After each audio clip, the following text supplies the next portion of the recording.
Benny's adventure team, assemble!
We go!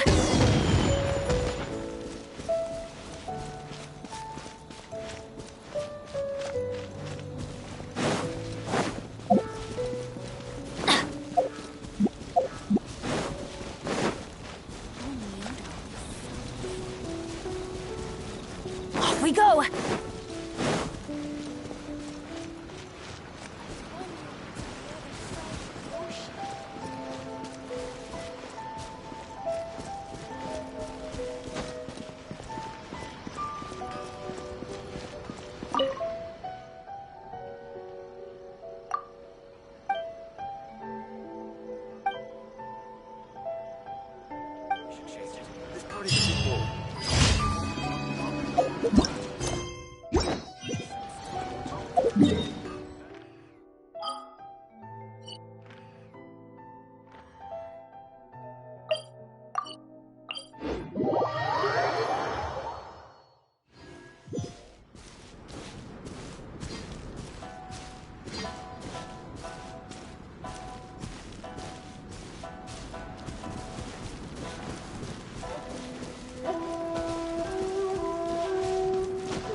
Adventure time!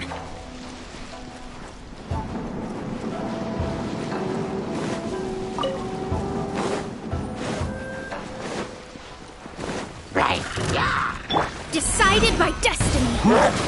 Go! Cross over!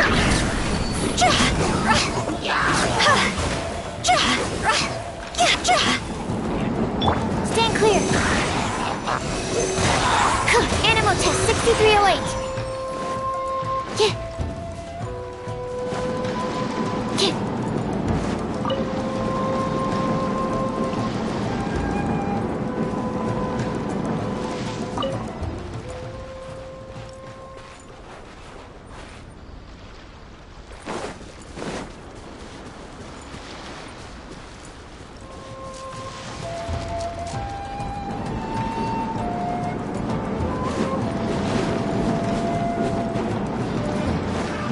Another test subject. Enhanced Animal Module 74. Delve into destiny. Absorption test.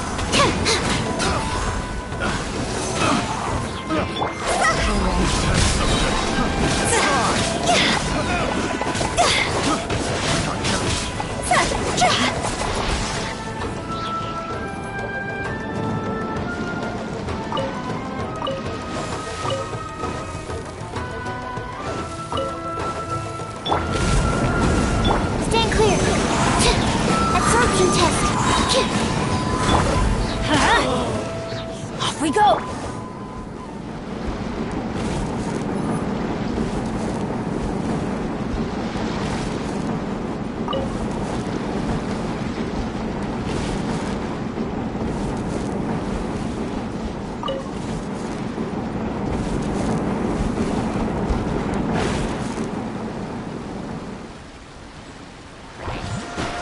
Shadows of fate.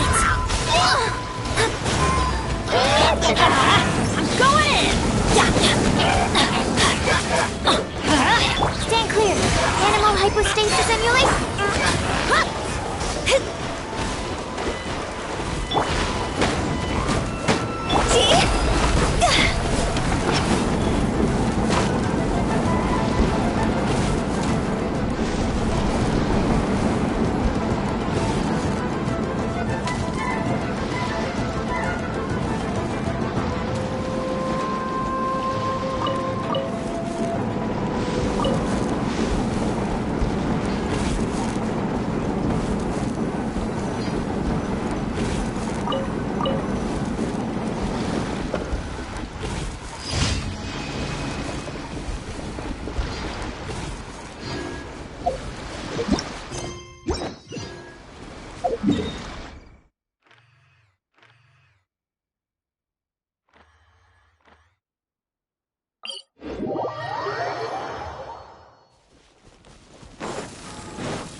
With the wind.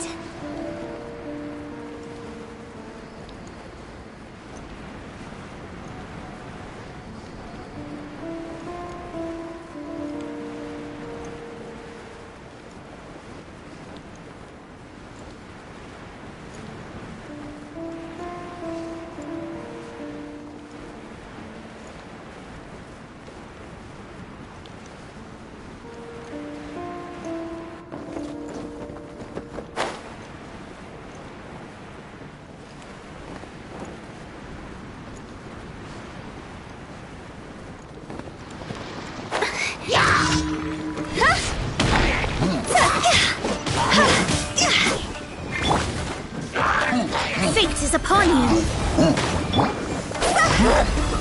Higher, higher, hands on fire.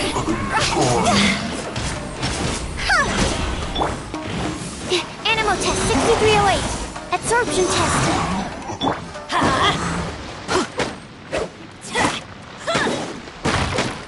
Let's light it up. Off we go.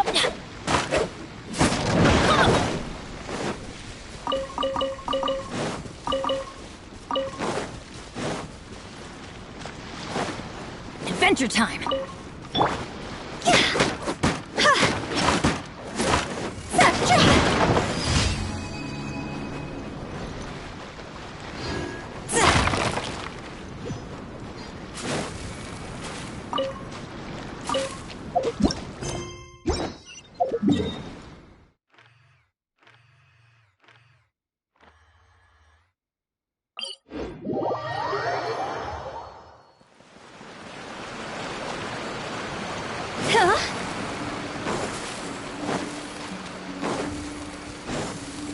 Phew.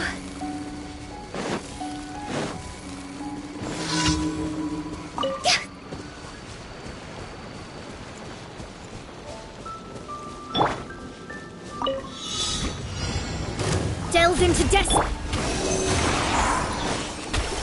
Stand clear. Enhanced animal modules.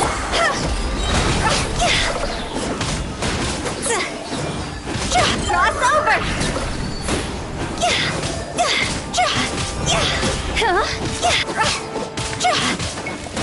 Written in the stars. Leave my space. Absorption test.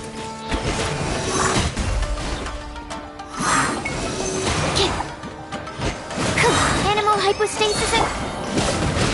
Everybody stand back! See? Go!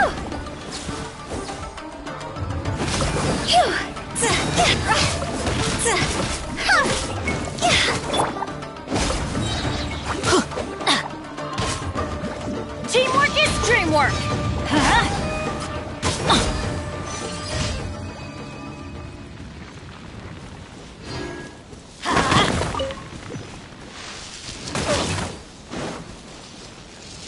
Let's light it up!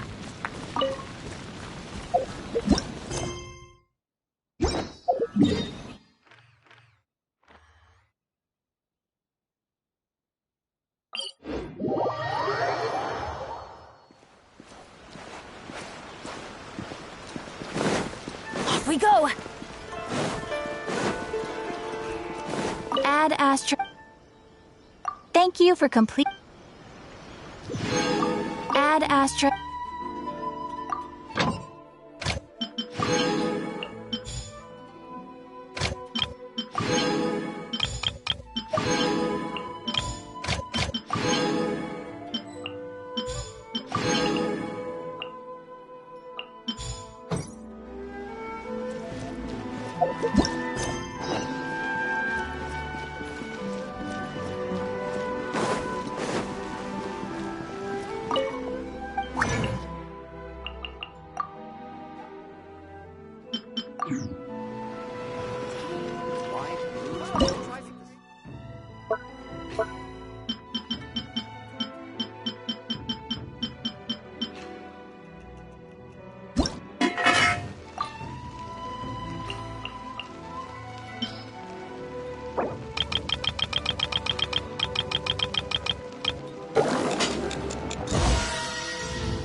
Unrelenting willpower.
Wouldn't gliding be faster?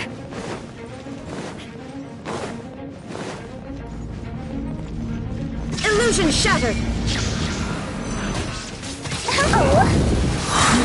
Time for takeoff.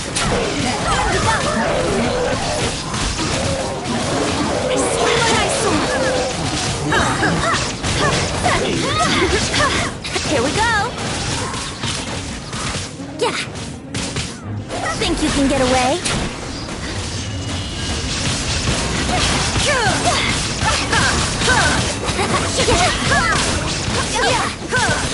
Illusion shattered! Yahoo!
Charge! Adventure team, assemble! I do hope the Knights of Favonius are all working hard. Or not.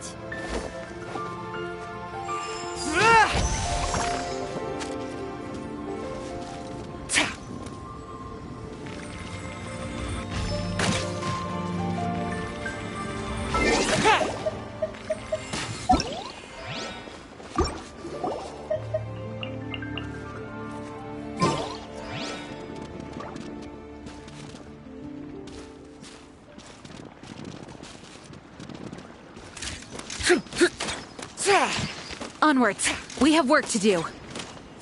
The world remains constant over the centuries.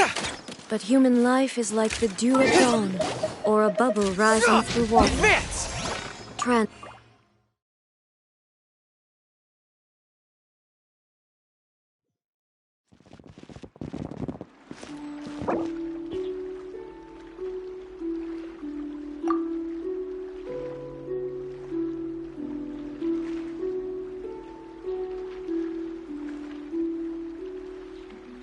Oh, ow!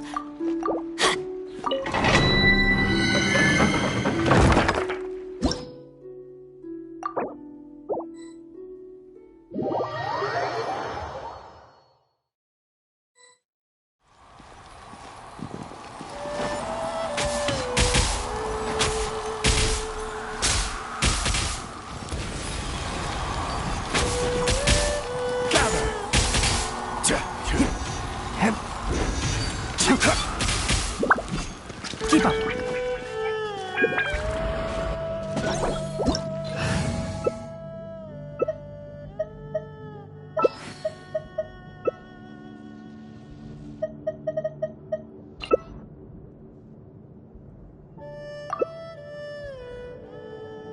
Huh?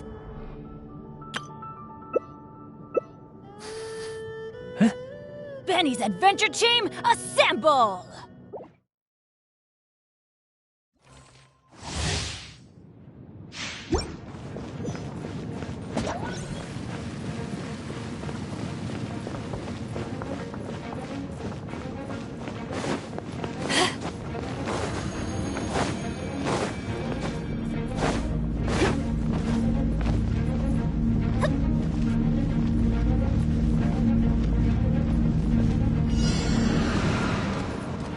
behind step. Let me stop.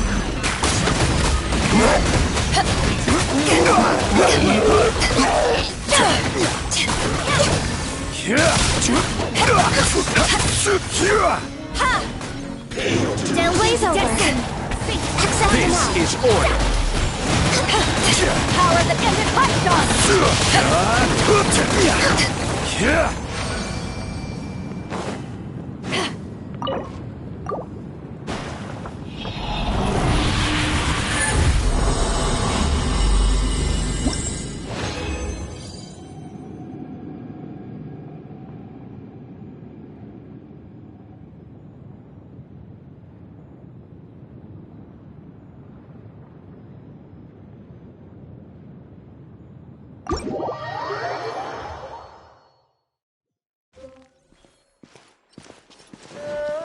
One with the forest.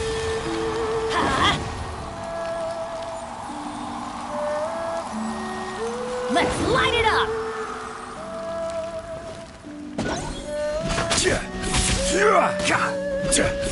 Can't see.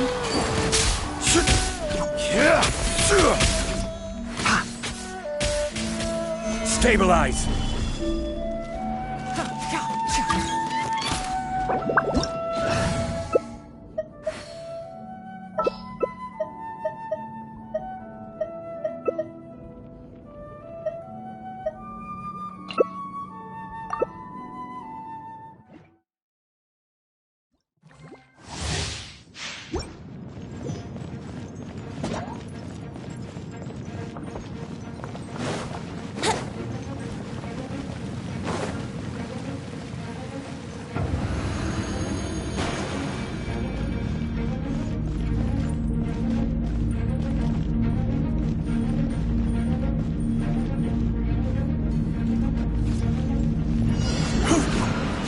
Shadows of fate. Time for takeoff. Written in the stars. Brace yourselves.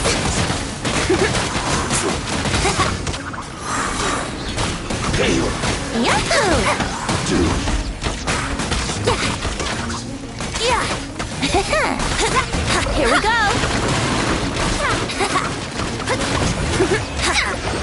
Wouldn't gliding be faster?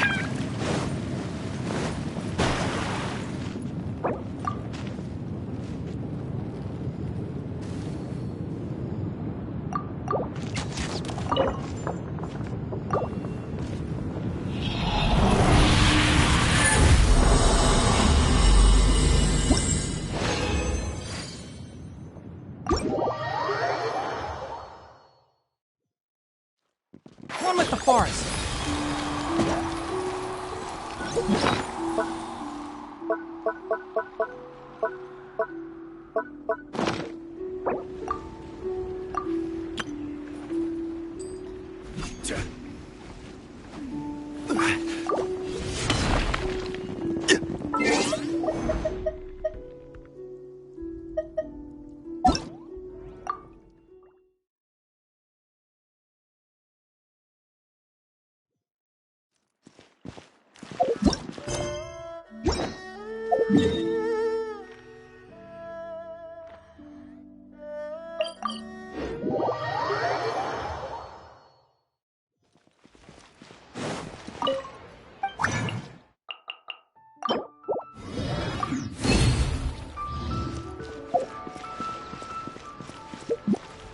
Once, there was a glorious...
Come with me.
To Sumeru, our next objective should be to head to Sumeru City and find a way to meet with Lesser Lord Kusanali.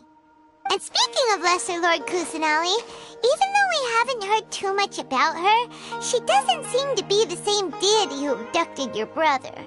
But even so, people call Sumeru the Nation of Wisdom, you know. If we can get a chance to meet the God of Wisdom, maybe she can give us some useful information. But Paimon doesn't know the way to Sumeru City.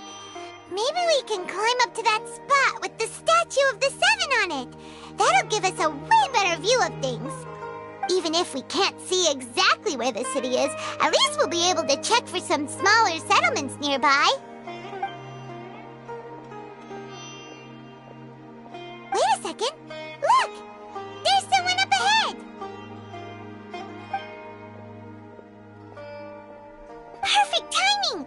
Now we can just ask for directions rather than wander around like lost adventurers. Hey there! We're not from around here and seem to have gotten a little lost. We'd like to ask for some directions. Huh? Did they not hear Paimon? Hey! You over there! Could you give us some directions? Huh? What's going on here? There's no way she could have missed that. Oh, wait! Could she be ignoring us? How dare she? Well, even so, she might be heading someplace where we could find other people to ask. Let's keep our distance and follow her. When we get the chance, we'll just ask someone else for directions.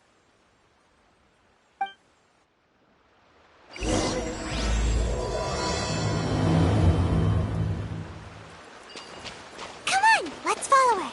Just keep quiet. Make sure she doesn't notice us.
At the ready.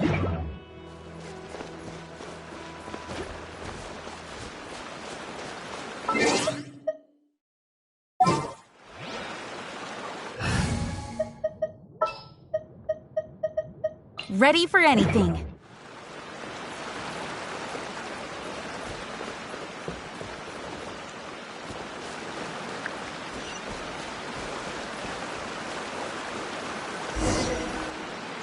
Huh? She just walked near that small waterfall and then suddenly vanished. Let's go take a closer look.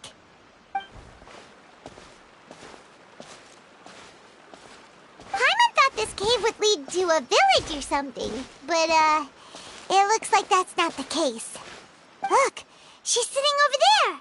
Wait, she couldn't possibly be living here, could she? What should we do now? Do we try asking her for directions again? Alright then. It's not like we have anyone else we can ask. Even if she's not very friendly, we just need her to point us in the right direction. That's all. Oh.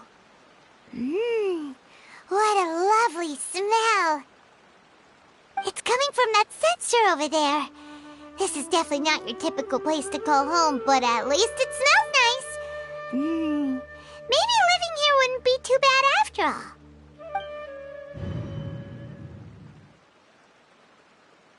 Huh?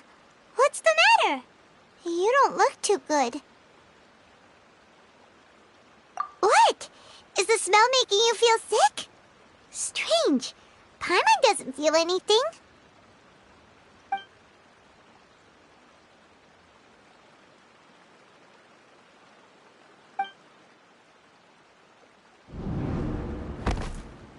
What's happening?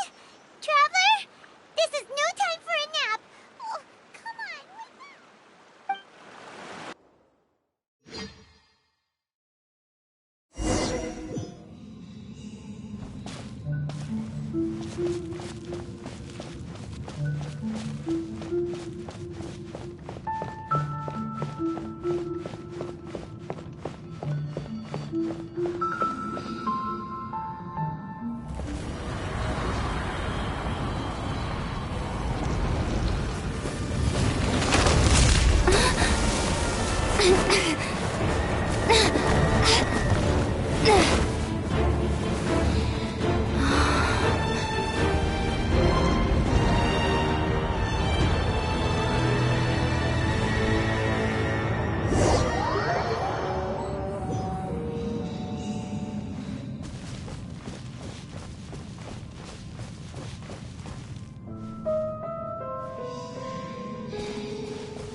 Are you sure it's not serious?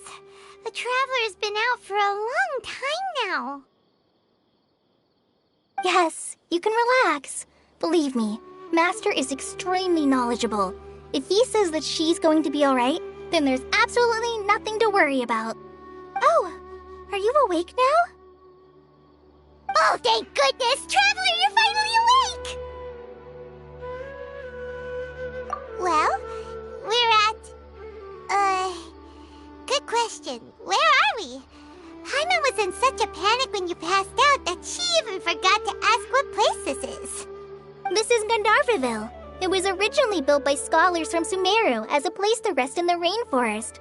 Now it's mainly used by the forest rangers as a base of operations. My name is Kale. I'm a trainee forest ranger. My master and I found you passed out during our patrol, so we brought you here. Oh, no things are necessary. I didn't do anything, really.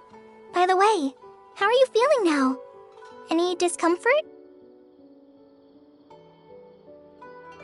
Oh, that's Master's herbal medicine you're tasting. He gave you some while you were unconscious. Before I forget, Master mentioned you should take more medicine once you wake up.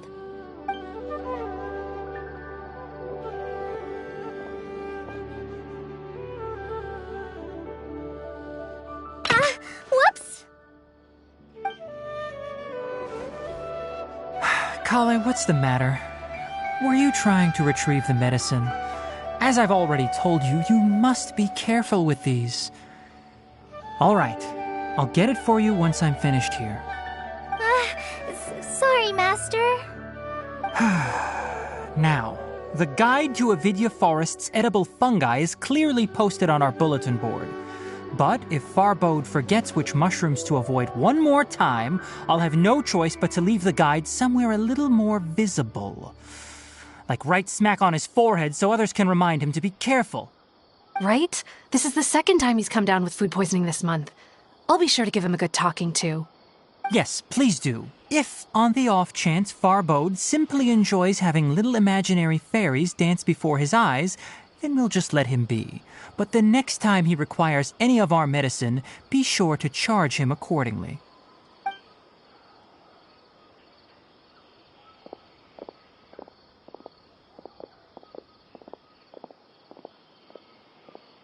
So, how are you doing? Feeling better? Oh, this is my master, Forest Watcher Tainari. He is chief officer over all the rangers here in Gandharvaville. I already informed Paimon about the reason you fell unconscious earlier. But now that you're awake, let me explain it for you as well. It is common practice for Sumeru scholars of certain darshans to dedicate themselves to training and meditation in isolated areas, particularly the nearby forests. While meditating, they use a certain incense known as spirit borneol to help calm their minds as they enter a state of deep rumination. In hopes of asking directions, you two followed a scholar named Hypatia into her cave. The incense you smelled inside was the spirit borneol I just mentioned.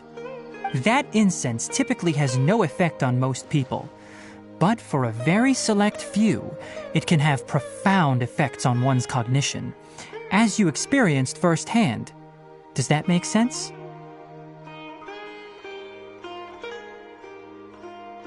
Very good. Now, answer me this. Did you feel anything after passing out? Say, any out-of-body experiences? Or did you see anything while unconscious?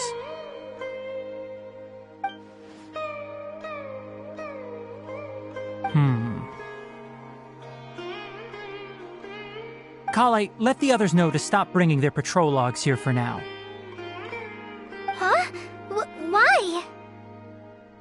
Because these two will be staying here for the next few days. They can have my room and I'll bunk with Amir. Now get a move on and be sure to do as I've said. Yes, Master Tainari.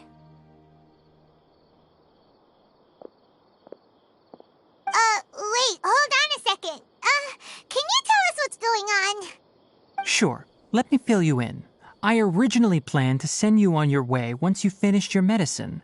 However, it appears now that you should stay a while longer in Gandharvaville for further observation while you recuperate. Further observation?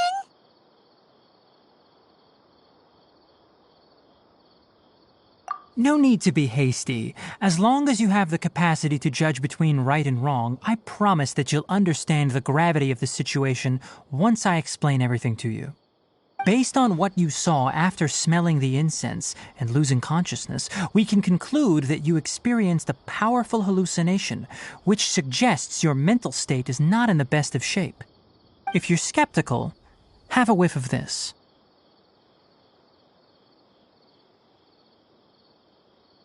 Whoa! Are you okay? You're experiencing a similar sensation as when you passed out, aren't you? So even though your condition is stable as of now, if I were to haphazardly let you leave, it's highly likely that you'd suddenly pass out again somewhere else. The rainforest is home to many fierce animals and hazardous areas. If something were to happen to you again, I'm afraid you might not be so lucky. For now, I suggest you continue taking your medicine each day and avoid wandering off on your own. At least until you stop having adverse reactions to this kind of smell, okay?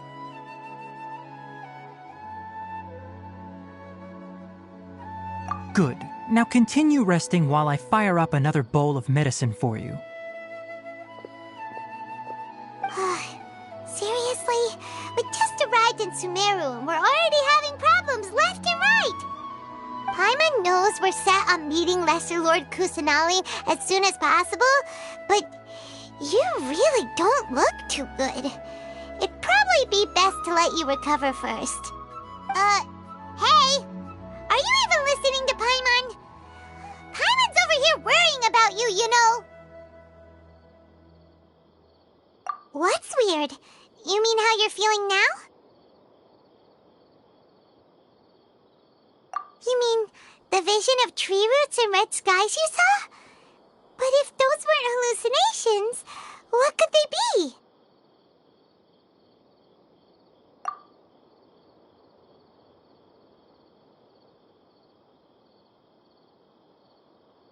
Well, considering how unique you are, Paimon trusts your judgment here.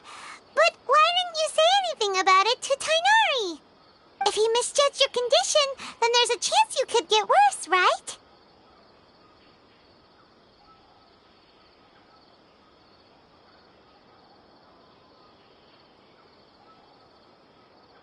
Huh? You mean that Tainari already knows that what you saw weren't hallucinations? But if that's the case, why would he try to hide that from us? Oh, Paimon gets it now. That explains why you were so quiet earlier. Well, that settles it then. We'll stay here to rest up and figure out what's going on with your hallucinations. But it seems like asking Tainari might not be an option anymore. What do you think we should do? Good idea. Kale's pretty friendly. We can ask her tomorrow about what she knows regarding the Dendro Archon and customs in Sumeru.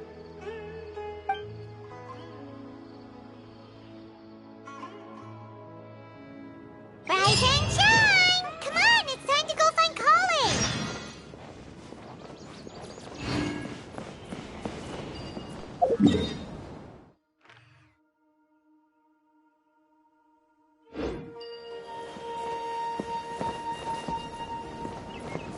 Elazar is a truly troublesome endless.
Just what will we come across this time?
Propagate!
What'd they do this time?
shadows of fate!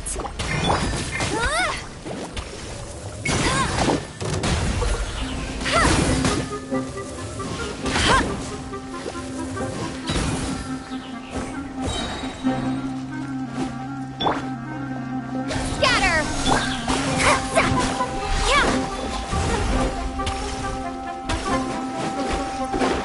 Fate is upon you! Our bond is strong! Propagate!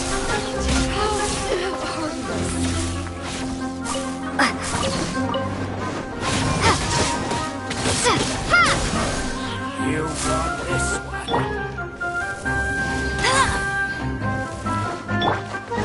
Stand with me!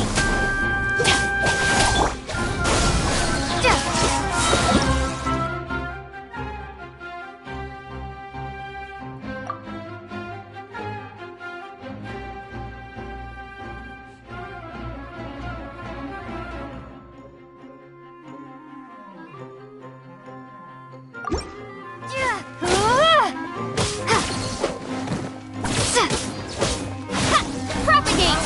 Take my leave.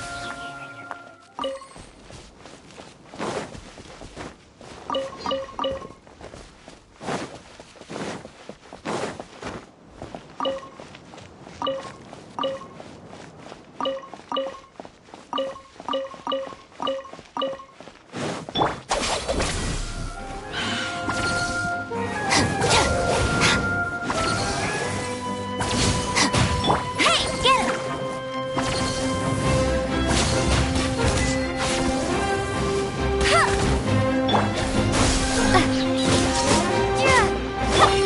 No escape! I'll race you there!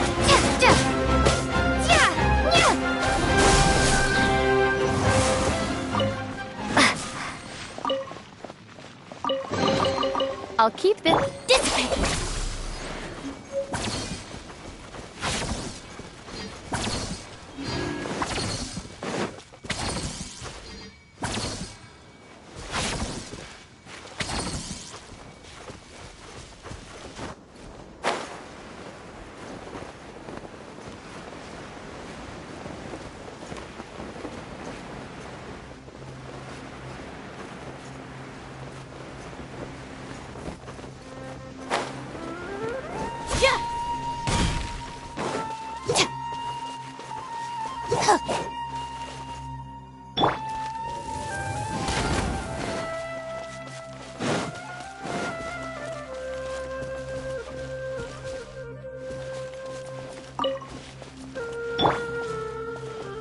Scatter!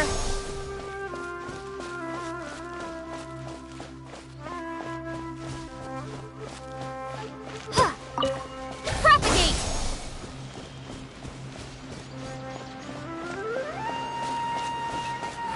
When can we sorrow?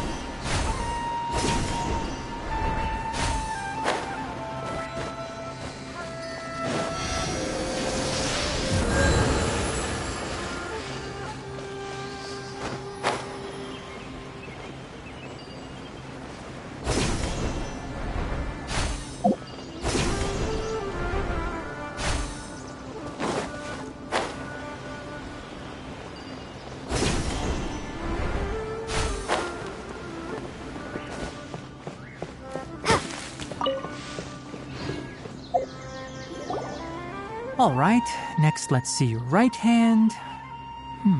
Yes, not bad. But please remember that you still need to be careful. Understand? Yes, I will.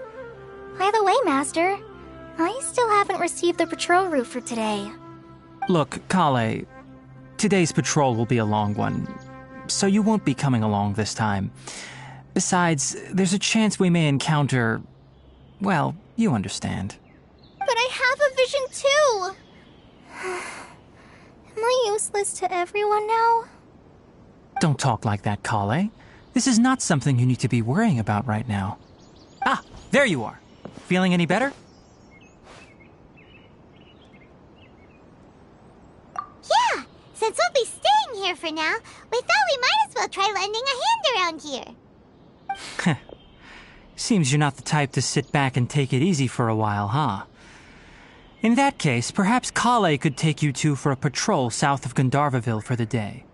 And if you're feeling up to it, you can be responsible for cleaning the Statue of the Seven. Tighnari, we're ready to head out. Roger, I'll be right there. All right, we'll be heading into the forest now. I'll leave any further details to Kale. Yes, you can count on me. So, Kale, what exactly are we going to be doing today? Tighnari mentioned cleaning the statue just now, but, that doesn't really sound like the job for a ranger. Well, a forest ranger's responsibilities can be pretty diverse. They handle a variety of tasks, like checking the condition of outlying roads, maintaining forest facilities, ensuring fire prevention standards are met, and providing assistance to travelers and locals. As for Master, well, he has to handle more dangerous areas of the rainforest. Today we can perform routine checks on the pathway lamps as we make our way to the Statue of the Seven. Paimon, Traveler, this way! You can leave the task of checking the lamps to me. In the meantime, you two can keep an eye out for anything unusual. Definitely have enough for grand.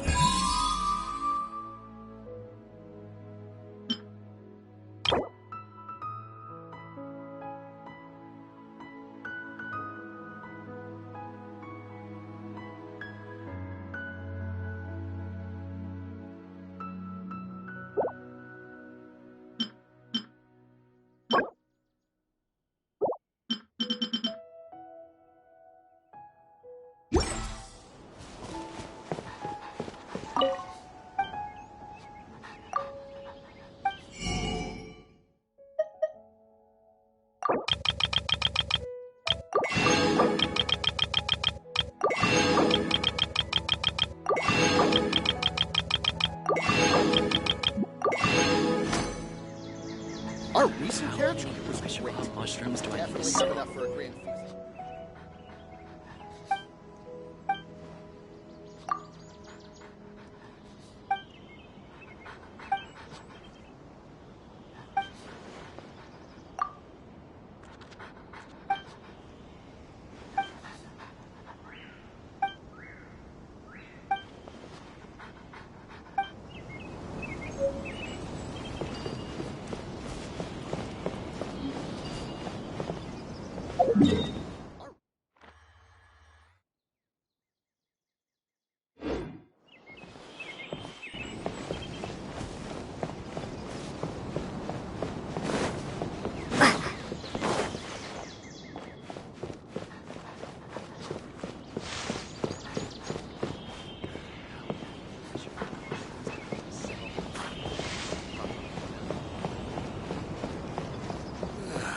I am dead on my feet.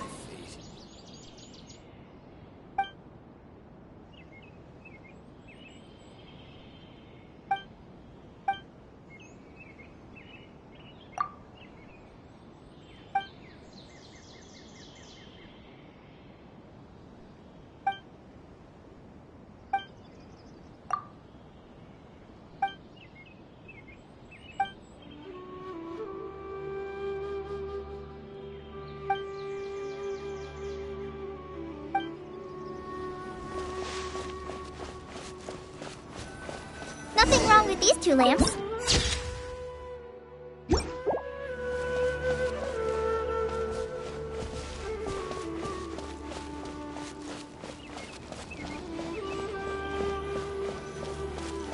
Oh, this lamp seems to be getting a little wobbly. Let me make a note of it.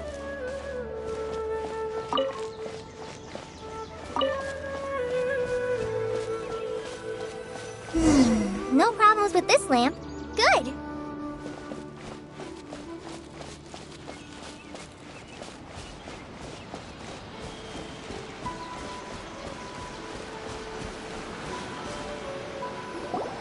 The Statue of the Seven is up on top of that large rock formation.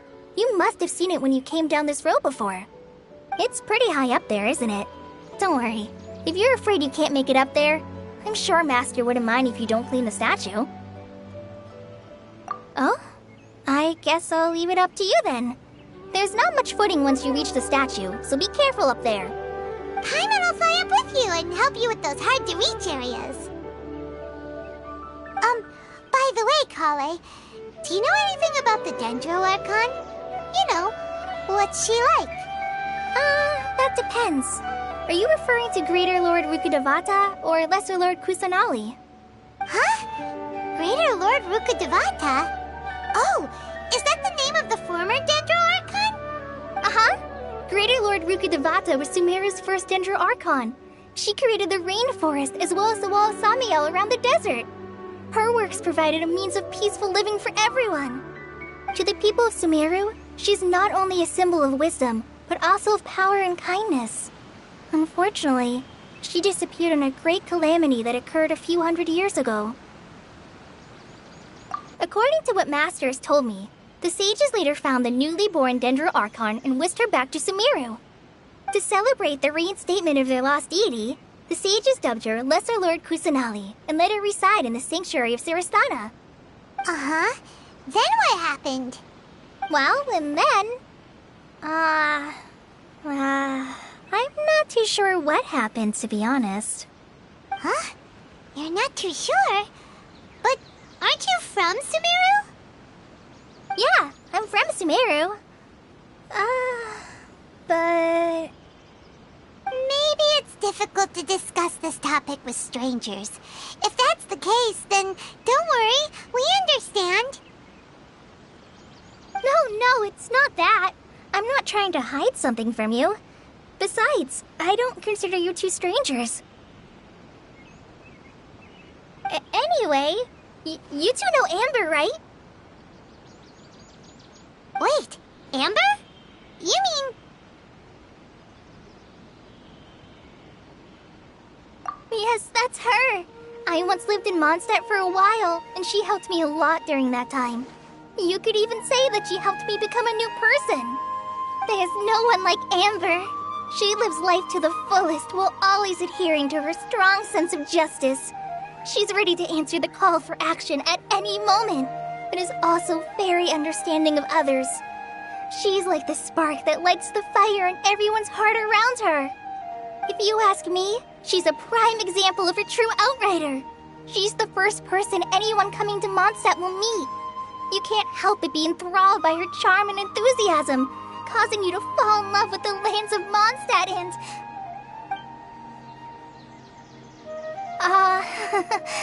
sorry. Paimon thought the work of Outriders was a little different from what you just described, but one thing's for sure, you really like Amber. Sorry. I was rambling on just now. It must have sounded kind of weird. It's alright, Kale. Knowing that you're a friend of Amber somehow makes Paimon suddenly feel a lot closer to you. So, how do you know that we've met Amber? Well, after I returned to Sumeru, Amber and I have stayed in touch by writing each other letters. In one letter, she mentioned that Mondstadt was attacked by a fearsome dragon, but the city was saved by a mysterious blonde traveler and their floating companion. I knew you two were the ones she mentioned in the letter the moment I saw you. But, considering everything you've been through that day, I thought it'd be inappropriate to bring it up. So that's how you knew. Yep, so please know that you two have my complete trust, really. I wish I could tell you more about the Dendro Archon, but I have been away from Sumeru for some time, and I haven't read any books. Sorry. That's alright. You've already helped us a lot. We had never even heard of Greater Lord Rukkhadevata or the Sanctuary of Sarastana until you mentioned them. Oh, I'm happy that was helpful. There is one thing I want to ask, though. Why do you two want to know about the Dendro Archon?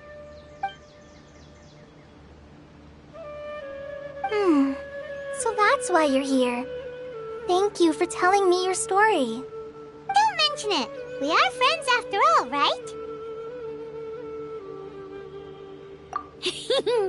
Alright, we have a statue to clean. You both have my thanks. While you two were up there cleaning, I'll go ahead and inspect the forest canopy. Let's meet back here shortly.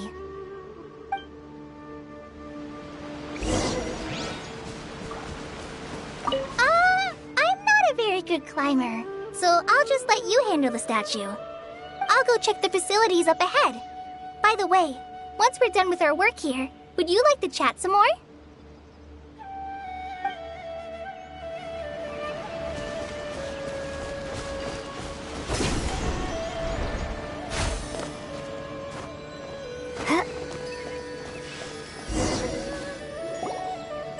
Huh. Now that Paimon looks at it, the deity that's carved on the statue is kinda small. Do you think she's supposed to be Greater Lord Rukkhadevata or Lesser Lord Kusanali? The name does seem to fit the statue somehow. Well, anyway, we'll have to figure that out later. Let's get started on cleaning the statue. Paimon will fly up and take care of the top, and you clean everything below.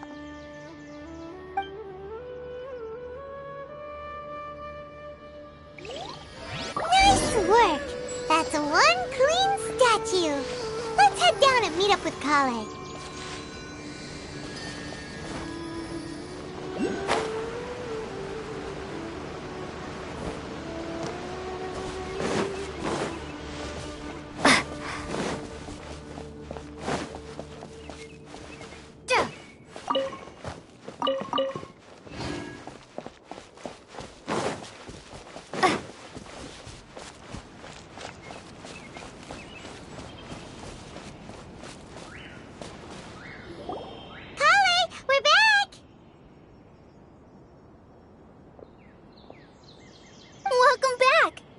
Be tired after all that climbing.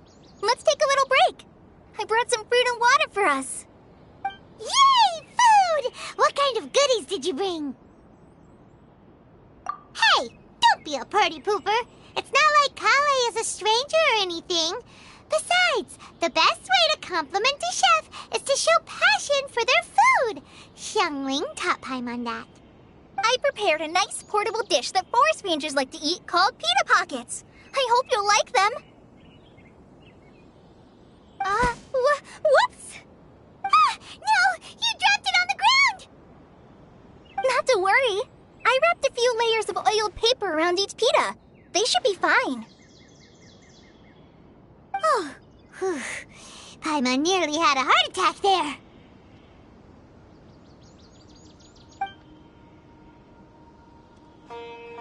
Those pitas are amazing! You're quite the cook, Kale.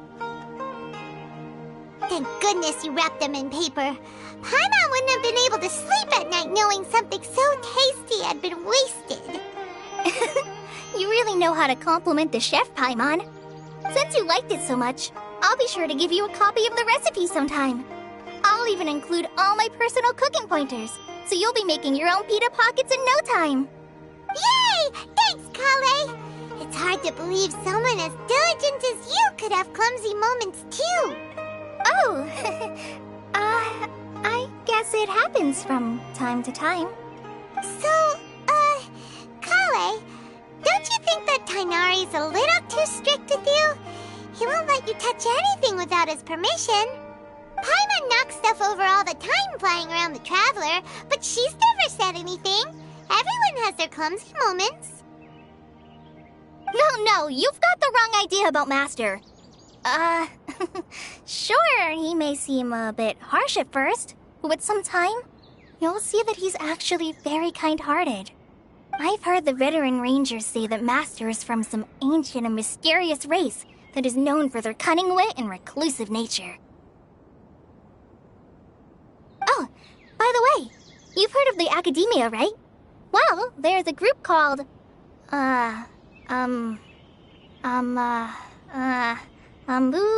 something?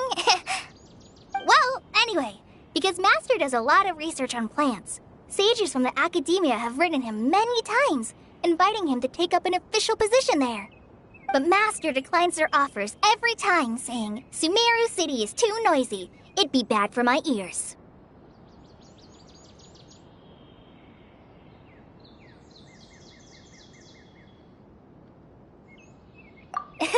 Seems you already know him well. Anyway, I'm sure the sages were not happy about his responses. Master could obviously have a bright future in the academia, but he insists on sticking to the path of a forest watcher. Every day he helps the locals of the forest and passes on his extensive knowledge to trainees like me. In fact, Master's the one who taught me how to make pita pockets. Really? Paimon would have never guessed that. Oh, speaking of Tainari, he was the one who took care of you after finding you passed out yesterday. He even carried you all the way here. Paimon's still kinda upset, though.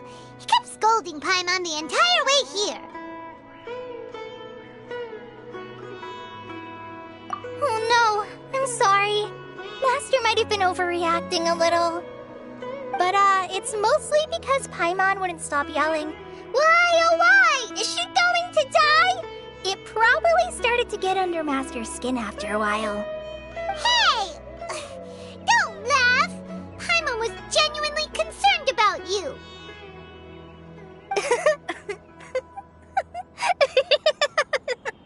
Hey! Now even Kali's starting to laugh. Ugh, that's it! Paimon won't forget this! It's time for some primordial wrath! No! Don't touch me!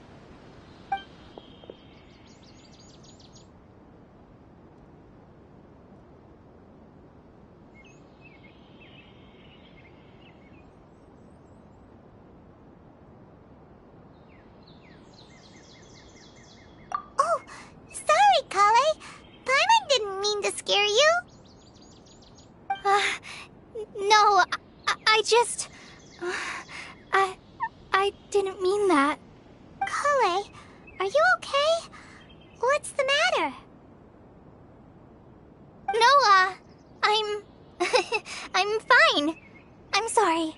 I must have startled you both reacting like that. Oh, well, it's getting late now. Let's hurry back to Gandharville. I think Master and the others should be back by now, too. Huh? What was up with Kale just now? And why is she in such a hurry all of a sudden? Look, she's practically running back. Paimon can't even see her now.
Dead on my feet.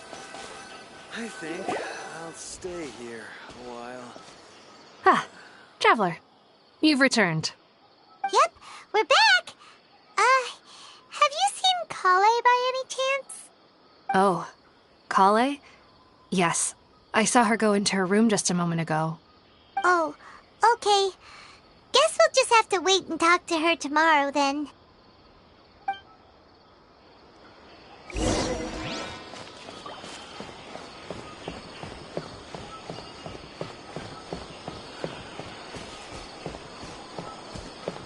How many Bishop mushrooms do I need to sell before I can find a proper hotel?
Another target tracked down by Outrider Amber.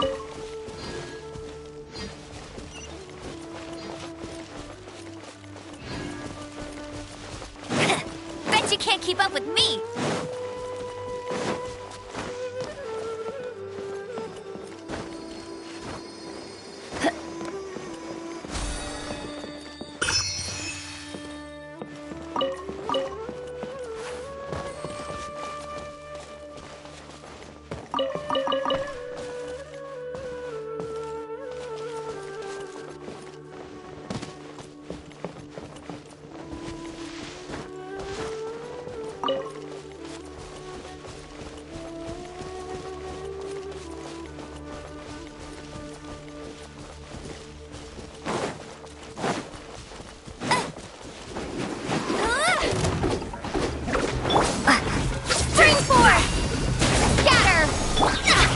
Let me scribe.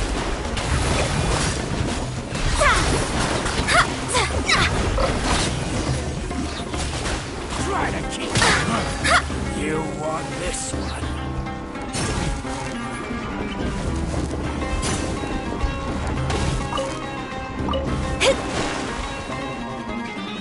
Delve into destiny.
I'll keep this close.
I'll keep this close.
Paimon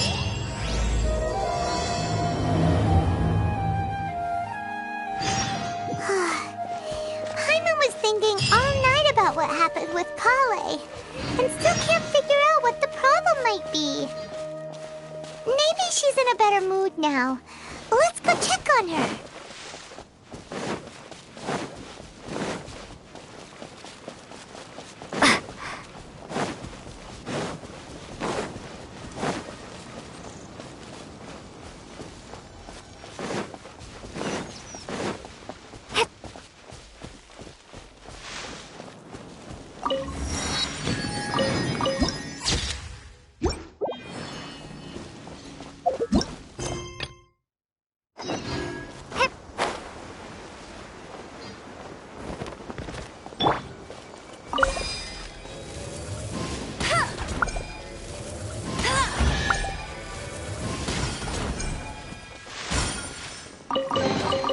Another target tracked down by Outrider Amber.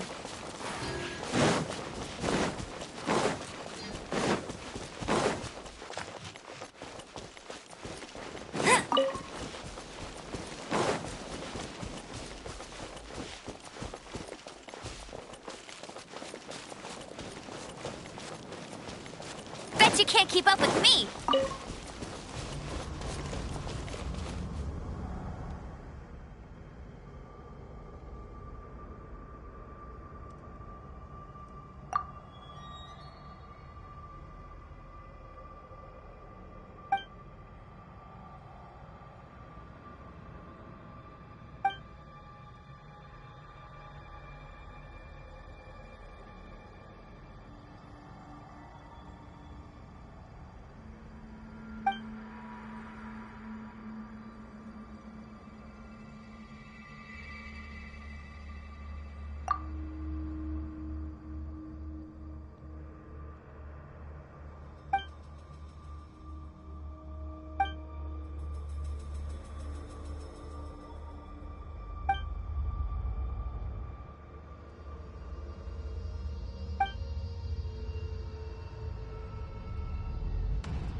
Let it rain!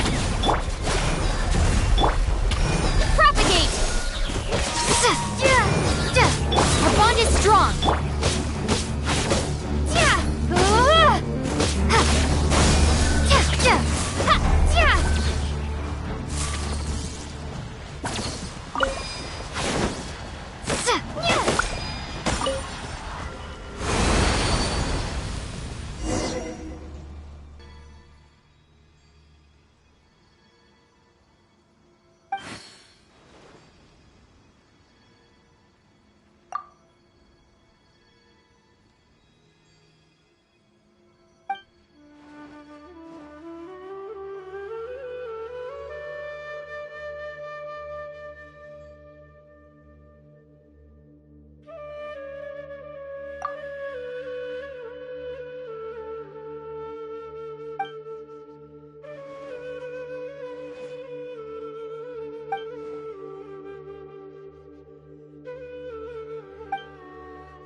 Ah, it's you two.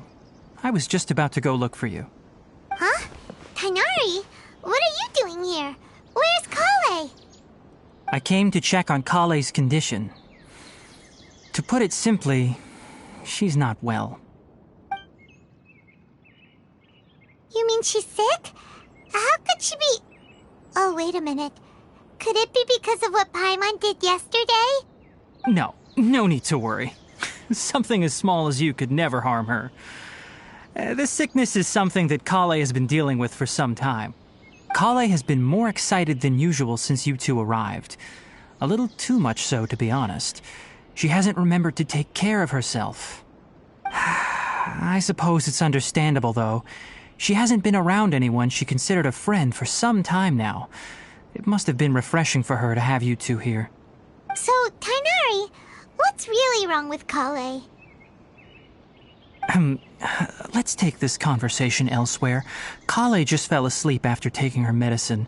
She needs some peace and quiet.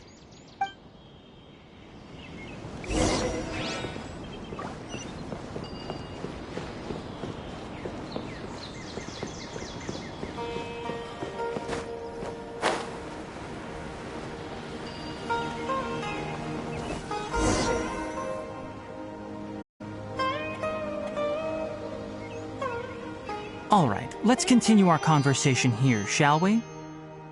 To be honest, I hadn't realized that you're that honorary knight from Mondstadt until Kale told me just now.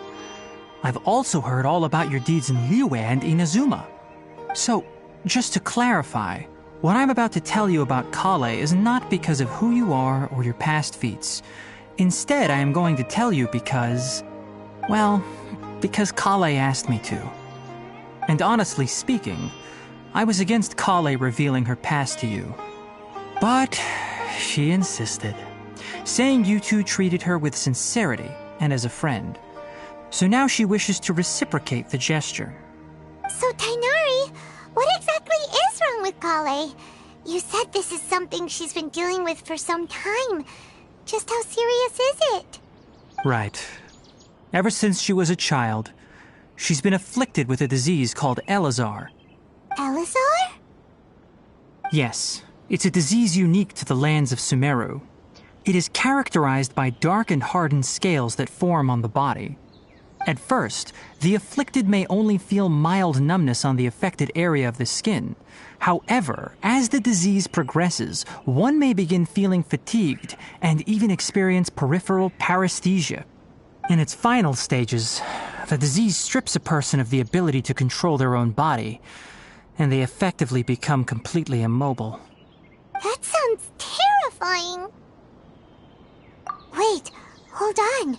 So when Kale seemed to be acting a little clumsy earlier, it was because... Correct. That would be the effects of Elazar, which is precisely why I do not want her carrying or holding anything, lest she ends up hurting herself.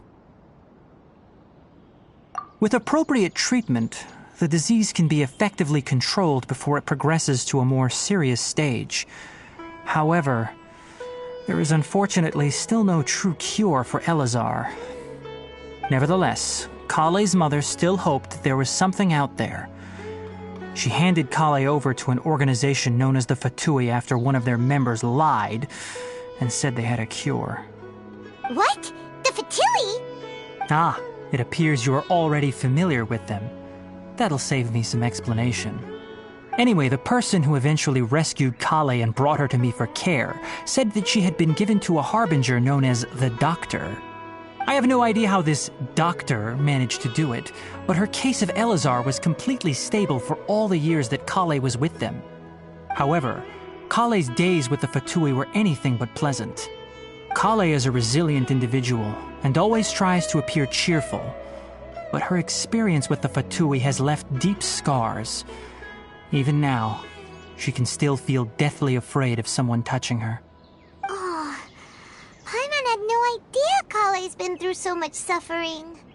Oh, by the way, Paimon, Kale wanted me to tell you that she's sorry for scaring you yesterday. She also wanted both of you to know that she's sorry for hiding her illness. She doesn't need to apologize. None of this is her fault at all. Well said.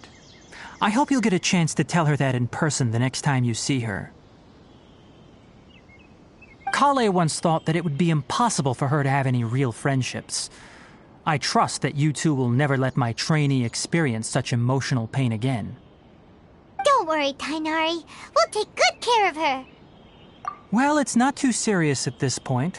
She overexerted herself the last couple of days, which is what led to her breakdown this time. As long as she has taken her medicine and gets plenty of rest, she should get better. Though, I must admit that Kale's condition was much more stable when she first arrived here in Gandharvaville. She was interested in the work of the forest rangers the moment she saw us. I could see that she was serious about learning, so I felt compelled to ask her to join us. Her stamina has gotten much worse recently. Though a moderate amount of physical exercise is always necessary, I'm afraid the long-distance patrols are a little too much for her now.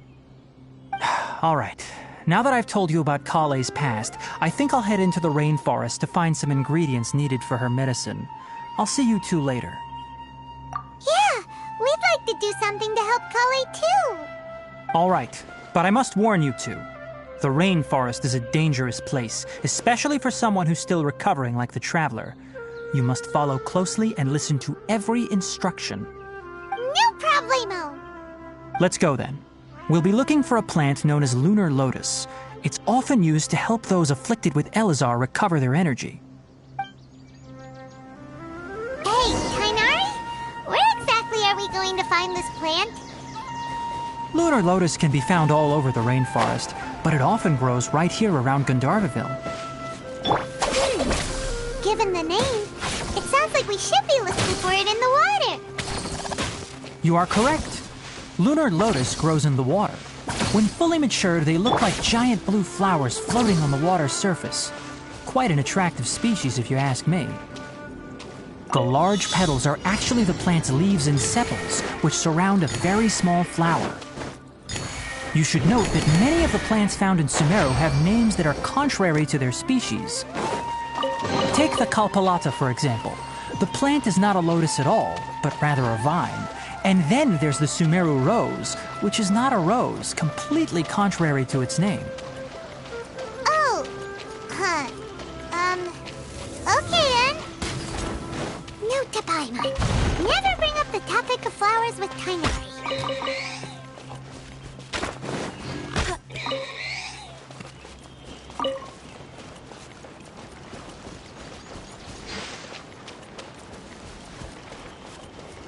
I'll race you there!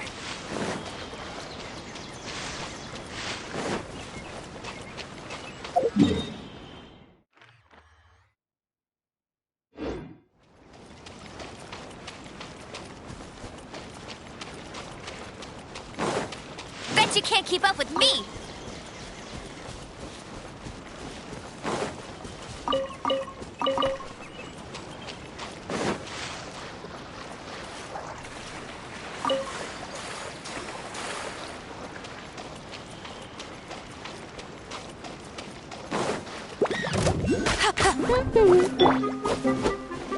Scatter!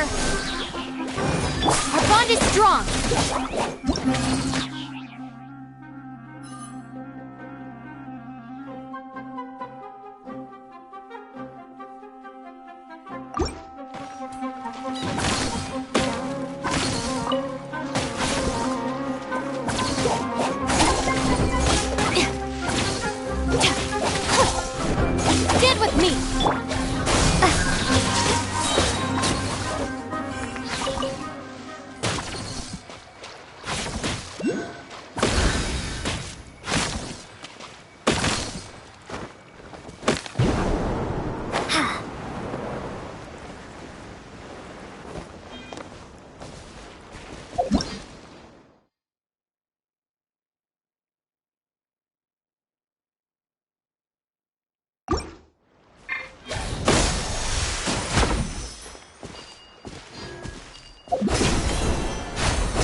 Finding treasure is pretty exhilarating.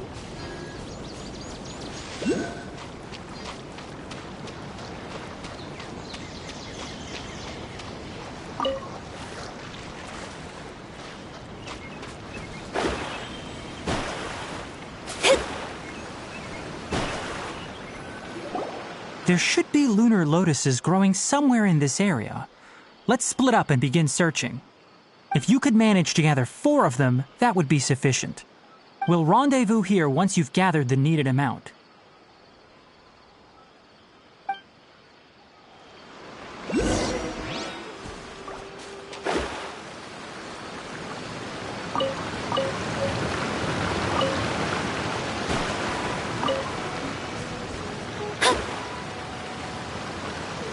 Alright, we've gathered enough lunar lotuses. Let's head back to meet Tainari. Hey Tainari, we found the lotuses you requested. Let me take a look. Good, very good. These are all excellent quality. I'm quite glad you two came along. Your exploration experience helped save me a lot of time here.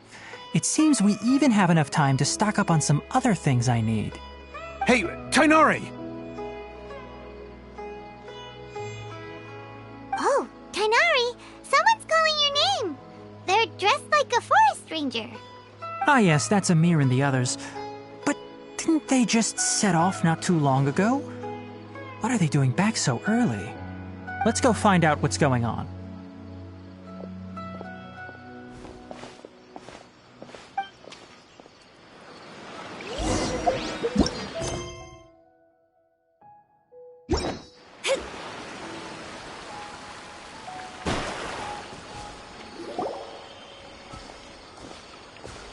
Tainari, thank goodness we found you here. We were just about to head back and find you at Gandharvaville. What's going on? We just discovered a withering zone. The withering is back? But the patrol route you were on should have been already clear just a week ago. It reappeared so quickly. Can you tell me the exact location? It's up ahead, deep in the river valley. It's appeared in a spot that blocks nearly the entire narrow part of the valley area, so we decided to come find you as quickly as possible. And the radius of the contamination? Sorry, I couldn't get a clear enough view to tell. No one in our patrol team had a vision, and it appeared to still be spreading, so we didn't risk getting any closer. Okay, I understand. You made the right decision. I'll go deal with it right away. In the meantime, please guide these two back to Gandharvaville. Wait, Tainari, why don't you let us help you? You two have only just arrived in Sumeru. You're still unfamiliar with many things in these lands. There's a unique type of anomaly that occurs in the Sumeru rainforest. It's called the withering. The affected areas not only cause nearby vegetation to wither, but it's also lethal to wildlife and even people. If you don't carry a vision, then you should think twice before approaching such places. Yes, Amir is absolutely right. I wasn't kidding when I said the rainforest is a dangerous place. As Amir said, only someone with a vision, that is, the power to manipulate elements, will be able to resist the withering's corrosive effects for a time. That's right. If any of the forest rangers without a vision come across a withering zone, we first make a record of the location and then have a ranger with the proper abilities deal with it, like Tainari here. Only someone with a vision can venture within a withering zone and find a way to deal with it. But you don't seem to carry a vision. Don't worry, she may not have a vision, but she's a real pro at using the power of the elements.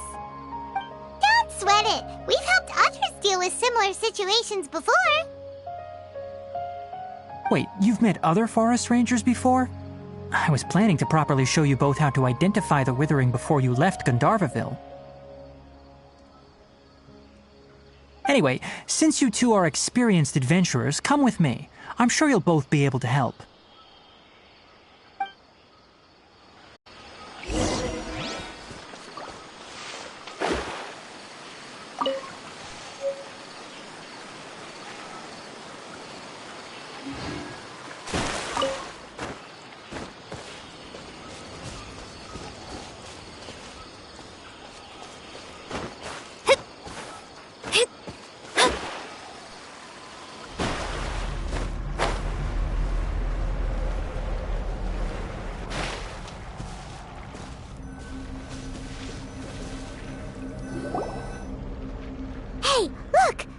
gloomy area over there looks like a withering zone. Even though Paimon's seen one before, it's still kinda scary. All right, Traveler. We're about to enter the Withering Zone. Since you already have experience dealing with these things, you should already know what to do. But please remember, don't push yourself. If at any point it becomes too much, return outside the zone and take a breather. It could become a matter of life and death. You ready then? Let's go.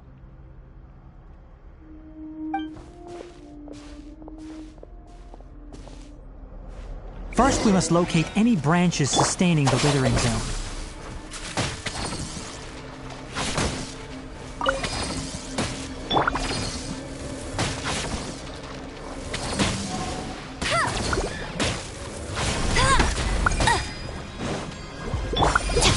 Our bond is strong. Propagate!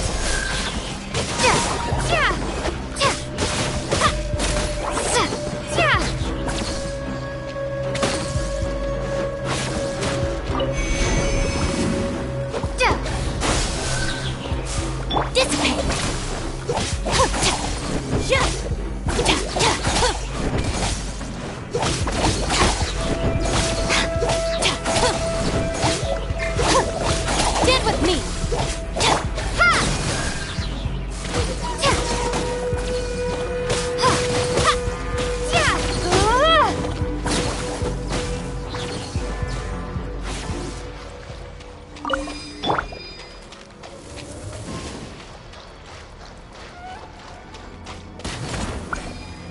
Great work. Now that all the branches have been cleared, we'll need to take care of the tumor.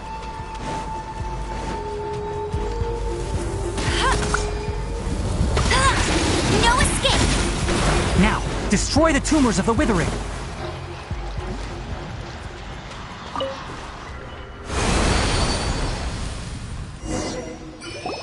We did it! Everything's returning to normal now! Yes, thanks to you two. We were able to quickly restore this area back to normal. Tainari? You make it sound like we did well, but why does Paimon have the feeling you're worried about something? It's that obvious, huh? Alright, it's like this. Recently, the rate at which the Withering Zone appears has been increasing. Even though we were able to quickly clear that Withering Zone, it won't be long before another one appears. If that simply meant more work for me, then that wouldn't be an issue. But it's far more severe than that. The Withering is leaving lasting effects on the rainforest itself. For instance, even though we cleared out the Withering Zone, many of the plants that were affected will not recover. This presents a crisis for the ecosystem itself. Many plants in the rainforest are already in decline, directly impacting the wildlife that depends on those plants. And most disturbingly, as the appearances of Withering Zones have started to increase, Kale's case of Elazar has also become more serious. Huh? Well, why's that? I'm still not sure of the exact reason. However, I've received word from acquaintances at the academia that similar cases are being reported for patients with other conditions. No, none that we know of. The Withering has been recorded in Sumeru for millennia. It's said that it originates from the depths of the world. By the way, have you heard of Irminsul before? Irminsul is a tree located deep beneath the surface. Although it isn't like any tree we know in a biological sense, you can basically think of it as a large tree that grows downwards rather than upwards. I'm sure you've heard of ley lines, right? They're like the roots of Irminsul, spreading and extending from a massive cavern deep underground all the way up to the surface.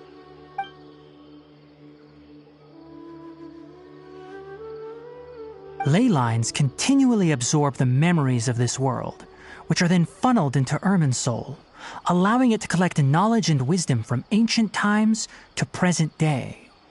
The Dendro Archon is known as the God of Wisdom because her consciousness is directly connected to it. It is also said that the Dendro Archon's power is a manifestation of Irminsul. And as for the Withering, its emergence is related to a disease that's affecting it. That's right. My ancestors learned of this from Greater Lord Rukadevata's familiars a long time ago. But even those mysterious creatures did not know of a cure for Irminsul. I'm afraid we rangers will be battling the withering zones here for a long time until a cure is found. Alright, that's enough on this topic for the time being. Now that we've taken care of things here, it's time for us to head back to Gandharvaville.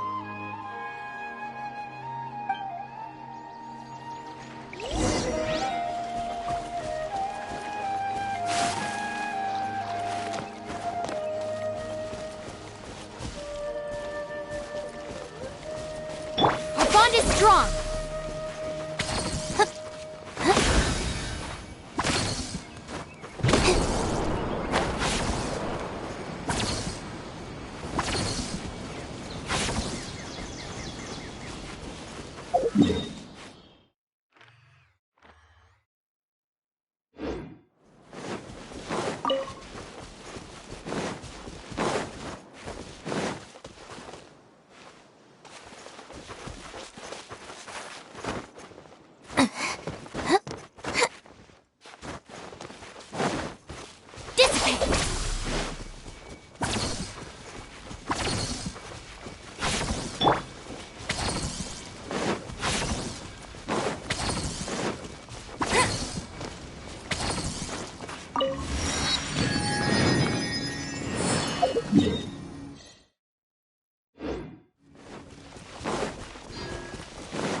Opening a chest is like unwrapping a gift.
Shadows of fate!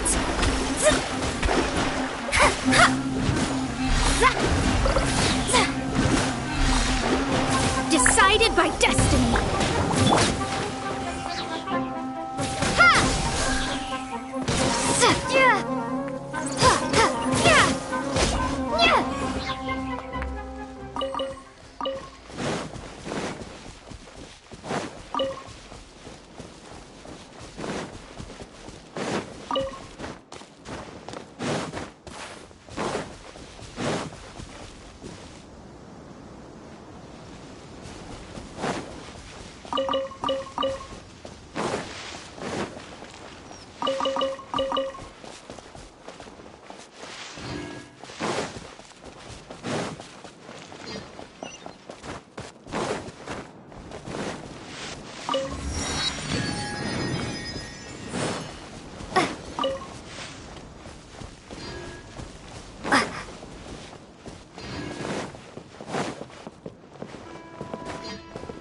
That's close enough. Gambler.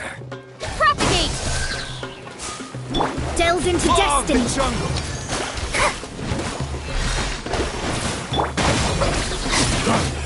You want this one? I'll be back.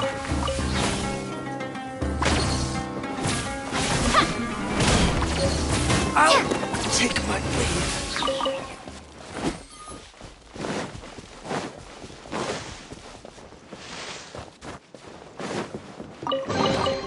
Is this an answer from this world?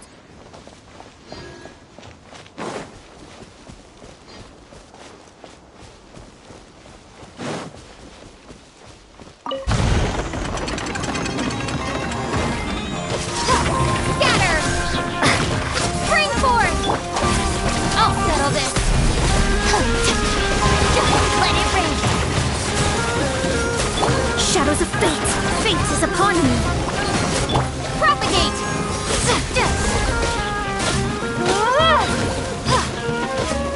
Stand with me!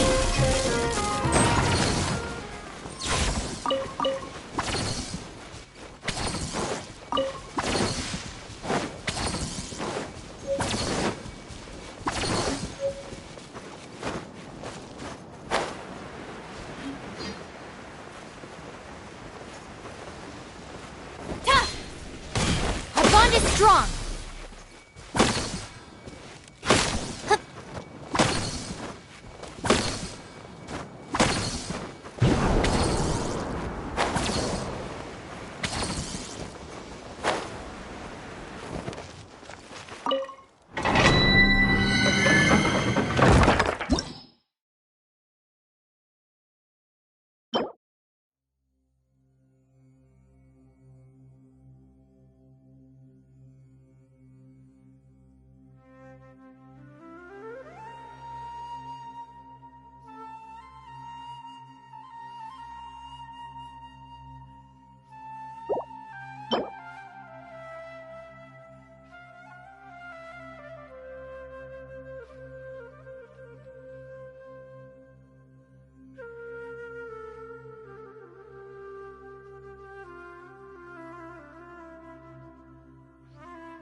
Me!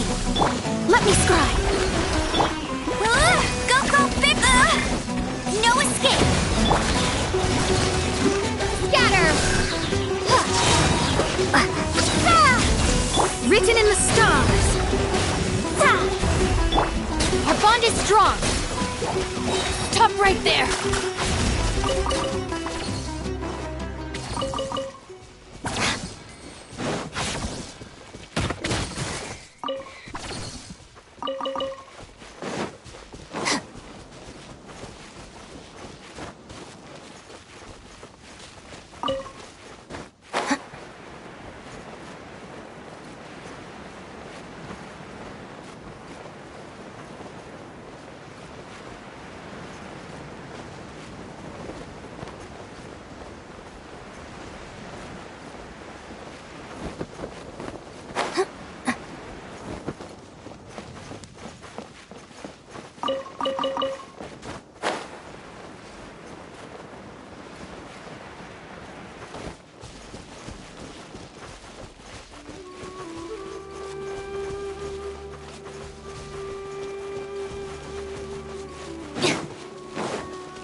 Oh, Tainari, you all made it back. How did it go? The withering zone you reported has been taken care of. No need to worry. Huh. Wait, is that? Oh no, Hypatia!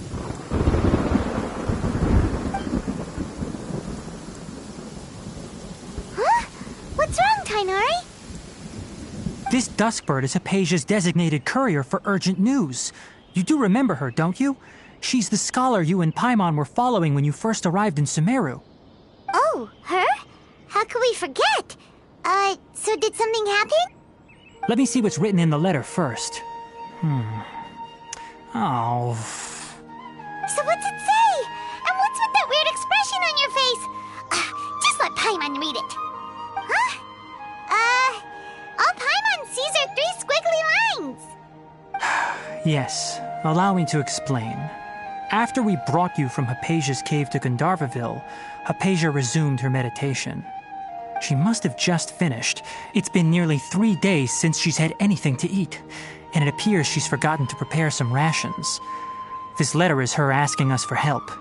We need to go. What? You mean she's been sitting there for 3 days?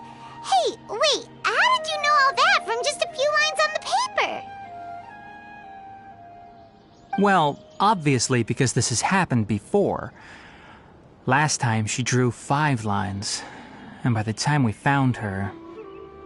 Well, I'd prefer not to remember that. Needless to say, Hypatia's been through worse, but we should still get to her as quickly as possible. I've got some emergency rations set aside for times like these. Paimon, Traveler, could you two bring these to her? Wait, you want us to bring her the rations? But will the Traveler be okay if her cave is still filled with that funny incense? Let's find out. Here, Traveler, take a smell and see. So, how do you feel?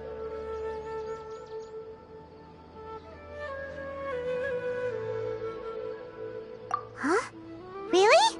You're not feeling even a little drowsy? But wait, how'd you know that she'd be okay this time, Tainari? Back when we were clearing the withering zone, I observed that she could adeptly manipulate the dendro element. I knew then that she would be fine. And if I may ask, when I was telling you two about Irminsul's ley lines, was what I described similar at all to what you saw while you were unconscious?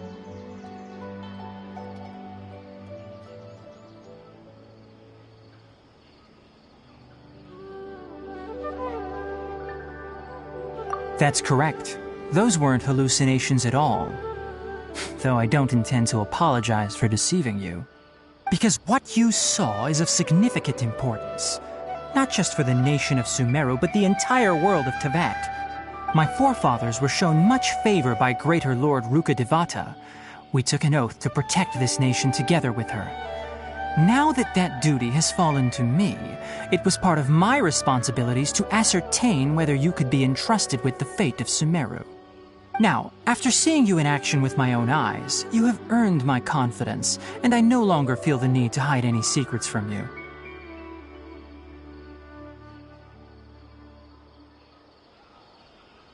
When you passed out, your consciousness had connected directly with Irminsul. What you witnessed were actually real memories contained within Irminsul itself. I could try to tell you more, but it would be better if you went to ask Hypatia instead. Her focus on meditation and use of spirit borneol are aimed at establishing a connection with Irminsul, just as you did.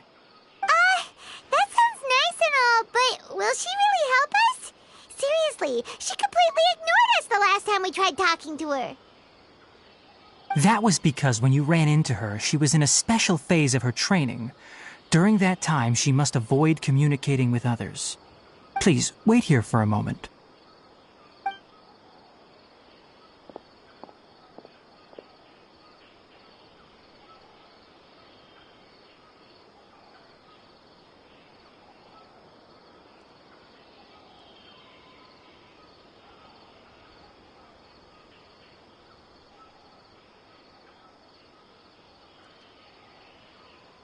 Here, take these. It's a meal I packed for Hypatia, as well as some other ingredients. I'm sure it'll come in handy. Also, here's a letter that I would like you to give to her. Just show it to her and she'll answer any questions you may have. No. I should be the one thanking you. You've both been a great help these last few days. Hypatia should still be in the cave. Let's go inside and see how she's doing. Elazar is a truly troublesome illness.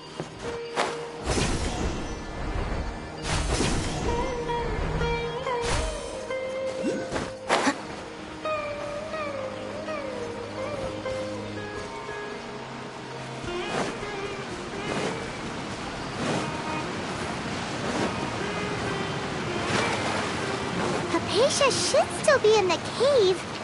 Let's go inside and see how she's doing.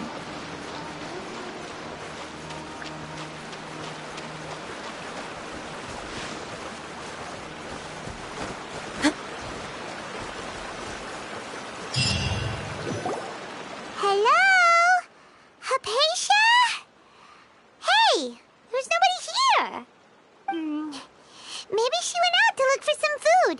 Let's try looking around the area.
Hypatia, are you alright? So hungry. Need water. There's no way we can get her to eat in her current condition. Let's try finding some water first. Huh? Wait, why does it look super foggy outside all of a sudden? Anyway, let's go look around.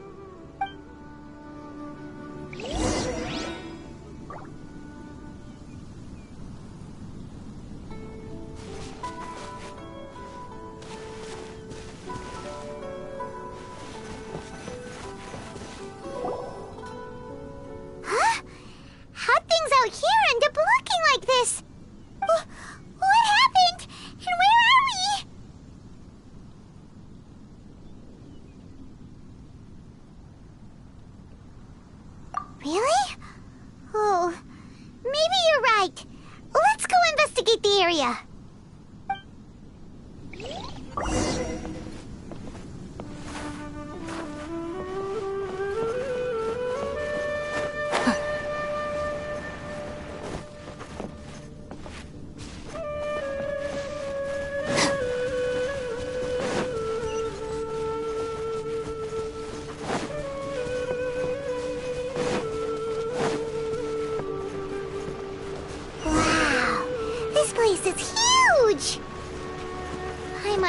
Something off about that cave. Let's think of a way to get over there and have a closer look. Who knows? Maybe we'll find a lead of some kind. Scatter!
Bond is strong! Propagate! Delve into destiny!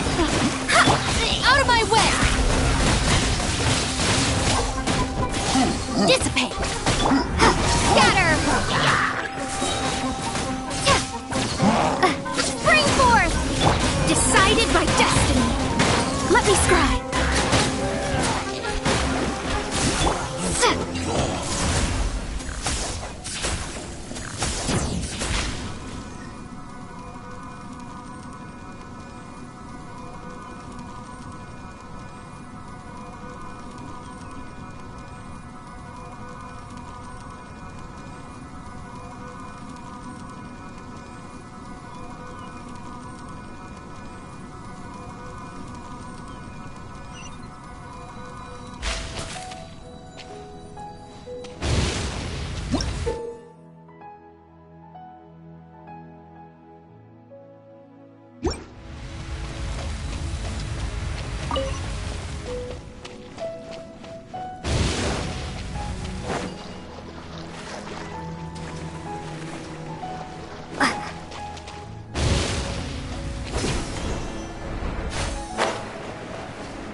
What is going on here? This place is getting weirder by the minute. Hey, what's the matter? You don't look so good.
Well.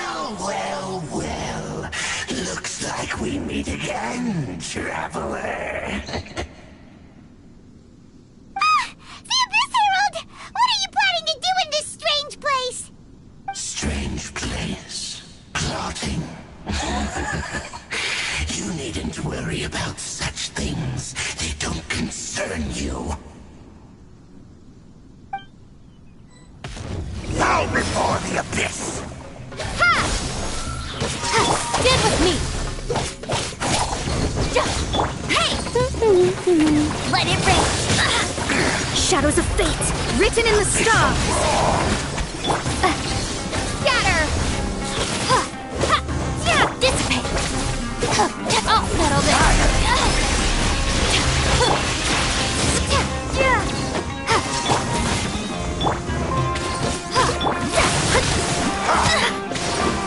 Delve into death!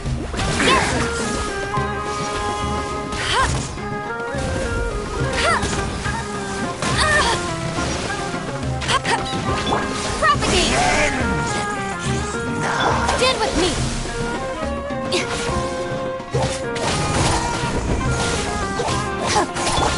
Not so hard! Go, Barret Buddy!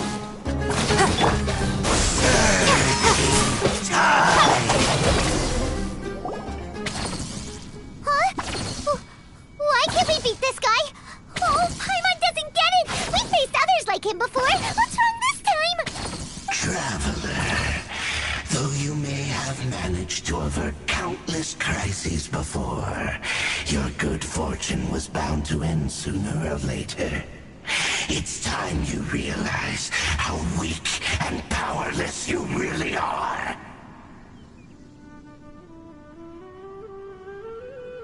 Your brother. Oh, pitiful traveler. Are you really so ignorant? Or are you just living in complete denial? His Highness has long since forsaken you. Your meager existence in his eyes is that of an annoying bug, only to be stepped upon. The bonds of love and family which drive you to find your sibling are utterly gone. Your journey is meaningless. But don't you fret now. Today will be your last. Now die!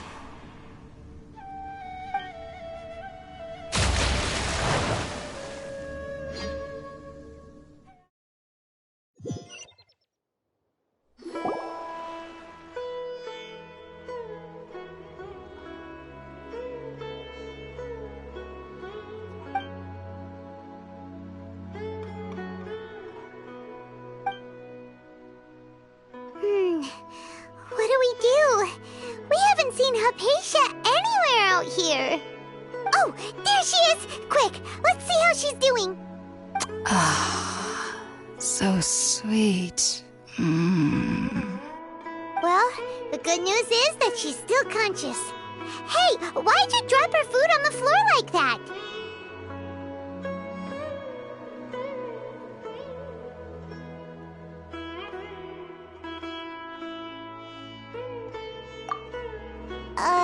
Are you okay?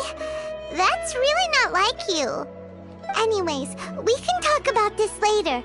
We better make sure she's alright first.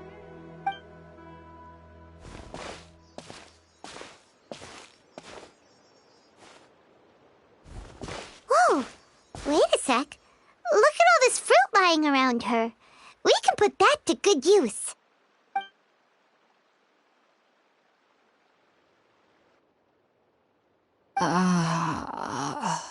Who is there? Tainari, is that you? Huh?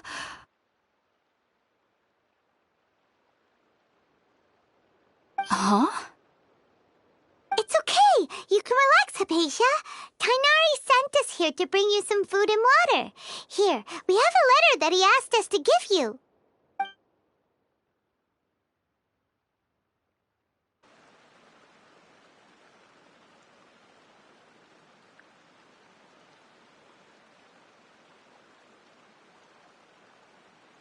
I see. So, you're friends of Tainari. I apologize for all the trouble I've caused you.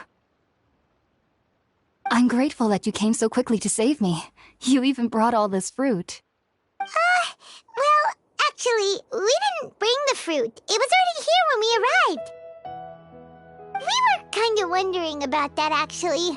When we found you here, there was all this fruit lying around and even some juice dripping from your lips. How did you end up like this anyway? Oh, really?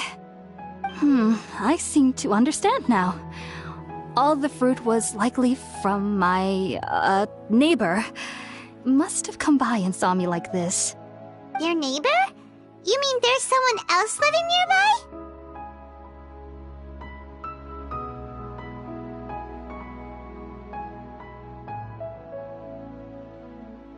Oh? So you're able to see them too?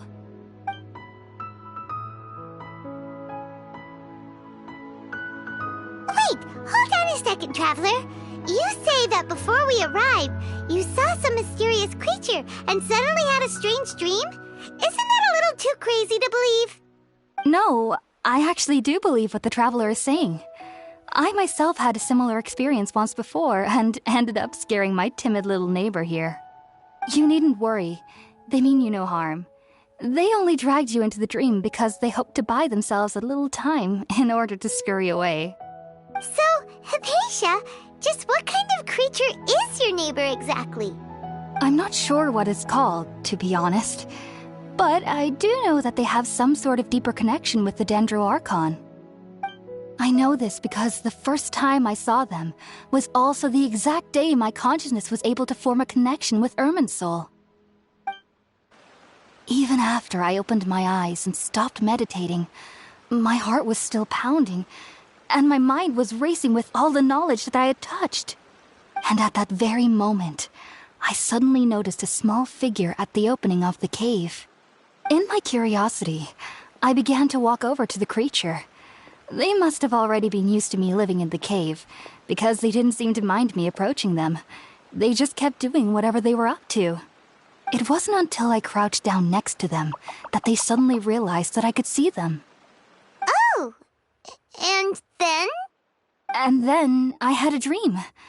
By the time I came to, they were nowhere to be seen. I was convinced they'd never show up again. But sure enough, I saw them nearby a few days later. And they weren't alone.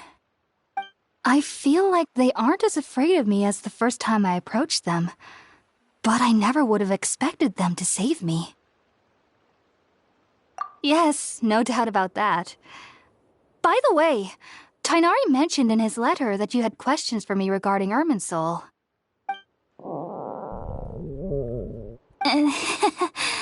Sorry about that. Sounds like just drinking juice still isn't quite enough for my stomach. Well, if somebody hadn't dropped the food earlier... prepare something ourselves. Besides, Paimon's getting hungry too. Let's eat first and talk about Irminsul later. Alright, we're up, Traveler. Today's menu will feature sweet madame and a radish veggie soup. You'll love them, Hypatia. They're our specialties after all. Sounds good. I've never tried any dishes from other nations before. I certainly look forward to it. It's been so long since I've had a decent meal, too. To be honest, the last time had to be when Tighnari came to visit.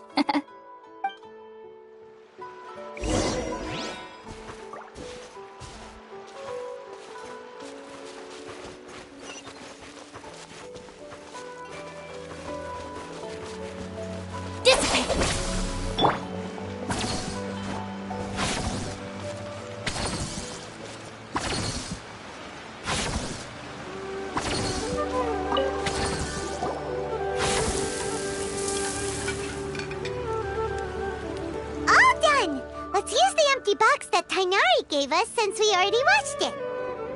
Oh, it smells amazing! And the box is a nice touch too! Let's go serve this up and start eating with Hypatia!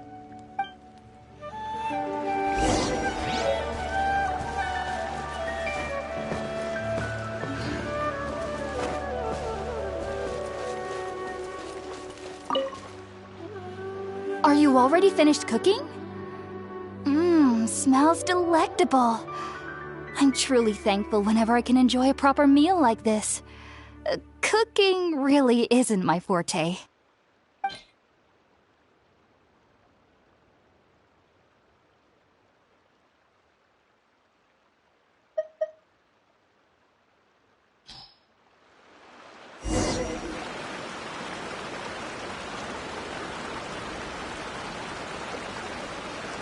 Even though everything you mentioned was in Tighnari's letter, it's still hard to believe you were able to connect with Irminsul immediately after smelling Spiritborn eel for the first time.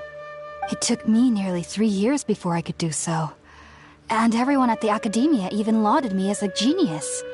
You should know that some researchers spent their entire lives without ever successfully connecting with Irminsul as you have. So why does this incense allow people to connect to Irminsul? The ingredients used to make Spiritborn eel primarily consist of plants created by Greater Lord Rukkhadevata. These special ingredients are conducive to heightening our senses to the Dendro Archon's power. Since the root of the Dendro Archon's power lies within Irminsul, we can occasionally tap into her powers to peer into the depths of the earth.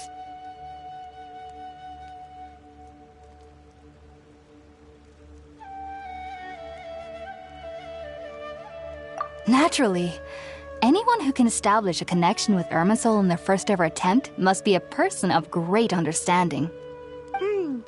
Makes sense. But Paimon's got a question. Why was she sensitive to the smell of those plants for such a long time? That was primarily due to her body's unique constitution. Stimulated by the incense, she could perceive the Dendro Archon's power and experience the sensory overload, hence the adverse reactions. Taking in any scent similar to the ingredients of Spiritborn eel would cause adverse effects. Not to worry, though. It appears you've already fully recovered. Technically, your body should still be sensitive to the powers of the Dendro Archon, but unless you're using intentional meditation techniques, the scent of Spiritborn eel should no longer trigger such reactions. Whew. Well, that's a relief. I must admit, I am quite envious of your abilities. Even if it meant suffering from pounding headaches for the rest of my life, I'd consider it worthwhile so long as I could connect with Irminsul at will. Whoa, you're really serious about this whole thing, aren't you? I am a researcher after all. As a member of the Ritaoist Darshan at the Academia, my main area of research is the stars and their connection to the fate of living beings. But there is still so much we don't know, especially regarding the mysteries that lie in the starry skies. Which is why I must turn to the all-knowing Irminsul for answers. If only my perception wasn't so limited. Unfortunately, I cannot guarantee that my every attempt to attune with Irminsul will be successful, or that doing so will leave my consciousness intact. I am currently in the stage of training known as Satyavada life. Many researchers in Sumeru have lost their minds while seeking to attune with Irminsul during this stage. Sages have said that Irminsul contains divine knowledge, and touching such knowledge without the proper preparations and abilities will only lead to one's mind caving in on itself. That's why we meditate alone. We need to ensure that our minds will be calm while minimizing the possibility of involving anyone else. Whoa! So knowledge from Irminsul can be super dangerous! Aren't you afraid of the risks, Hypatia? Of course I do. Especially during nights that are pitch black with no moonlight, and dead silent without even the sound of insects. However, I've been feeling better as of late. I don't get as scared anymore knowing that I have a little neighbor living nearby. I believe that being able to see them is a sort of blessing from the Dendro Archon. But what's strangest of all is that they're clearly an envoy of the God of Wisdom herself, and they have the curious power to make people dream. What's so strange about that? It doesn't sound so out of place for a divine being, does it? Well, it's strange because nearly nobody in Sumeru can ever dream. Huh. Is that true? Yes, well, to an extent. Only children can dream in Sumeru. Adults, however, never do. The sages say that wisdom implies rationality, but that which occurs in dreams is often neither rational nor logical.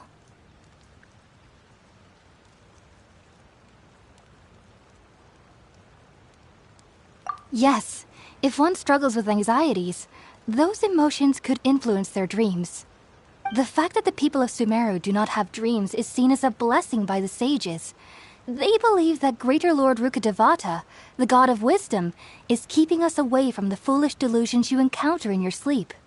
I was born into a family of scholars in Sumeru City.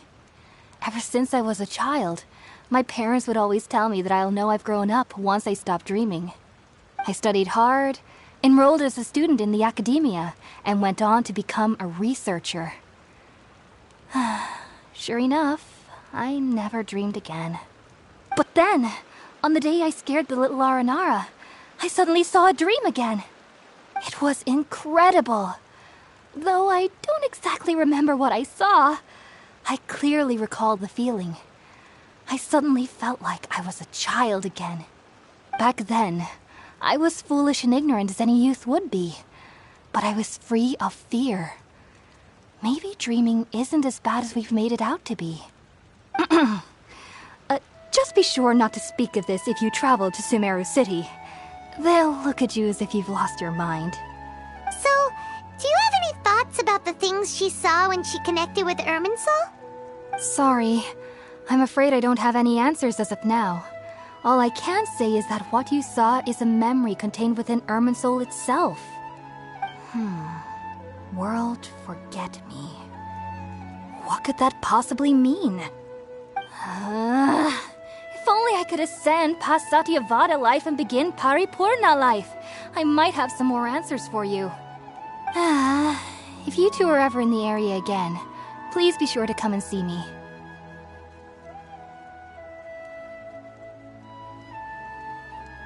There's no need to be thanking me. You two are my saviors. Besides, I'm already looking forward to tasting some more of your cooking. Now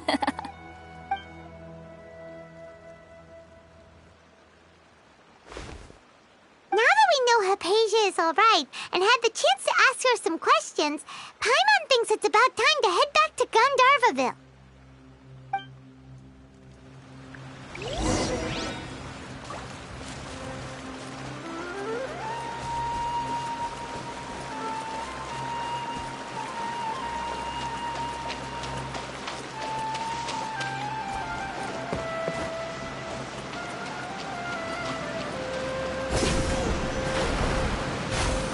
I won't let you down!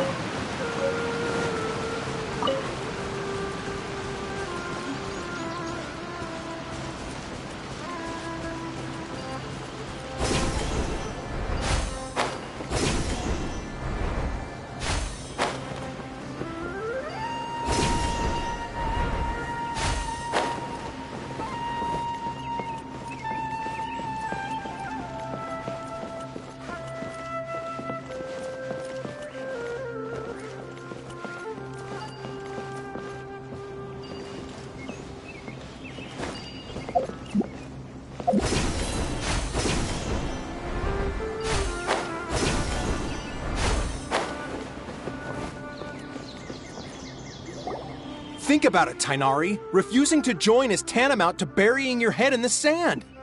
I understand that you're a forest watcher and that it's your duty to combat the effects of withering zones. But isn't it evident that such work is not a lasting solution to the problem? As Sage Kage clearly stated, your presence and guidance in Sumeru City is pivotal in finding a cure for Irminsul. How could you possibly refuse? Keep your emotions in check, Gulam. Let's at least listen to Tainari's reason for declining. We're here to invite him to the Academia, not to cause a scene. Sage Kage, I am truly honored that you came here in person, but I'm afraid I must still decline your invitation. I am merely a forest watcher. How could the great minds of the Haravatat have any need of someone like me? Well, it turns out that your refusal letter had some implications on your master's reputation. He is a renowned sage of the Immorta, after all. So now I've come here in his stead. I see. Huh. And I figured that given his temper, he would come here and berate me personally. Tainari, your master is an integral part of this effort, and now he requires your assistance. And what exactly does my master need of me, Sage Kage? You'll know once you've arrived in Sumeru City, that is. And how long will I be required to stay? There's no definite answer as of now. Do you mean to tell me that despite coming all the way here to Gandharvaville, you still can't answer the questions I laid out in the letter to my master? If that's the case, then I'm afraid I cannot give you a definite answer either. Tainari, but you... So be it. Come, Gulam, we're leaving.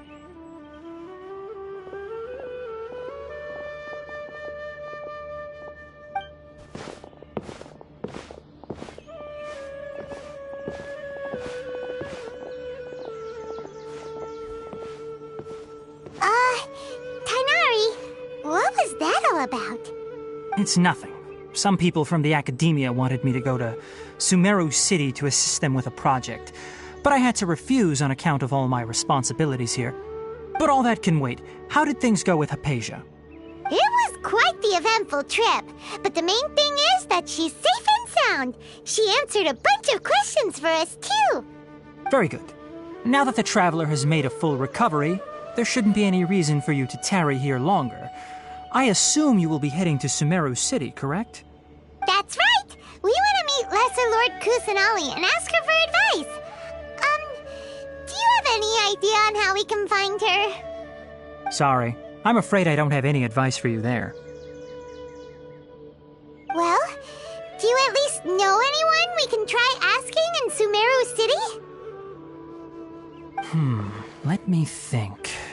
My trips to Sumeru City have been fairly short, and most of my acquaintances are researchers.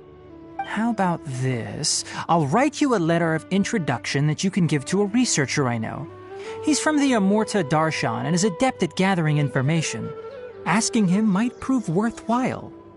Also, when you enter Sumeru City, you'll probably end up receiving something like this item here. I'm not sure if it will ever come in handy for you, but maybe you can give it a try. Oh? What is it? It's called an Akasha Terminal. It's a tool produced by the Academia that utilizes the legacy of Greater Lord Rukkhadevata. Some say that this very item is the basis of Sumeru's reputation as the City of Wisdom. Needless to say, this device and its usage fall under the Academia's expertise, so I'll leave it to them to show you how to use it. Great! Next up, Sumeru City! But wait, before that...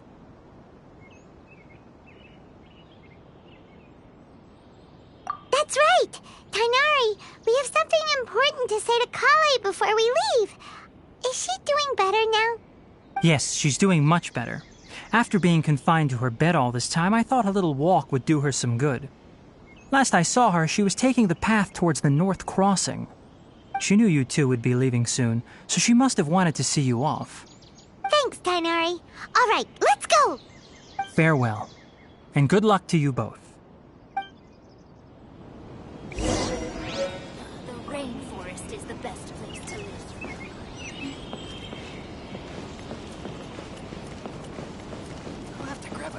flame May when I'm back in the city.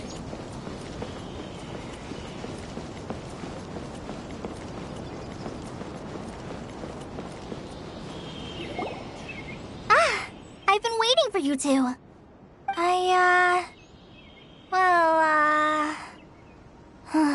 Never mind. I guess I should just wish you two a safe and successful journey. Thanks for waiting here just to see us off, Kale. We're headed to Sumeru City. Don't worry about me. I can take care of myself. My condition won't be getting in the way of my duties. I want to be a forest ranger after all. It's up to me and the others to protect the rainforest here. And, I'm sorry. I should have told you both about my condition when we first met. I just wanted you two to treat me as a normal friend, not some girl that needs your sympathy. But I guess now I understand that the most important thing is for friends to be genuine with one another. There's no need to apologize, Kale. We should be thanking you for trusting us enough to be your friends and sharing your past with us. We're probably still gonna worry about your condition, but that's because we're friends and we care about you. Thank you. That means a lot. Before you leave, I have something for you. Oh? What is it? It's my recipe for pita pockets. I told you that I'd give you a copy, remember? My handwriting is a little, messy, so please don't laugh. Yay! Thanks, Kale. Now we can eat those scrumptious little pitas whenever and wherever we like. I hope that whenever you eat them, you'll both remember your time here in Gandharvaville.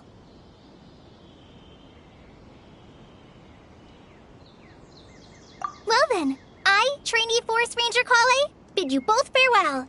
Please visit Gandharvaville again. The Rangers will always be ready to assist you here.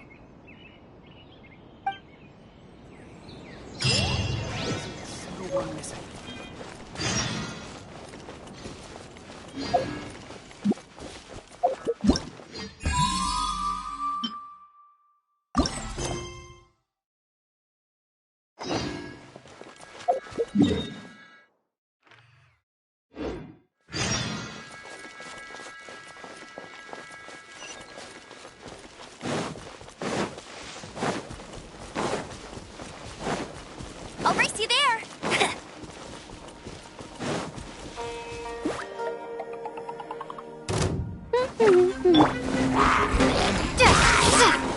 Scatter!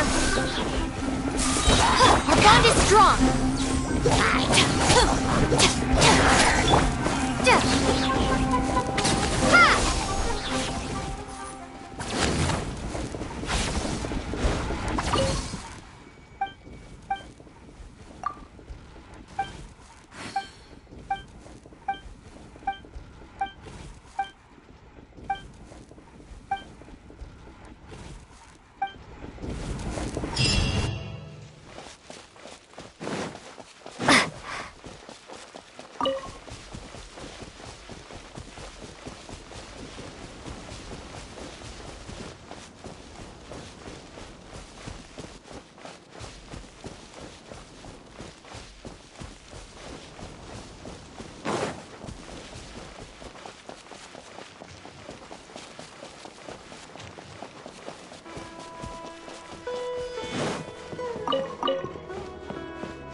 Let me scry!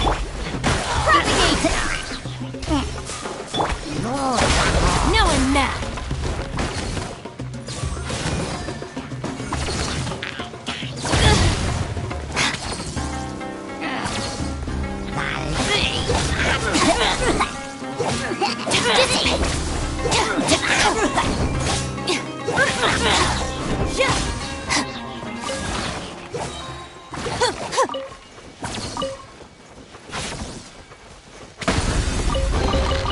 All right, this'll do.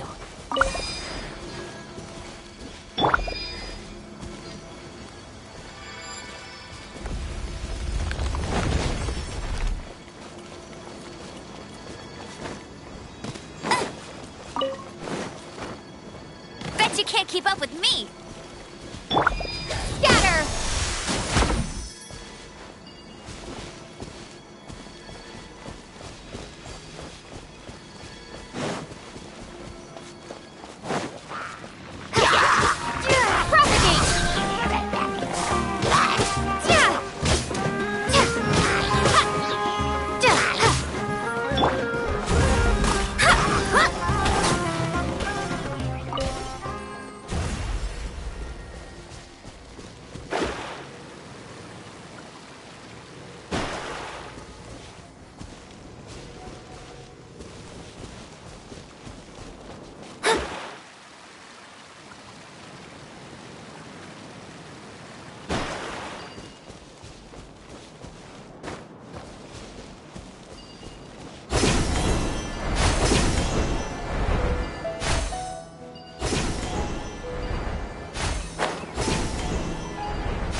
Treasure is pretty exhilarating.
boils into dissipate.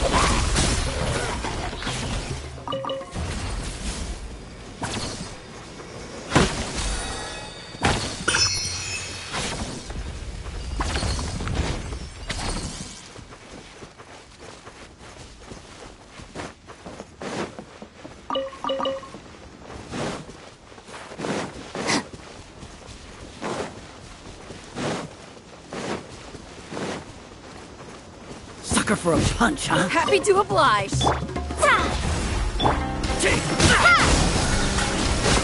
Our bond is strong.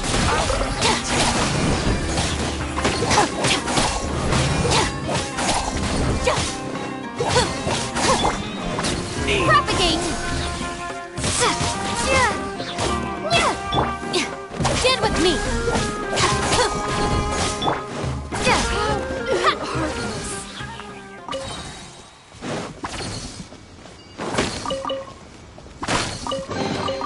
A reward on the road.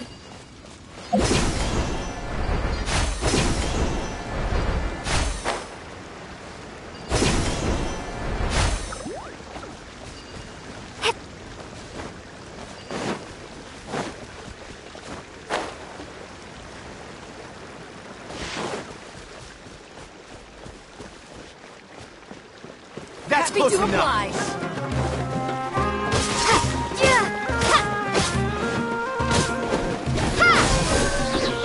No escape. Where do you think you're going?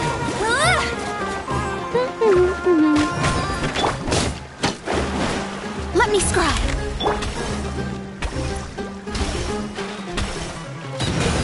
Scatter.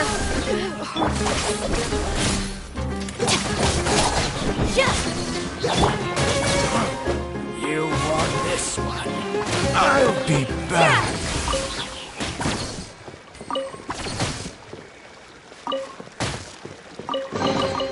Is this an answer from this world?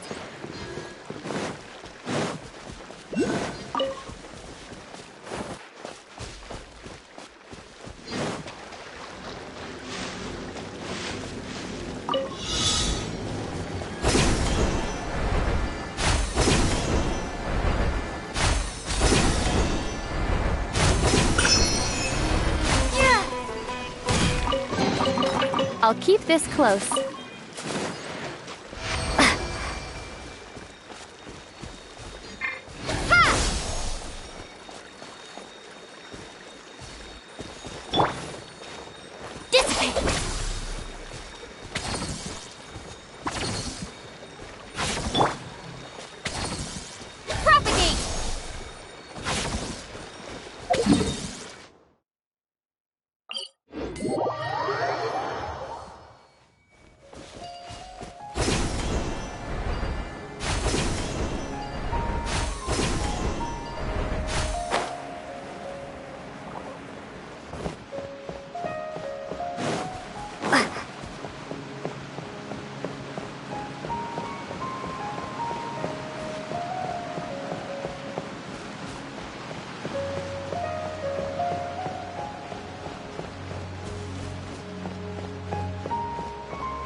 Directly from the palace of Alcazarzaret.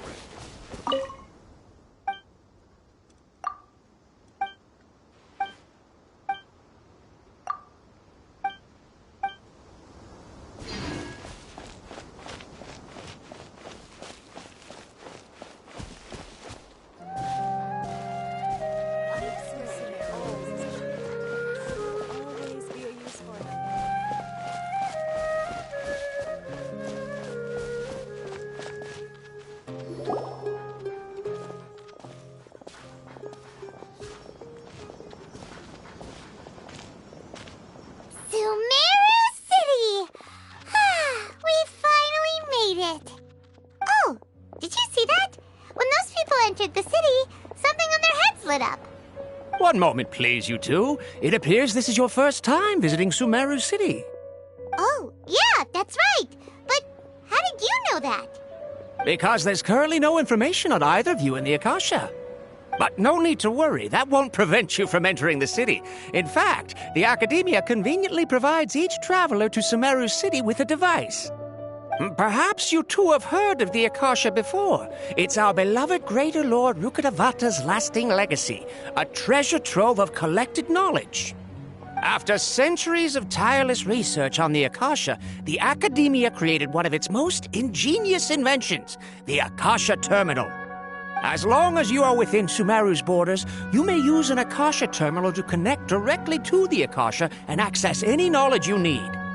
I should mention that due to technical limitations, the operation of Akasha terminals will be much smoother and more effective in large cities such as Sumeru City and Port Ormos. Oh, so this is the thing that Tainari was telling us about. It sounds pretty amazing. You two are quite fortunate. Until recently, it was standard practice to only issue Akasha terminals to outlanders who spent an extended amount of time in Sumeru.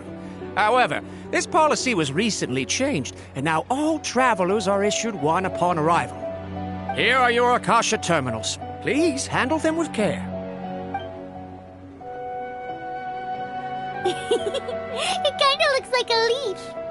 To activate it, simply hold it in your hand and say the following phrase to yourself. May the mighty God bless us with their voice of wisdom. Oh, since this little doodad lets you access knowledge, maybe we can use it to find a way to meet Lesser Lord Kusanali. Let's give it a try. Ahem. May the mighty God bless us with their voice of wisdom.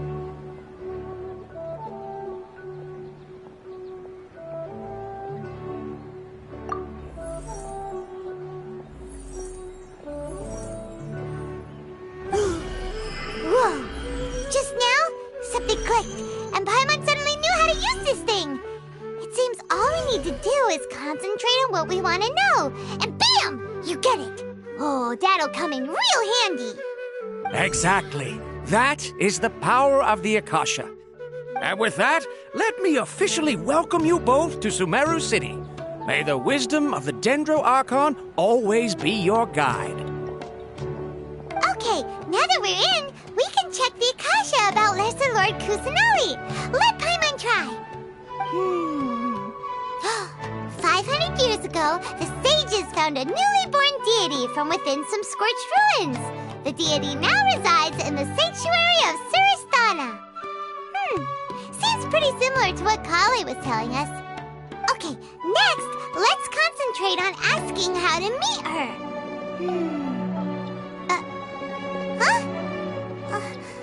Paimon doesn't sense anything. The Akasha didn't respond to Paimon's question. Oh, come on! Ugh. Focusing on this question feels like when you have something you're trying to remember and it's on the tip of your tongue, but you just can't think of it. Ugh. Paimon's brain is exhausted.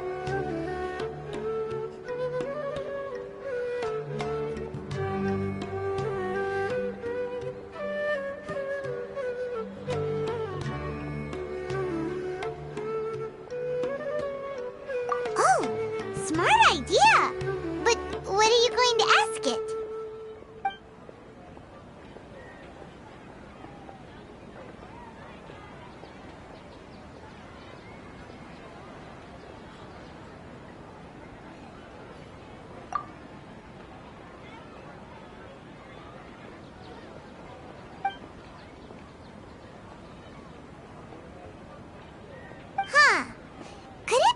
Because we're Outlanders and we've only just arrived in Sumeru?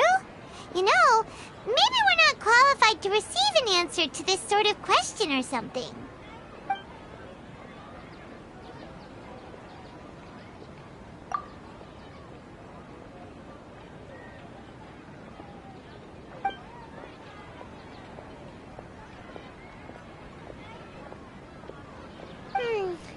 You too? Well, glad it's not just Paimon.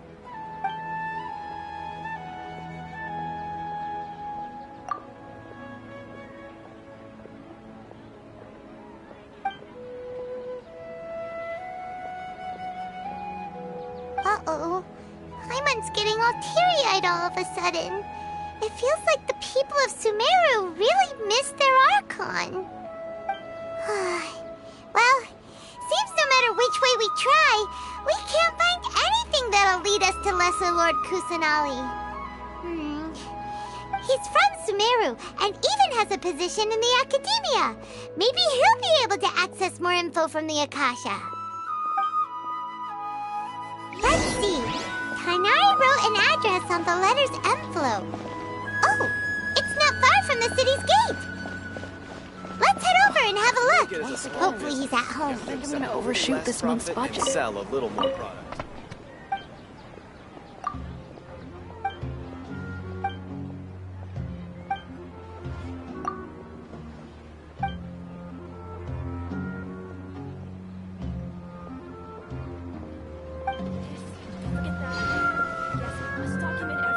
Watch out for pickpockets.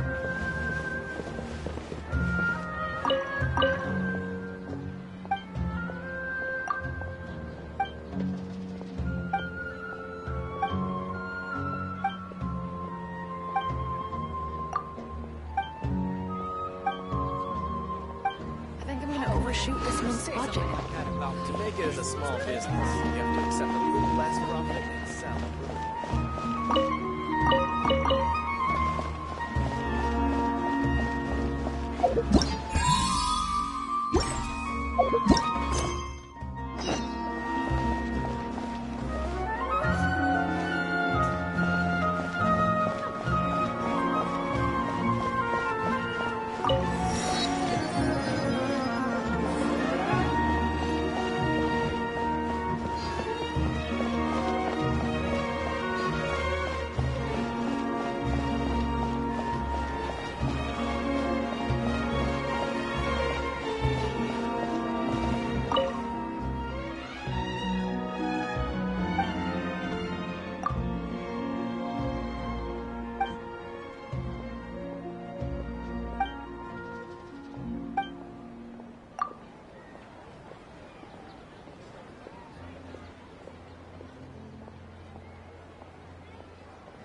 Ad Astra Abyssosk. Welcome to the Adventurers Guild.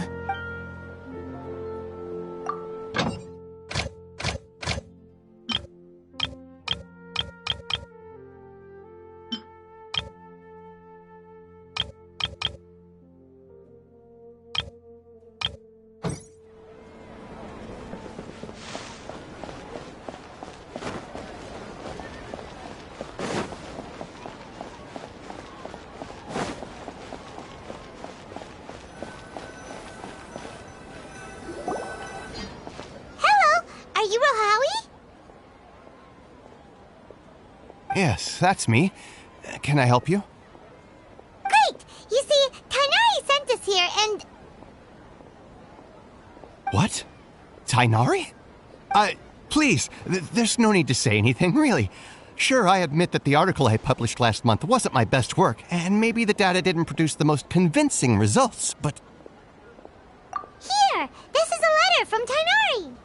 Oh, let me see... Oh! Ooh, what a relief. You two nearly scared the life out of me. So you two just have some questions for me? Seems even Tainari acknowledges my innate ability for procuring information. So, what is it you two would like to know? We want to meet with Lesser Lord Kusanali. Do you know a way we can do that? You mean you want to meet the Dendro Archon herself? This isn't exactly my area of expertise, but let me see what I can find in the Akasha.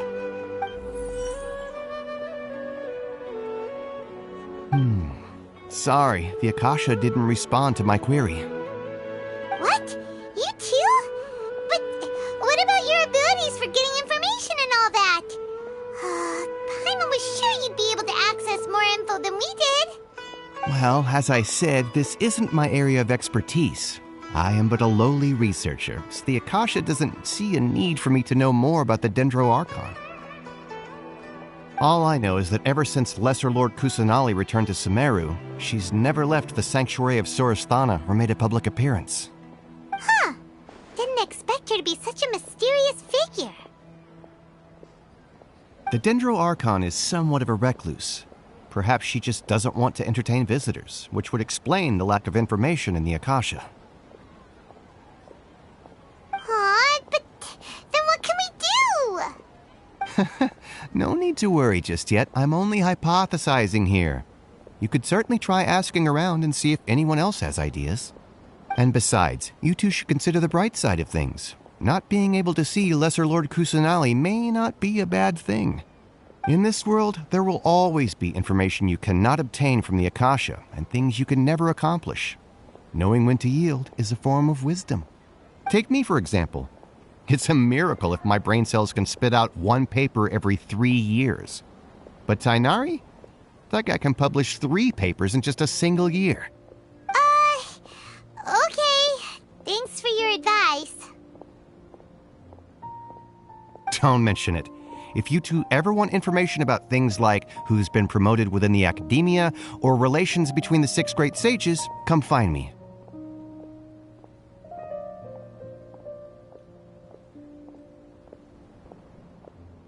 Hey, come on! This is a survival skill at the academia.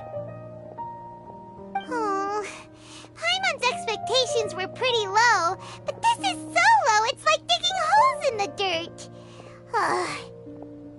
So what do we do now? Even if we want to talk to someone, we don't know anybody here.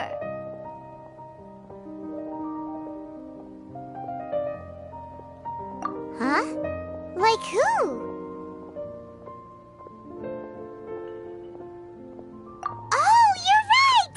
Catherine! The Adventurers Guild has its own intel network. Let's hurry and find her. Yes, we must document everything. Watch out for pickpockets. And all the cumbersome tests again.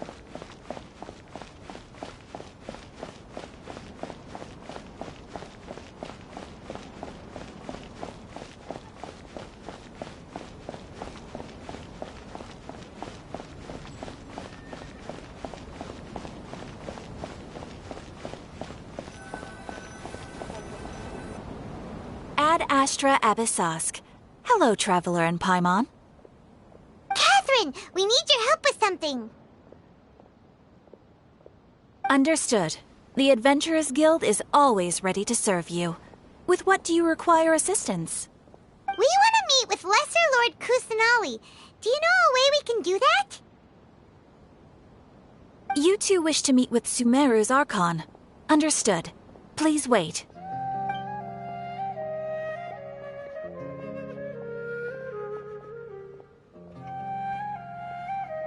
I apologize, but I am unable to call up any relevant information in the Akasha. I'm also unable to locate any pertinent information in my personal memory. Aww, another dead end. Well, if Catherine can't help us, then we really don't know anyone else to ask now. Please do not worry. I may know of someone who can help you two. In Sumeru, the Adventurers Guild does not serve as the vanguard of information. Rather, there are numerous active mercenary groups collectively known as the Eremites. They take on various contracts and work all across Sumeru, so they naturally accrue intelligence. An Eremite brigade called the Corps of 30 is in charge of Sumeru City's defenses. Not only are they the oldest brigade, but they are responsible for managing and coordinating the affairs of all other mercenary brigades. Corps of 30? What a weird name. Supposedly, they are named as such because their ranks numbered 30 at their inception. Asfant, an advisor with the Corps of 30, maintains good relations with the Adventurers Guild. Though he's already retired, he and his words carry great weight within mercenary circles. If you'd like to get in contact with him, you can find him at the Corps of 30's headquarters, the Citadel of Rexar.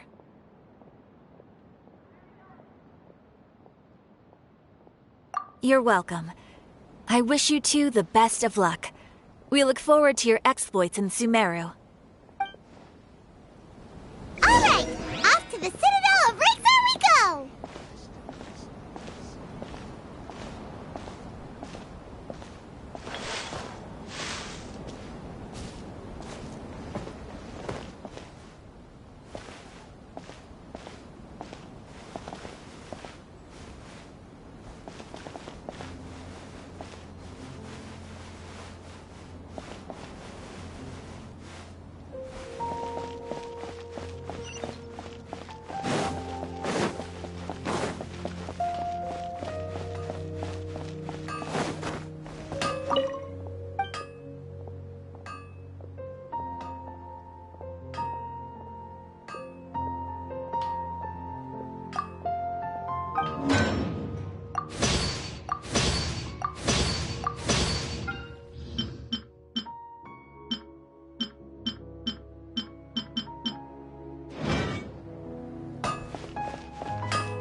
Things can't go on like this.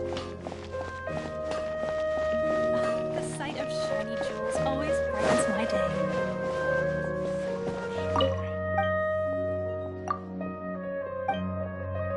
My word for it.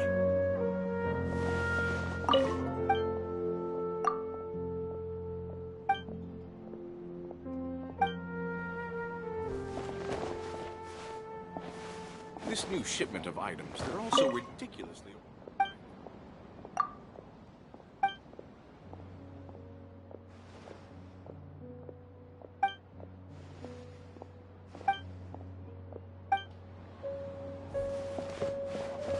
The sight of shiny jewels always brightens my day.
Must be distributed appropriately.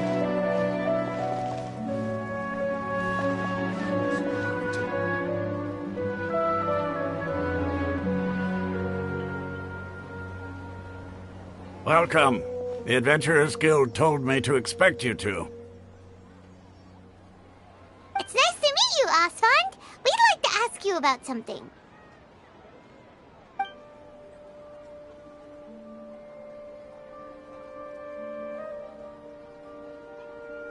I see. So, Catherine's the one who sent you this way. Ha! It's true that the Eremites' network is vast, but even I can't help you meet the Dendro Archon.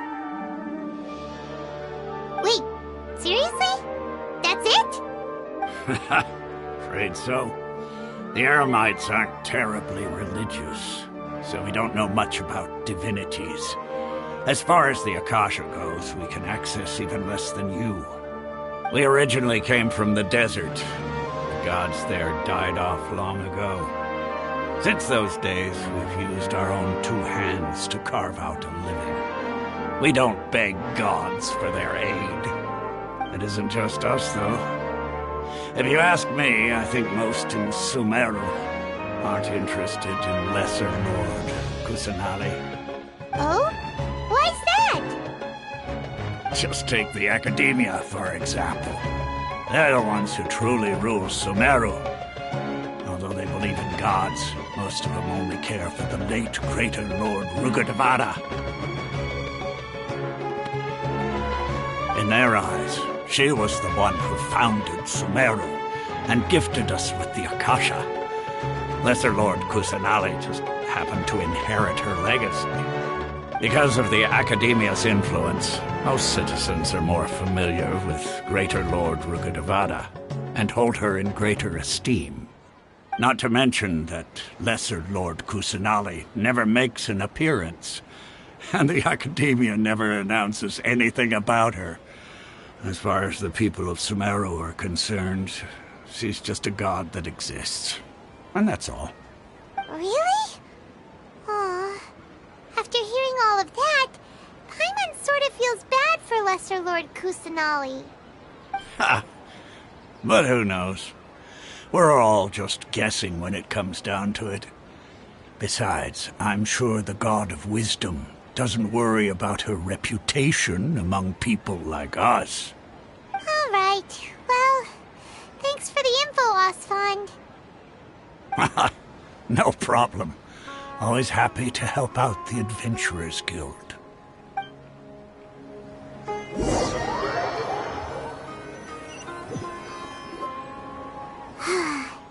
Seems Osfond was right about most people's attitudes here.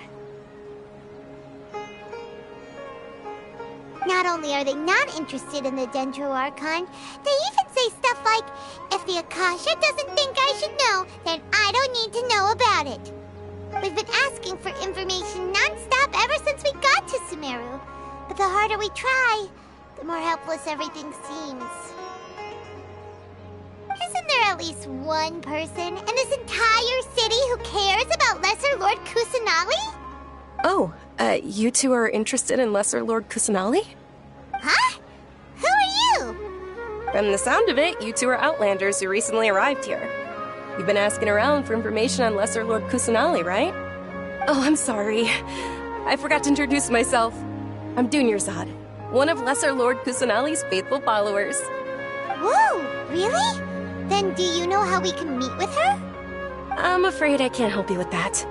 But your conversation earlier did happen to remind me of a legend about the Dendro Archon. Sure. It goes like this.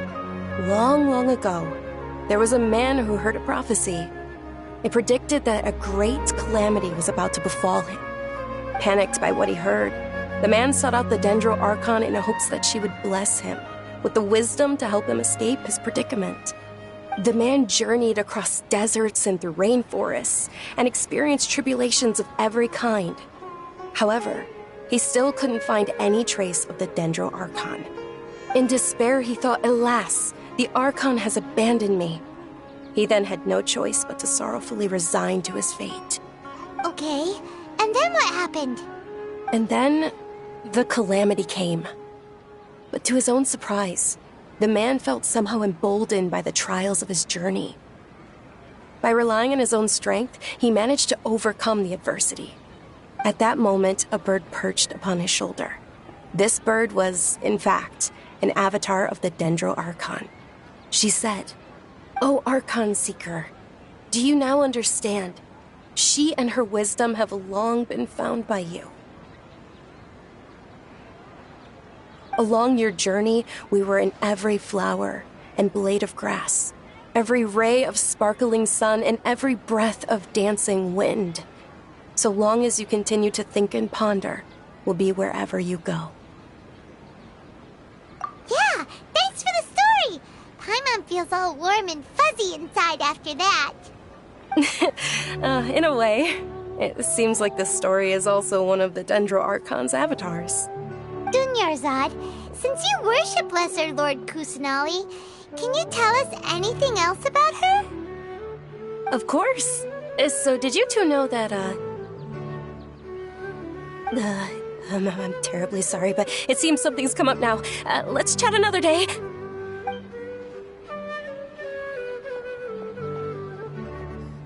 Hey, wait! What the heck just happened?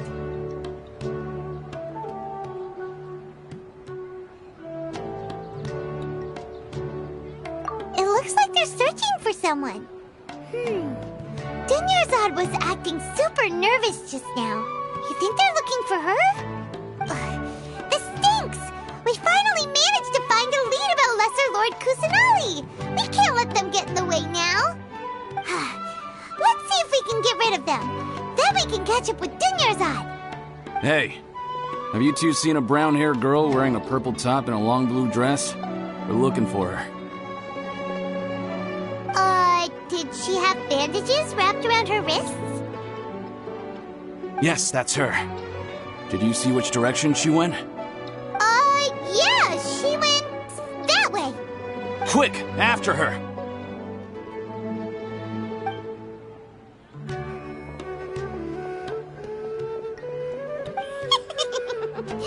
That should keep him busy for a while.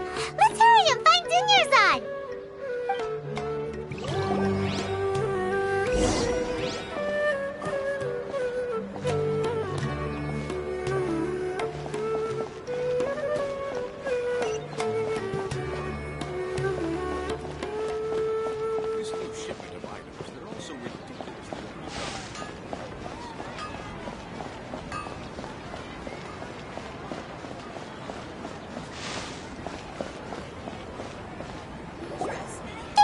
Dunyarzad, we thought you might have been long gone by now.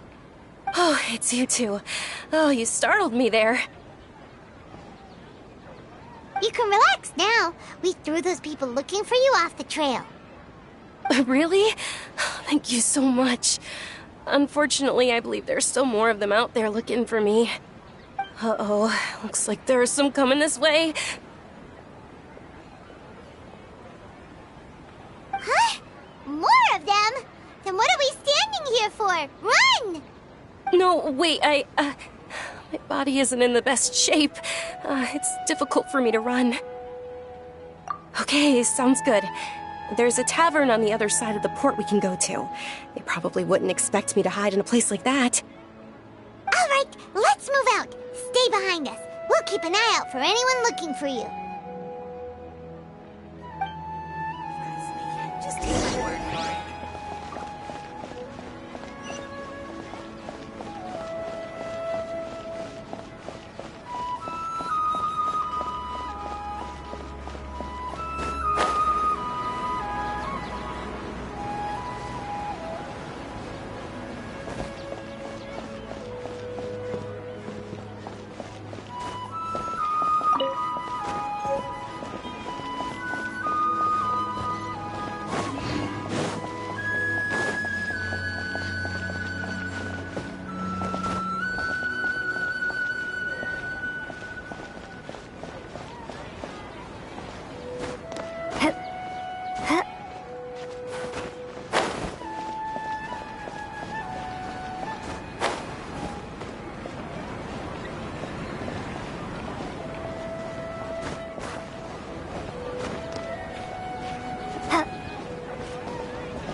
We made it. Oh, they shouldn't be able to find us now. Wait! Stand down, Dia!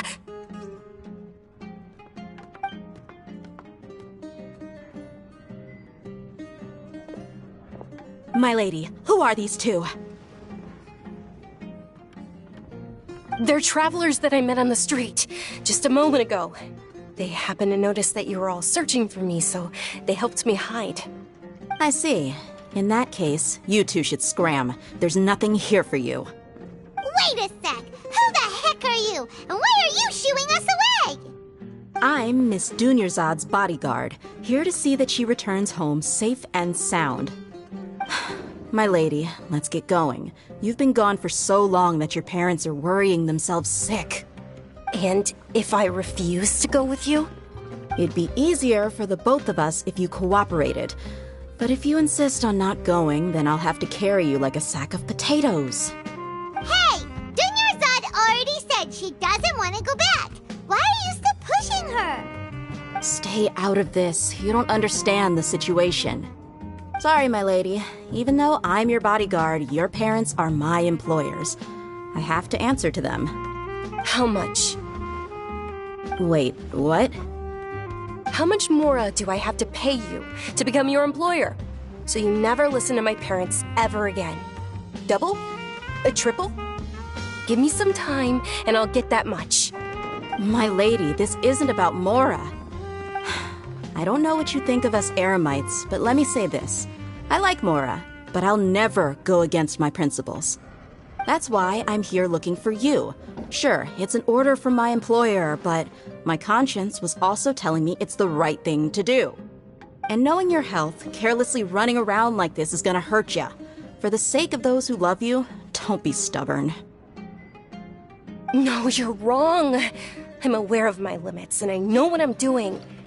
Honestly, the only people being stubborn right now are my parents. And I know perfectly well that it makes no difference if I'm at home or not. They still won't accept reality. And every time I bring this up, they just change the subject. Dia, you've been living with us a long time already. This should be old news to you. Dia, I know it hasn't been easy for Mother and Father, and I'm grateful for everything they've done for me. But there's someone else in this world I'm also grateful to. Because she saved me. The love I have for her is the same I have for my parents. This is my life and my last chance.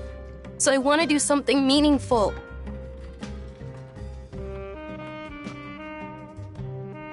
My lady, are you sure what you're doing now is meaningful? Yes, I'm sure. At least, it is to me. Fine, I won't ask you to return home anymore. But let me make something very clear. I'm only doing this because I respect your determination, not because I agree with you. Thank you, Dia. Sorry for being so rude just now. My nerves were acting up. And I even brought up your payment in such an offensive way. Don't worry about it, my lady. I did say that I like Mora. Besides, that's our next topic of conversation. Today's little excursion caused such a ruckus that every single bodyguard at the estate was deployed. It wouldn't be easy to hide things from your old man. Since this definitely won't be your last escapade, here's a little tip. You should at least make it look like your room and things are still in order when you leave. Also, you'll need someone to cover you for when you're out and about. So, I'll let you hire me, my lady. This way, everyone wins. As for the pay, let's say half of what your father pays me. We can settle the bill when we return to the estate. Okay, deal. Yay! Looks like they've reached an understanding.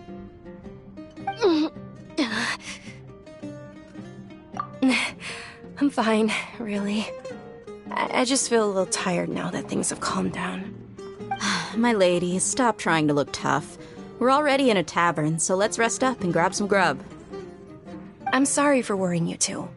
If you don't mind, I'd like for you to join us. Sure! After you rest up, we want to hear more about Lesser Lord Kusanali.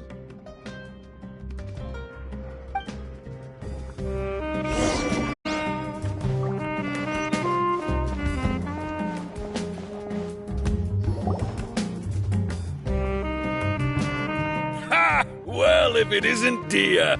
Haven't seen you in nearly half a year. Word on the street is that you're a bodyguard for the Homayani family now.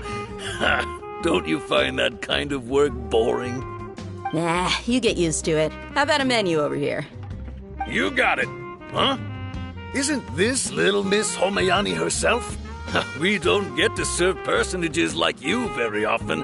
We'll be sure to prepare our very best. Thank you, sir, but there's no need. I don't have a lot of Mora on me, and I really ought to save as much as I can. But please bring these two the best food you have. They're my new friends, so I want to be a good host for them.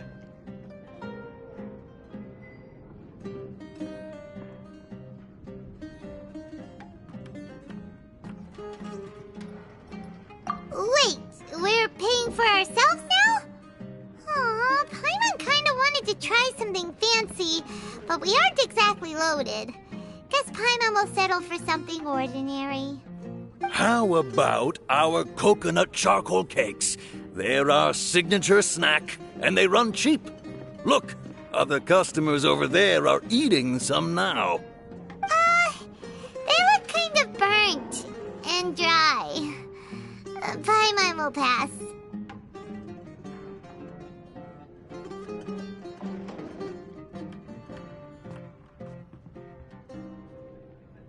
Hey, come on! Paimon has personal preferences too, you know.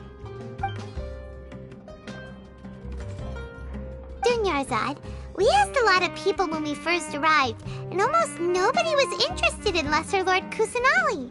So, what made you want to follow her? Well, remember when you asked me if I knew how to meet the Dendro Archon? Even though I don't know how, I think I've actually seen her before. Huh? Really? Yes, it was when I was a child. At the time, my illness had kept me bedridden for the better part of a year. I was stuck inside and couldn't make any friends, and my parents did their best to find treatments for me. But even then, the Akasha didn't have any helpful information. My younger self no longer had any hopes or dreams. One flare-up was so bad that I was in a semi-conscious state for several days. Then one night, I woke up alone in my room. I was terrified. My body was paralyzed. Even if I cried, there was no sound. At that moment, an ethereal voice spoke in my mind. Dunyarzad, don't be scared. You don't have to cry. Dunyarzad, don't be scared. You don't have to cry. Who are you? How do you know my name? How do I explain this?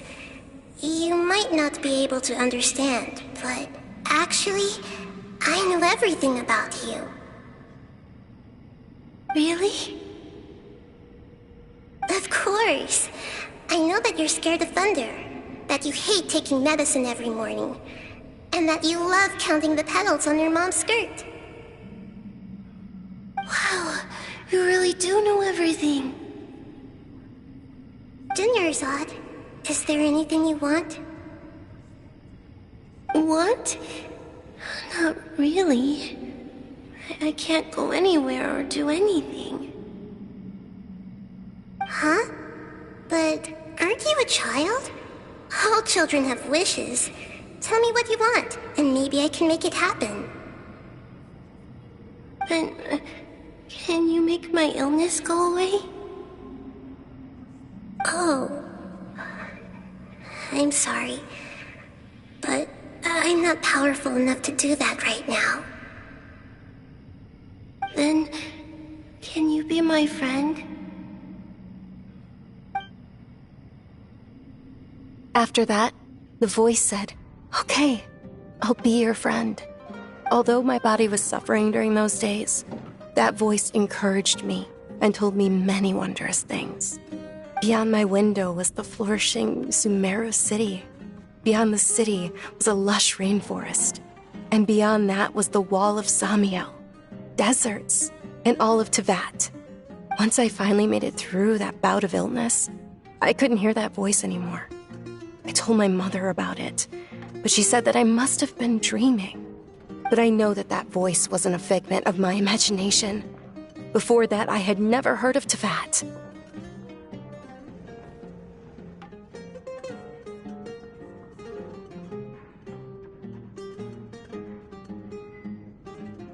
Yes, for sure.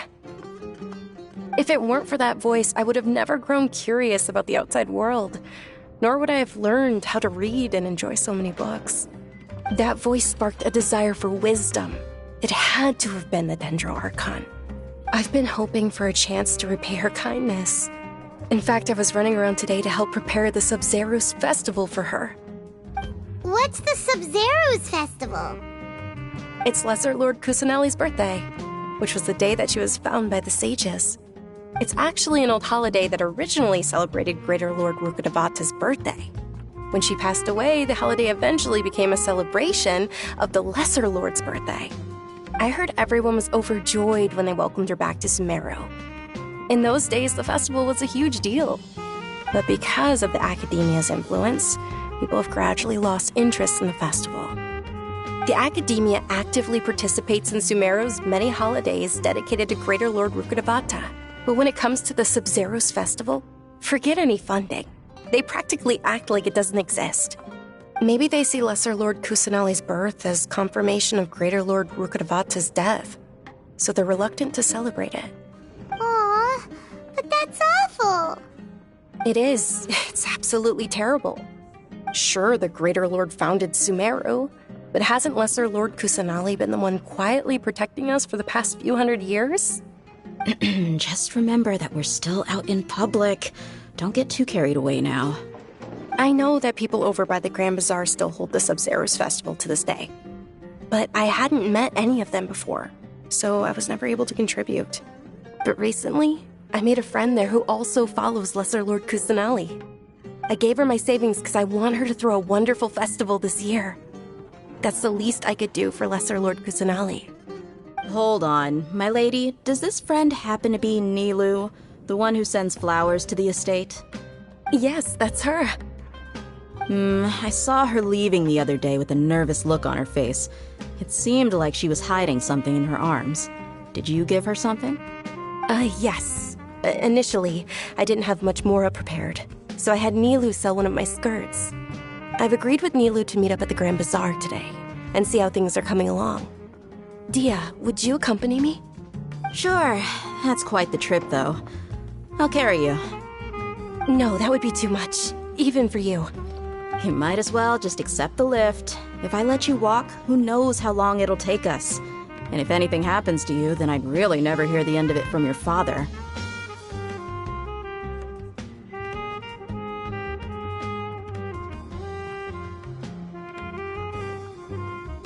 But of course. Nilu will be thrilled to hear there are more people interested in Lesser Lord Kusanali.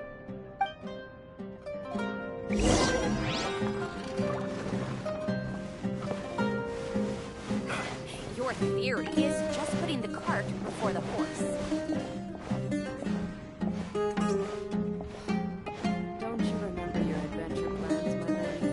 Well, your perspective is just tunnel visioning.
sorry I'm late, Nilu.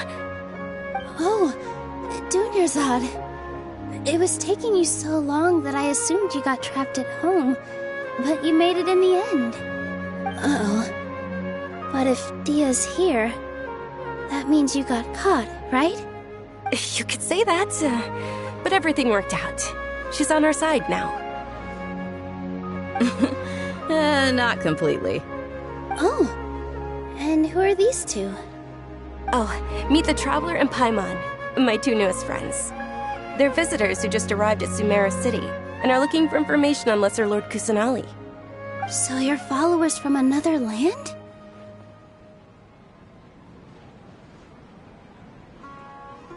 Oh, really? Well, that's okay. You're still invited to the Sabzeruz Festival. By the way, Dunyarzad, we've already started decorating the Grand Bazaar. It looks spectacular, thanks to your generous contribution. You're very welcome. It's the only thing I could do. Do you still have enough Mora? Probably? But don't sweat it. We've already finished renovating the stage. Come on, I'll show you.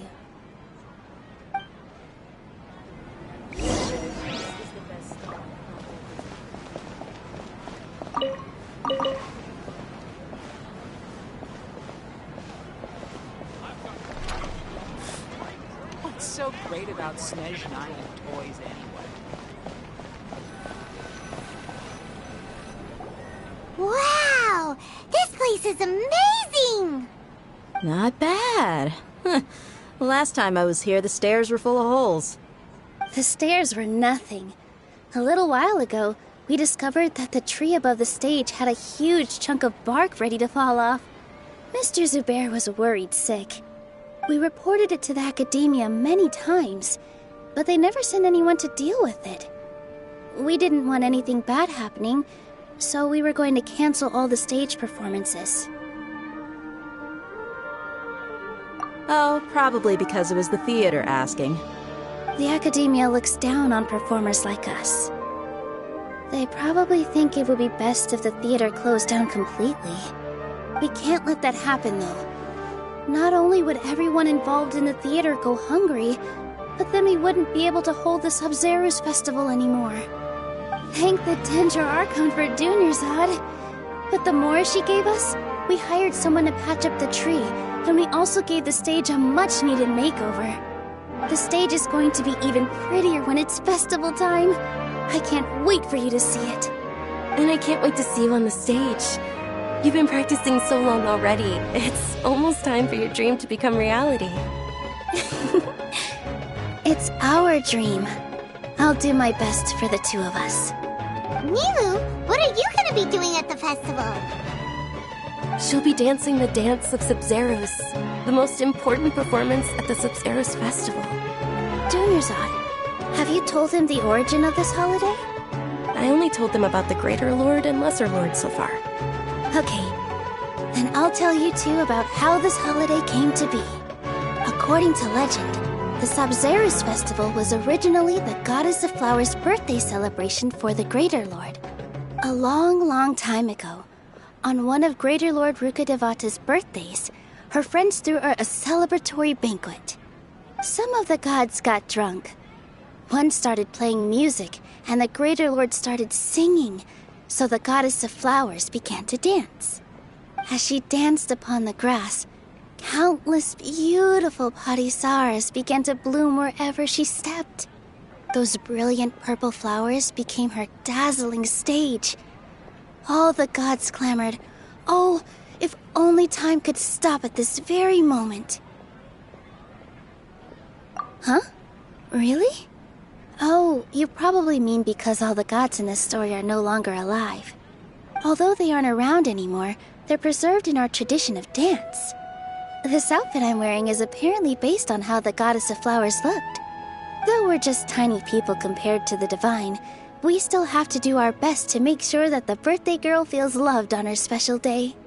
Nilu, you of all people will definitely be able to convey our well wishes to the Dendro Archon. I also noticed that you went the extra mile and scattered parisaras around the stage. They symbolize the Goddess of Flowers, after all. It's just a shame that all the real Patisaras went extinct after her death. Yeah. The Greater Lord brought forth Patisaras in memory of the Goddess of Flowers. But she ultimately could never truly replicate that beautiful purple. Thinking about the Goddess of Flowers dance makes me wish I could have seen it. If my stage were anything like that, I'd be thrilled if I had just 2 real Patisaras on the stage. So, Traveler and Paimon, what do you think?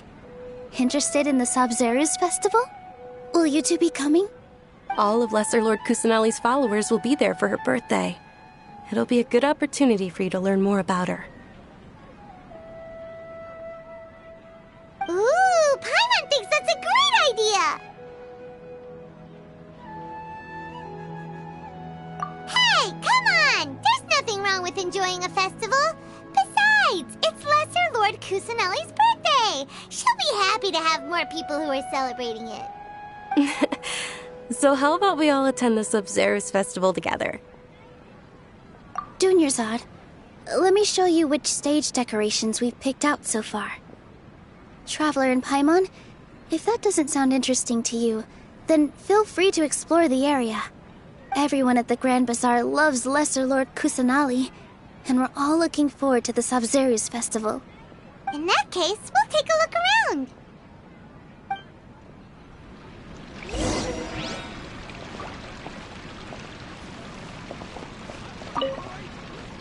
Whoa!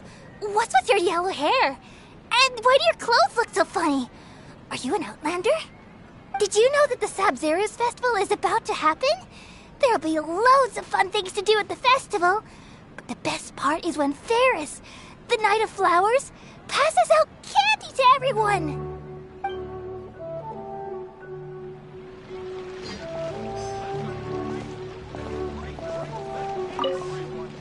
Huh. Revamping the stage for the festival couldn't have been easy, that's for sure. I bet this year's festival will be one to remember. I don't know much about the Grand Bazaar, but I do know that the residents here have a penchant for song and dance. 2 things that the Academia doesn't particularly approve of. Oh, and the perfume sold around here is a lot better than what you'll find elsewhere. The fragrances are longer lasting and they're gentler on your skin and... I mean, that's what I've heard at least.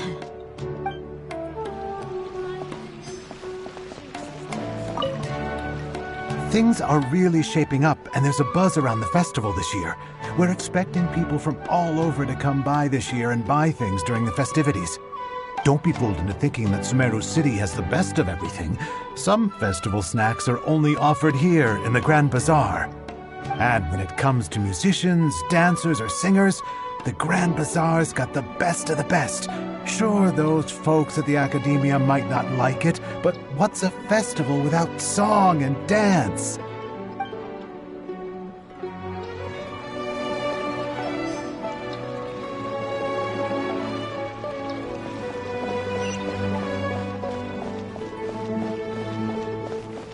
I've got great food.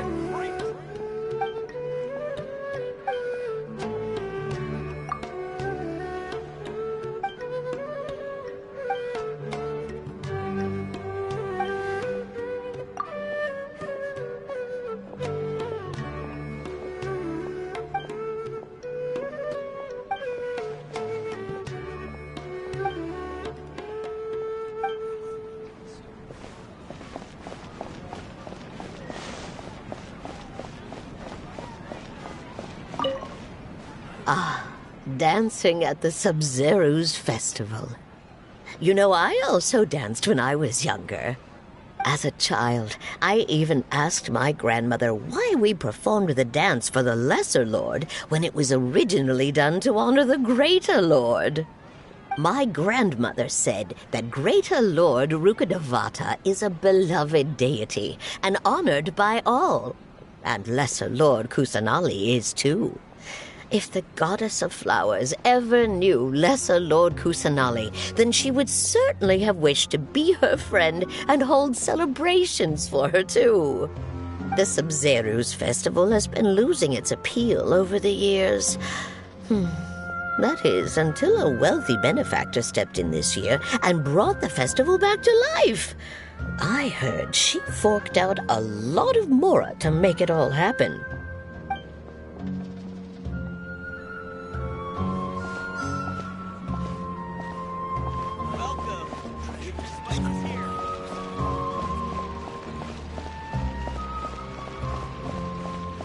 Is there no future for me? In work as on the stage, one must act with grace.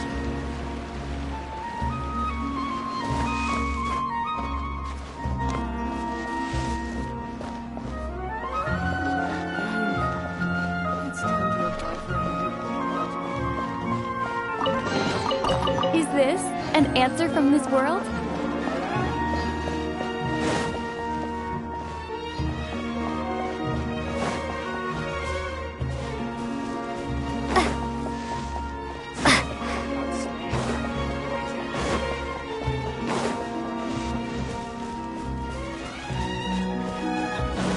Every item I sell.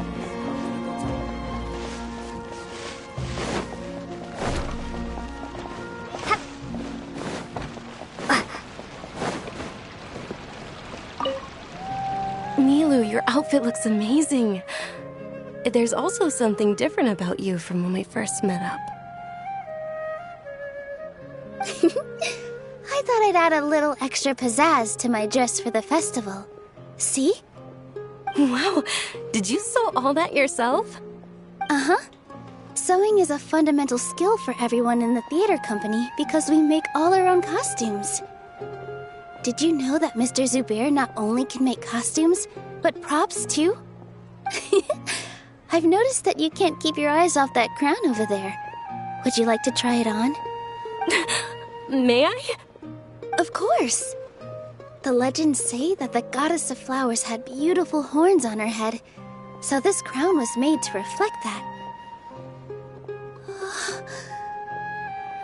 Dunyazad, you look absolutely stunning with it on. It's like I'm looking at the goddess of flowers herself.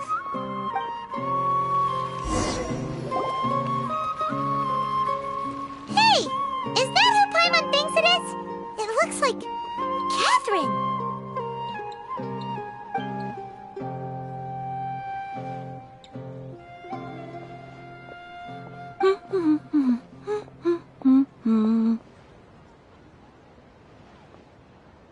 Huh.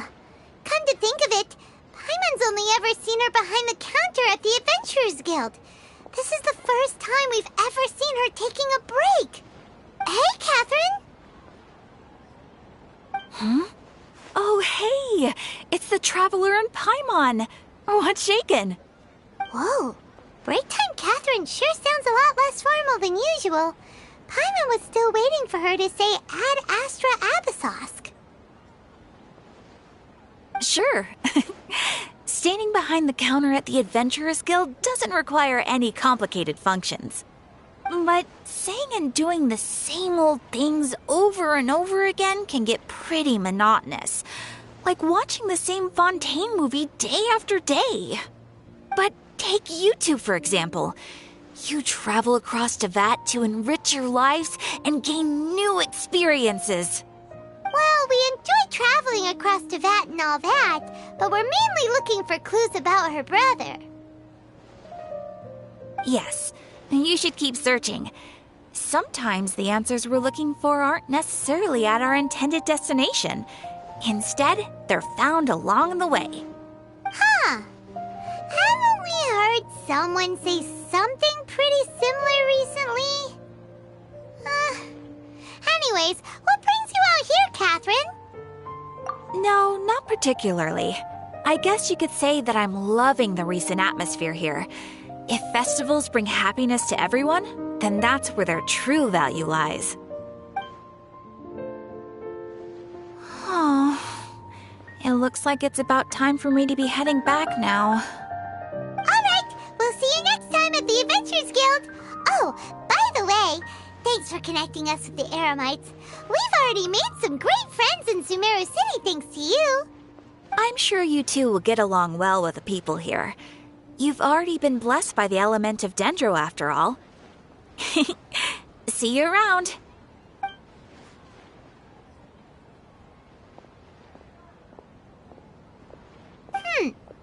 There's something really different about Catherine today. Hey, traveler. Paimon. Oh, hey, Dia. What's going on? I've got something to tell ya. My lady knows you're looking for ways to meet Lesser Lord Kusanali, and she's been trying to come up with a way to help you. Well, I have an idea that might help. Are you serious? We'd love that! It might not necessarily pan out, so don't get your hopes up too much. I'll need to take you two somewhere and ask someone some questions.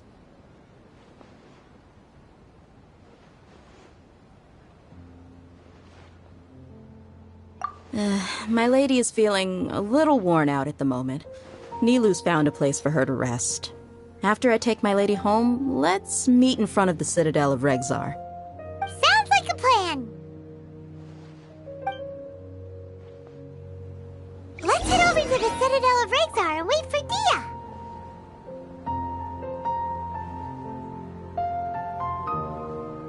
In my opinion, Shoots is the best stall in the whole bazaar. I've got great food and great drinks that everyone can enjoy. Get your spices here. We've got all kinds.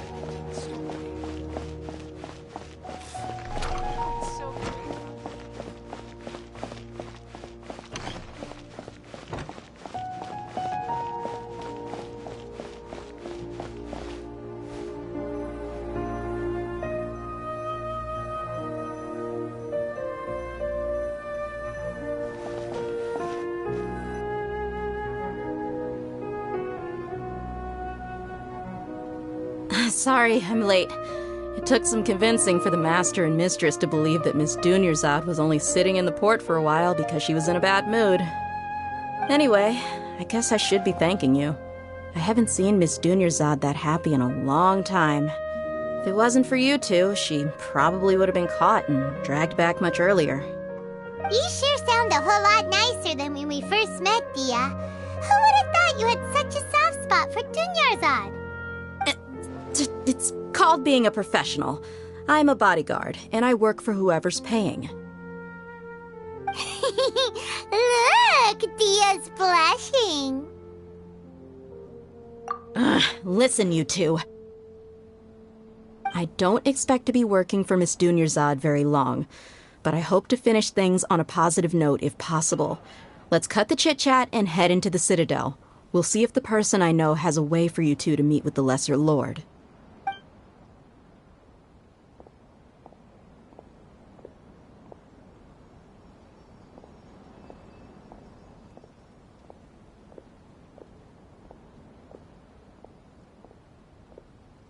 Oh, hey, Chief. Ha, Dia! What are you doing here? And well, didn't expect to see you three together. I take it you all know each other already? Mm-hmm. We met this morning after the Adventurers Guild pointed us to Ozfon for more info. No kidding. Huh.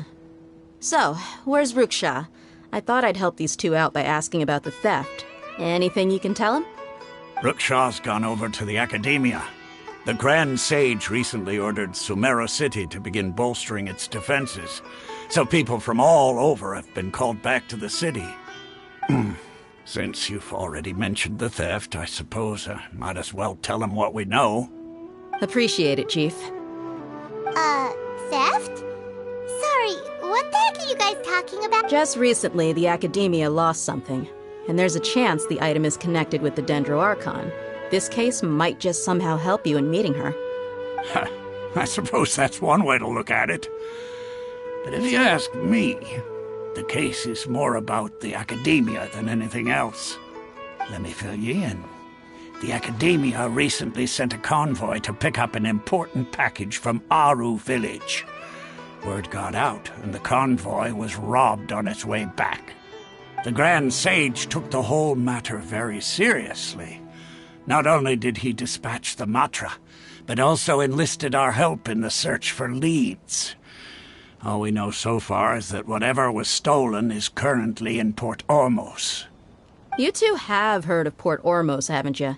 It's the largest commercial port in all of Sumeru. You can travel there by leaving Sumeru City and heading south along the river. The Academia's grip isn't long enough to reach all the way to Port Ormos, so the city's a little more laid back, meaning the population's also a mixed bag. You never know who you'll meet there. Apparently what was lost has a great deal to do with the Akasha, knowledge, and even the gods. I'm afraid I don't have any other details for you, though. If you're interested, maybe you could head to Port Ormos and ask around yourselves. If you want my advice, try introducing yourselves as students of the Academia once you're there.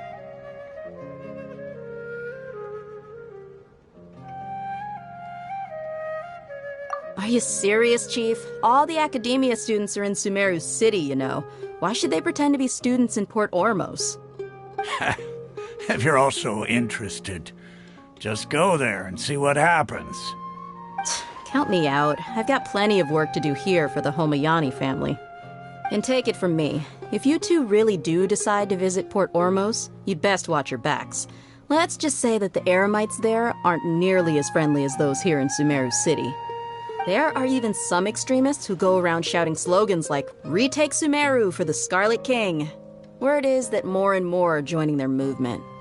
They're becoming a real headache for Chief and the others. You bet they are. The Scarlet King's been dead for thousands of years. Now they start spreading rumors of his return. Ridiculous. Not everyone's like you, Chief. Even the desert natives who abandoned their homes in the wilderness still wish to have a god of their own. Well, Traveler, that's about all the information we have for you. Thanks, Dia! And you too, Osfond! Since we've gathered all we could for the moment in Sumeru City, let's head to Port Ormos and see what we can find next.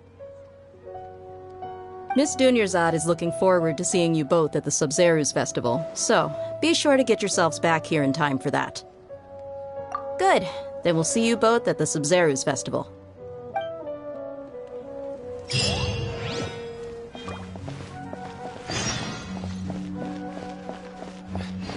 Supplies for the Eremites must be distributed.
Germinate!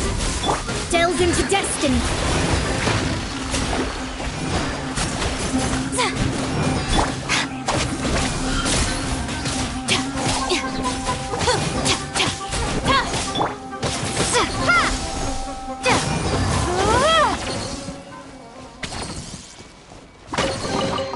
A reward on the road.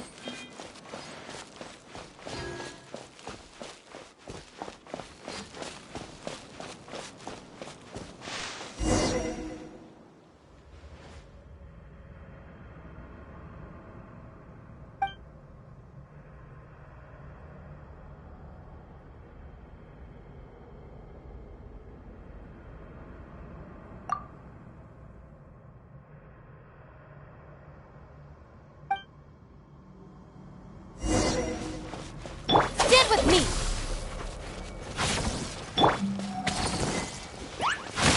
Propagate! Let me scribe!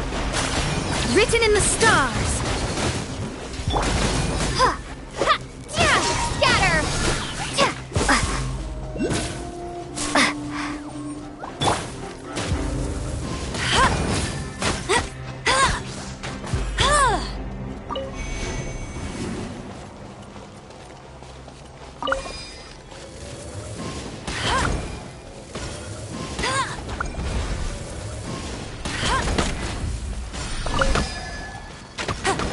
Get him!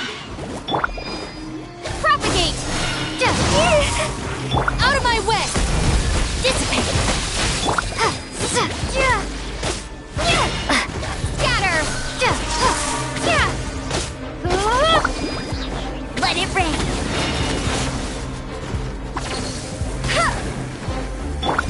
Stand with me! Shadows of fate! Propagate!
Stand with me!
beholden to death. Our bond is strong.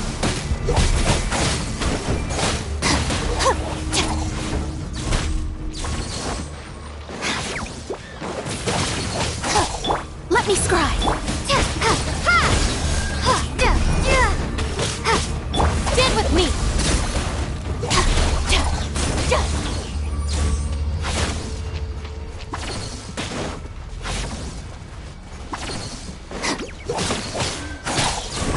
Dissipate. Scatter.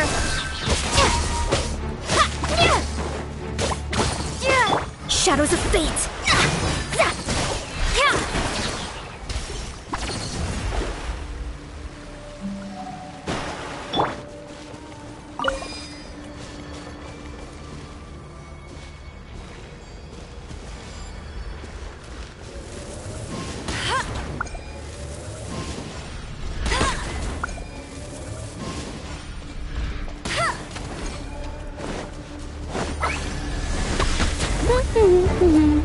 Fate is upon you. Leave my space. Stand with me. Lightning purified.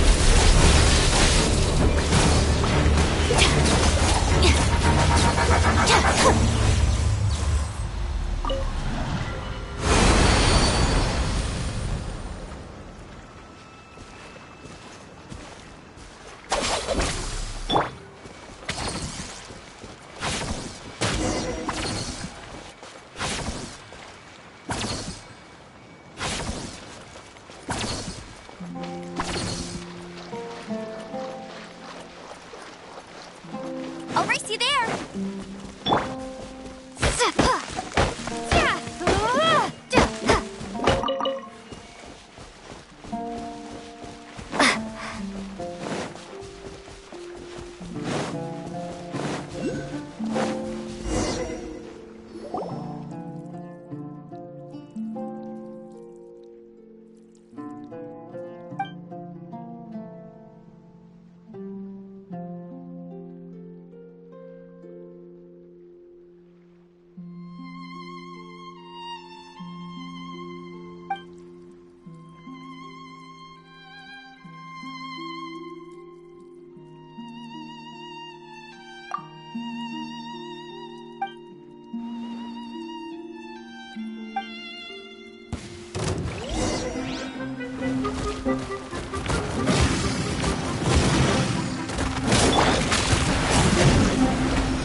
Our bond is strong.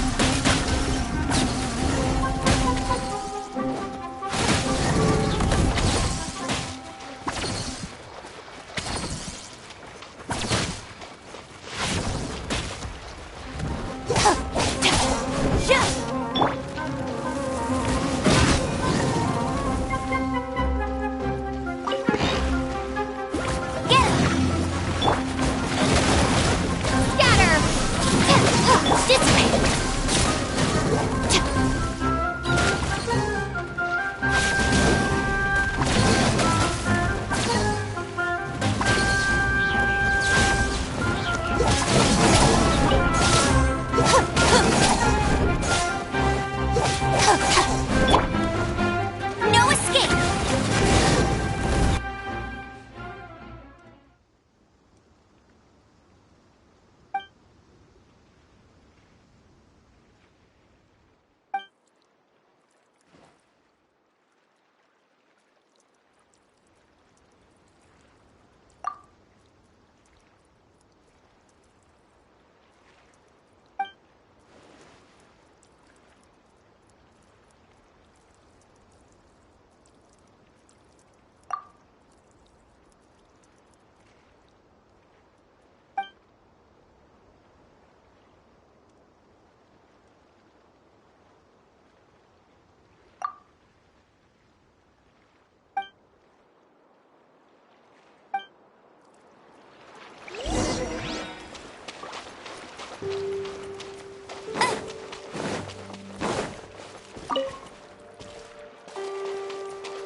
That's close enough. Time to go to work. Go, go, Baron Bunny! Propagate!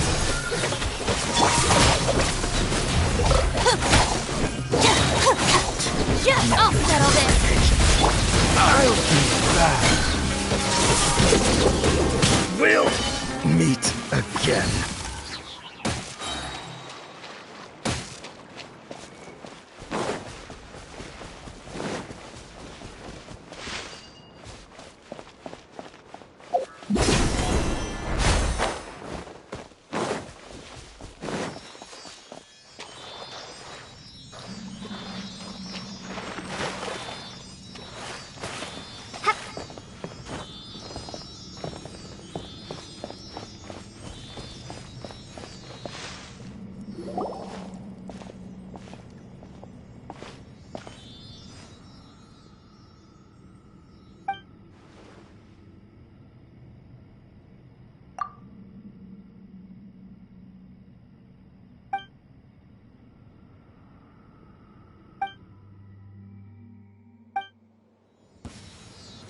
Pay your dues.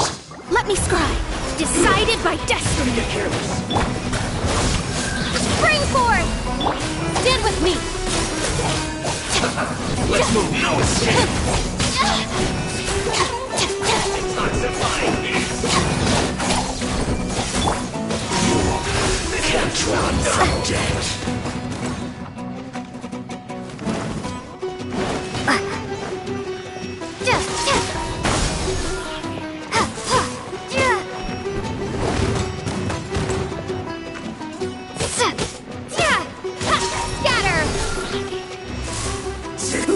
But unfortunate.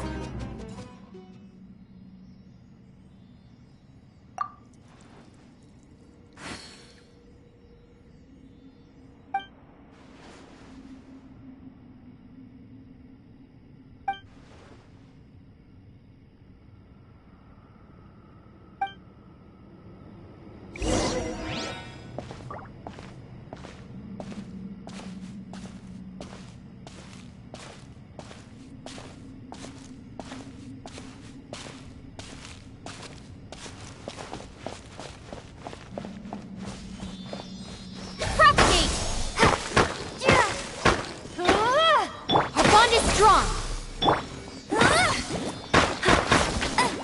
No one escapes my sight.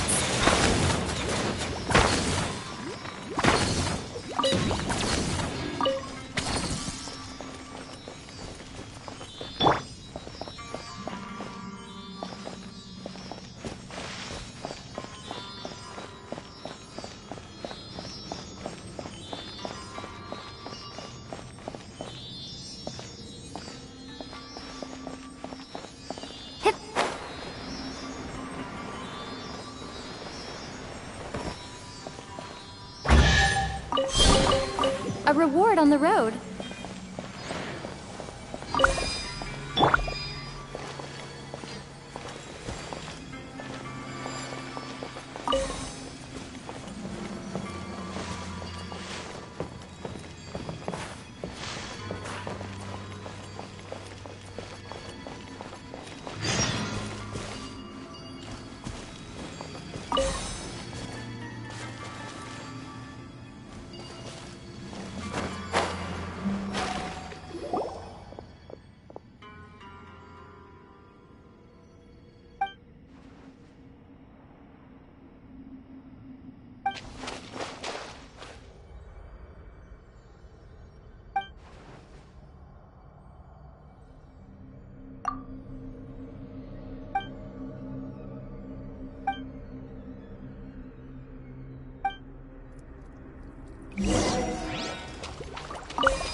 upon you!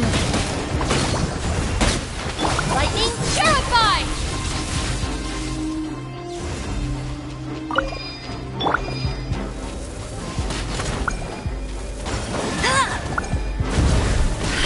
I'll race you there!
Shadows of fate! Stop right there!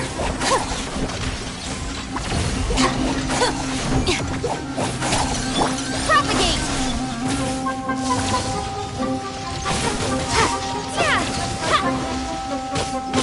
Delve into destiny, written in the stars! Let it rain! Our bond is strong!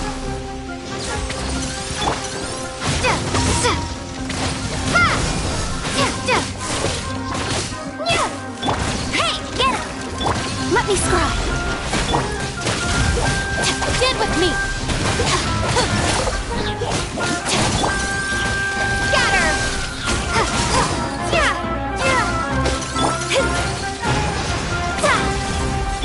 I'll settle this! Dissipate! Just you wait!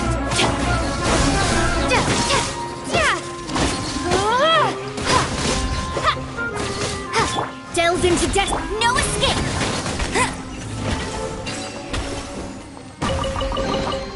Another target tracked down by Outrider Amber!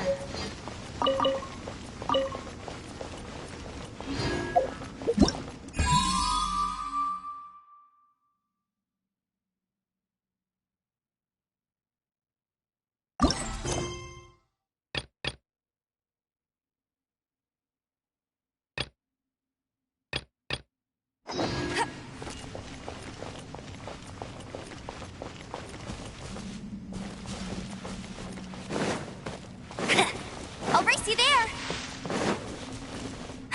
That's more like it!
Propagate!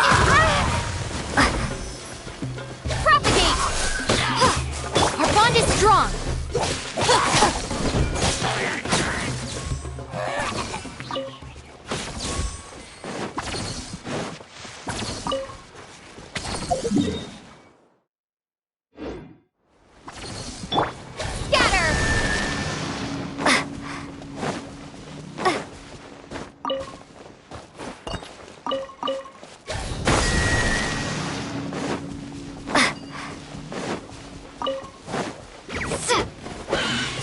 Fate is upon you!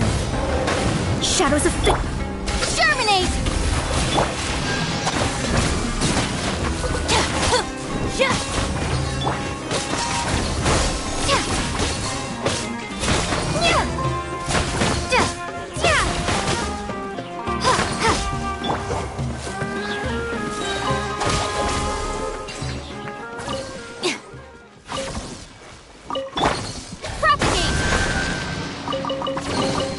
Is this an answer from this world?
Scry! Dissipate! Scatter! Lightning Purify!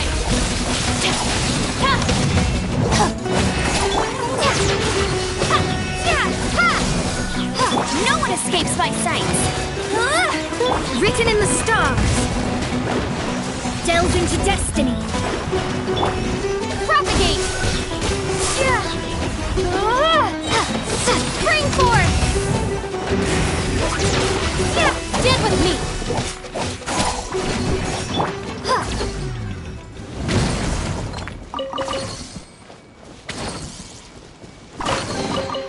Is this an answer from this world?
all the tasty food.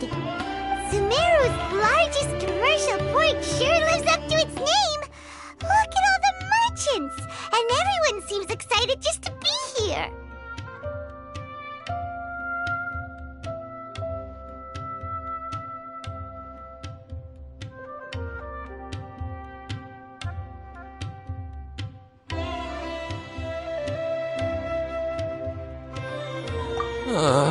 How did things end up like this? All thanks to your artistic license. That's how. I should have made you wait until we got an update from Tanja. But when I finished the prototype Aranara yesterday, you agreed that the kids would like it. That's why we tried bringing it out for a test run today. Well, I never thought they'd dislike it so much.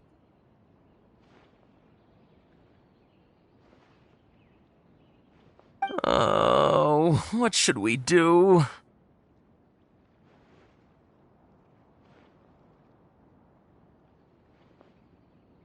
Whoa. Yeah, Yeah. Compared to everyone else, they seem really down in the dumps. Let's go find out what's going on. Hey there! Paimon's name is Paimon, and she's a traveler who was just passing by. Is there something bothering you? Oh, I noticed you two a moment ago. Welcome to Akara Crafts, the best toy store in Port Ormos. At least for now. What's bothering us is this prototype Aranara. To start with, could I get your opinion on it? Prototype Aranara?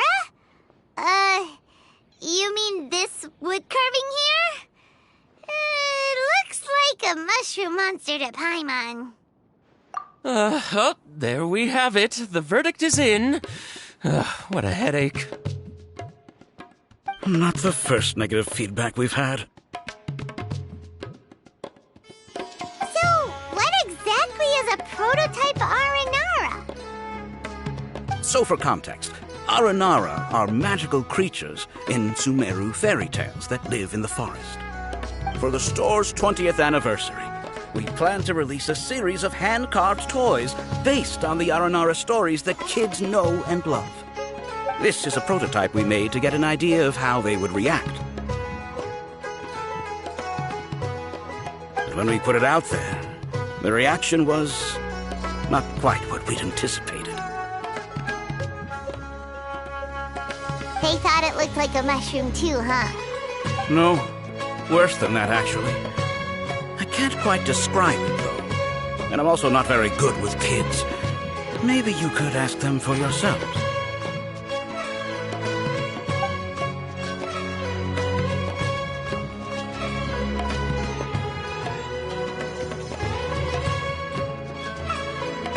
This is not an Aranara.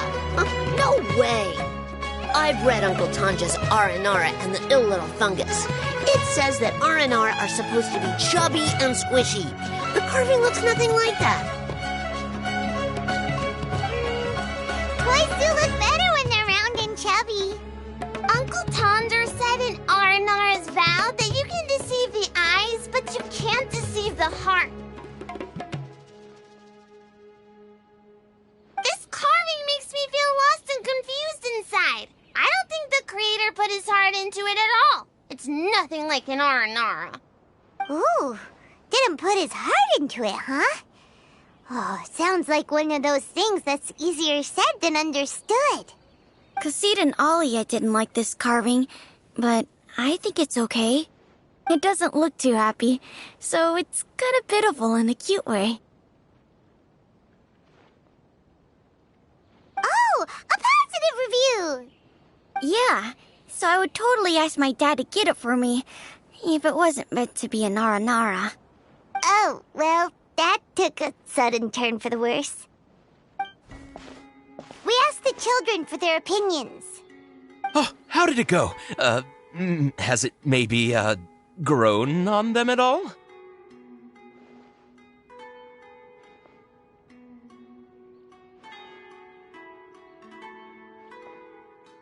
Oh, this is such a shame. Why isn't Tondra back from Gandharvaville yet? Oh, the kids kept mentioning an Uncle Tondra too. Who is he exactly?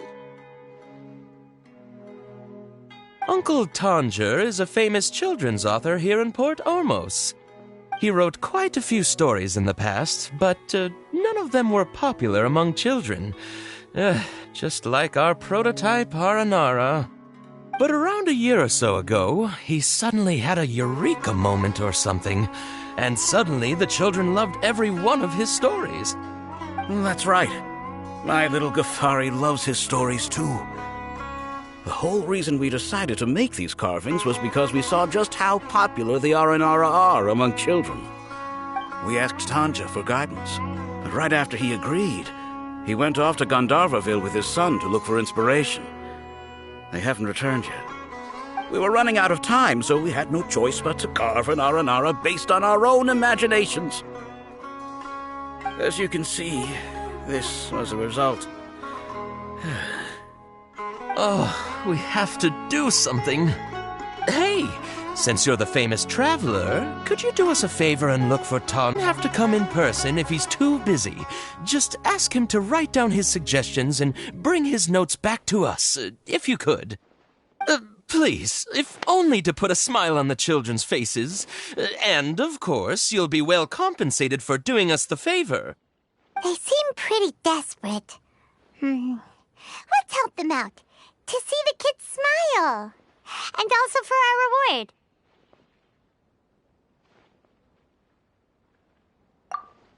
Yay! Rewards!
Supposed to be here in Gandharvaville looking for inspiration. But how do we find him? Should we yell his name at the top of our lungs? Hey, buddy. What's your name? What are you doing here all alone? Do you live in Gandharvaville? Regardless, don't worry. As a trainee forest ranger, I'll do everything I can to help you. Hi, Miss Forest Ranger. I'm Rosie. Don't mind me. I know the way back to Gandharvaville. When people say, don't mind me, what they really mean is don't worry about me. That's all the more reason not to leave you alone.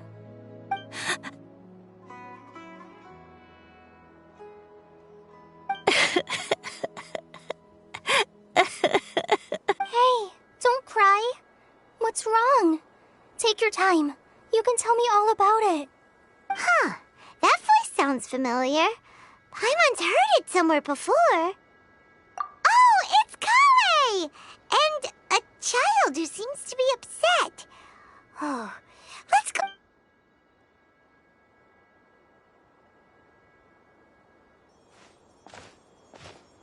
Hi, Kale. How have you been? Paimon and Traveler. I've been doing pretty well.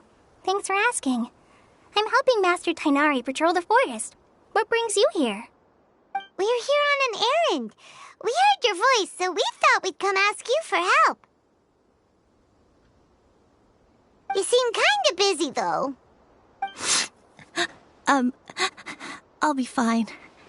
You go help them first, Miss Forest Ranger. I'm okay, really. The sand got into my eyes, that's all. What a well-mannered child. Sand? There is not a lot of sand in a forest. You keep saying you're okay because you don't want us to know what you're upset about, right? Maybe. That's exactly why you have to get it off your chest. Here's a trick, telling it all to a tree hollow. A tree hollow? Yeah, a tree hollow. Do you know Tanja's stories? The Aranara living in the forest will patiently listen to every word children say. Maybe there really are Aranara living in the tree hollows that will listen to you. You like the R&R stories too? Of course! I love them! Oh, people who like R&R are the best. Okay, I'll try telling my secrets to a tree hollow. Thanks, Miss Forest Ranger. You know everything. Aw, you're just exaggerating. Anyway, I'm trying to be like my friend, who always does her best to cheer people up when they seem sad. So, how are you doing? Feeling any better now? The forest is very dangerous, so how about we stick together? Sure.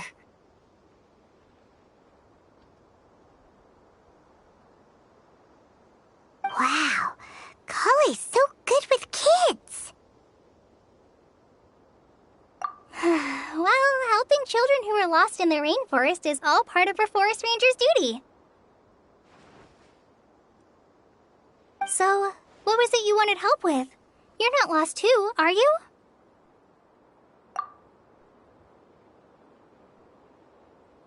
Okay, so you're looking for a children's author from Port Olmos called Tanja.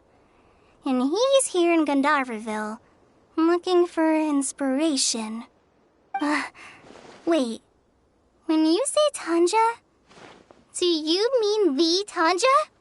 That's right, Uncle Tanger. So he's in the area, looking for inspiration for a new story as we speak? This is amazing. Could you wait for me for a second? I'll run Razi back to Gandharvaville and then I'll be right back. I've always been curious what the man behind those incredible stories is like in person.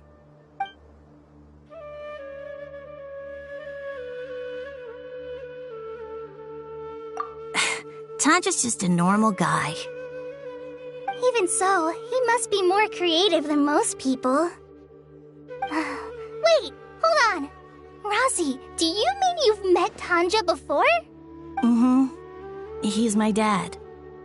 Your dad? Tanger's your dad? As in you're Tanger's son? Uh-huh. Ah, Paimon sees. That got him. So he meant Razi. Why are you here on your own, though? Did you and Tanger get separated? We had an argument. I was upset, so I ran off here by myself. Oh, in that case, we should take you back to Gandharvaville first. Then we'll look for your dad and tell him where you are. No, I'm good. Thanks for your advice, Kale. I'm not so upset anymore. Come with me. I'll take you to him. Yay! Thanks, Razi! Paimon thought we'd be spending the whole day looking for him. Oh my gosh! I can't believe I'm actually gonna meet the Tanja! Oh.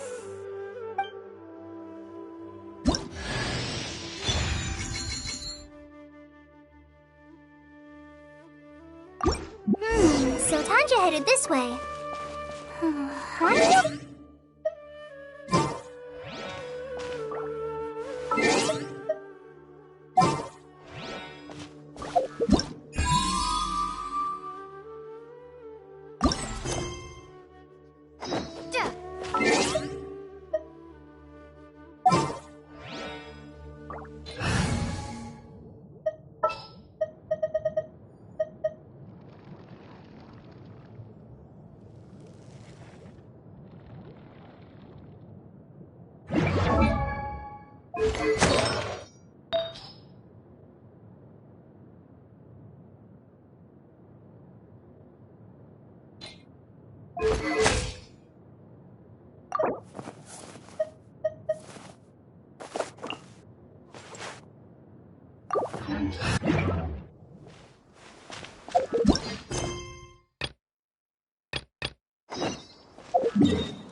Like lamb to this.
New punching bag.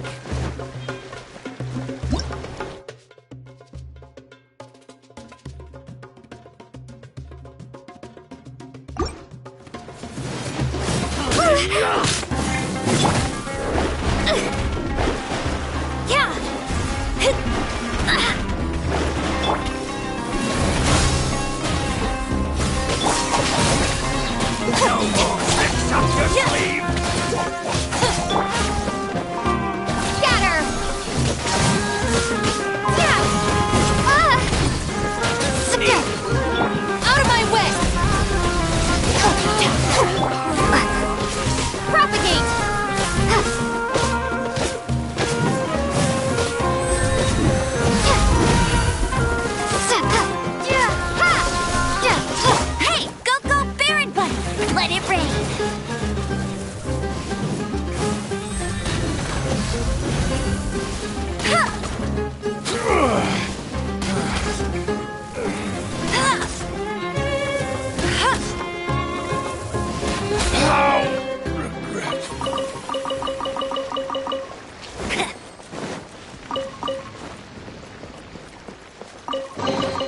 Another target tracked down by Outrider Amber.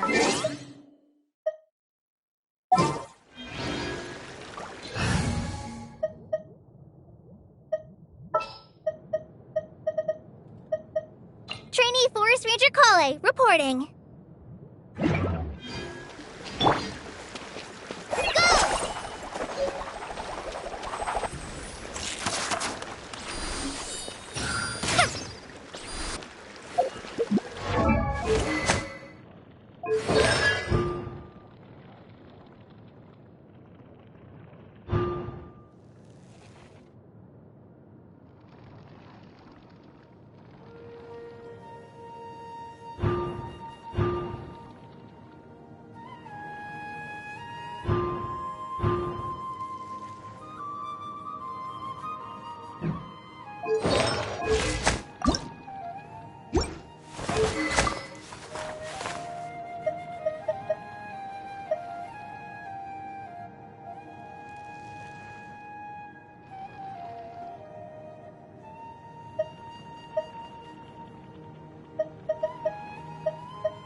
No escape! Germinate!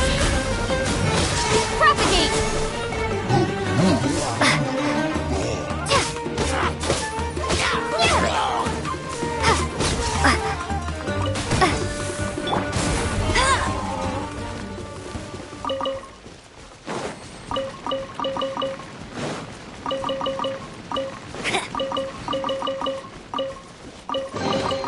Another target tracked down by Outrider Amber.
Spring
forth!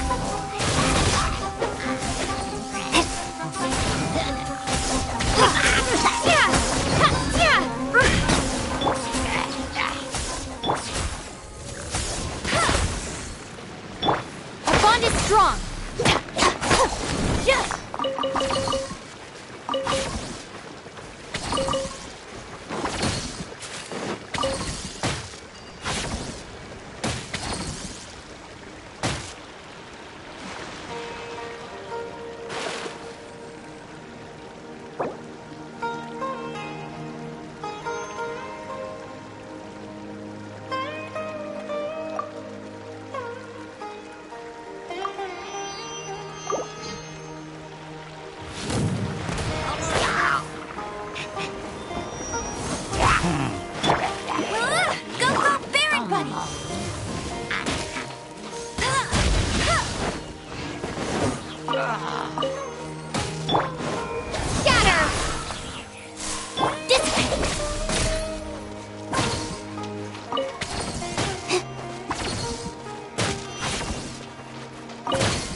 Happy to oblige. Stand with me! Law of the jungle!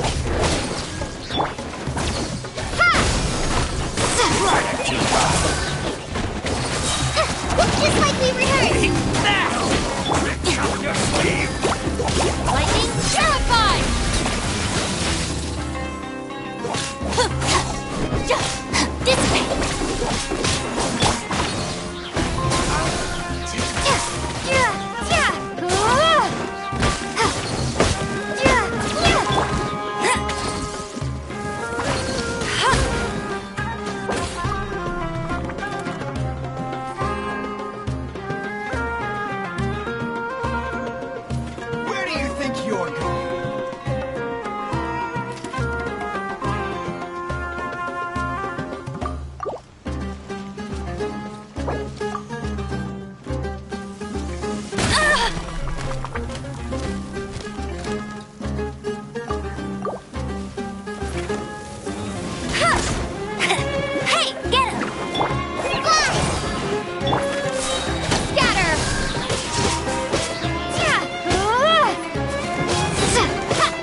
Jean will be upset if she catches us lazing around like this.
I feel like running.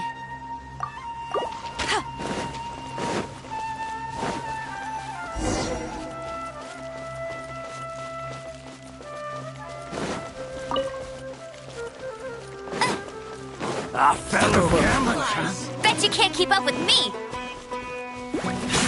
Not so. Our bond is strong.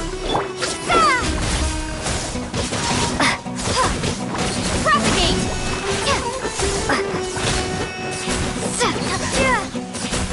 No more.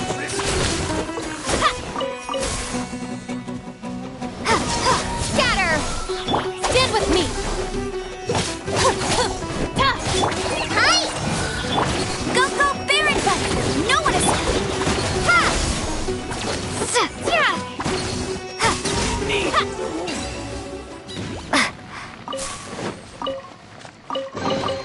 Is this an answer from this world?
Micro punch, huh?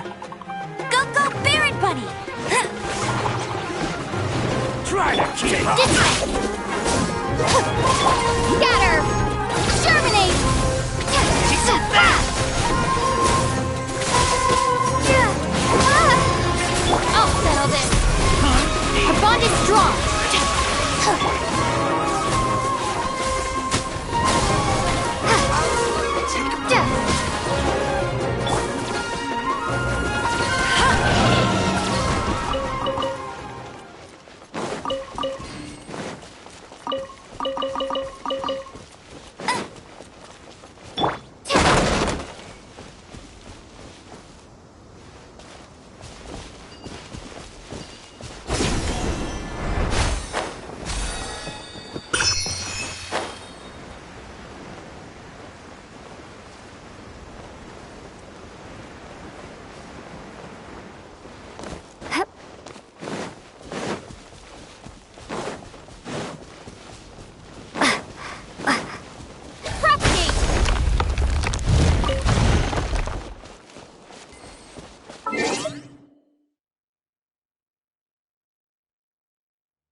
Scatter!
I'll keep this close.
Strong!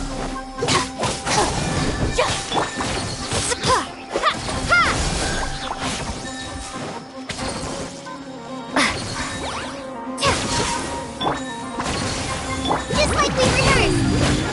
Out of my way! Propagate!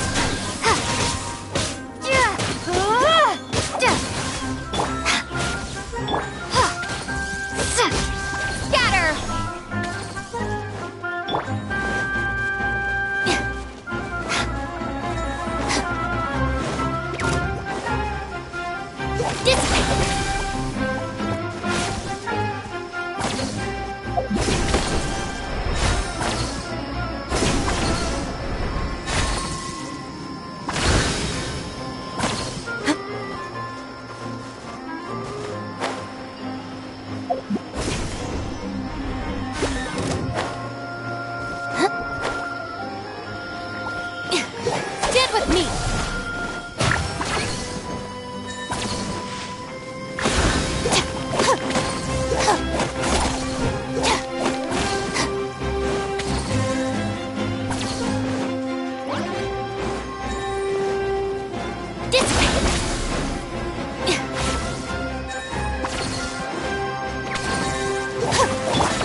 I'll keep this close.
I trust you.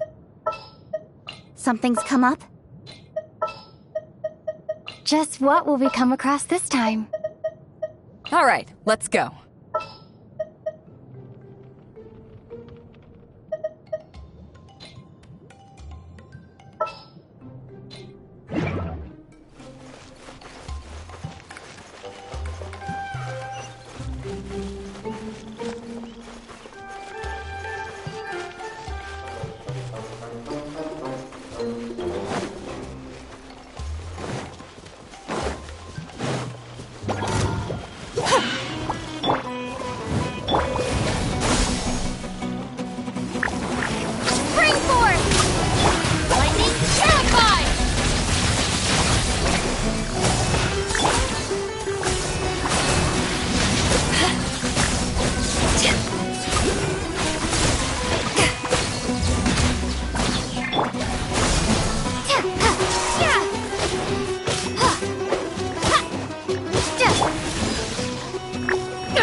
with me!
The more the merrier. The first round's on me!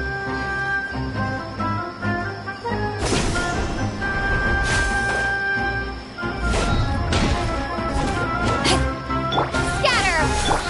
Our bond is strong!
bond is strong!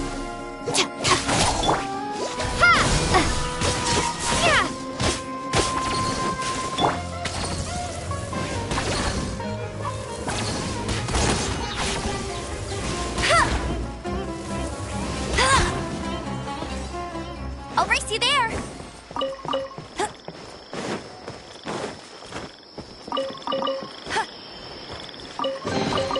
Opening a chest is like unwrapping a gift.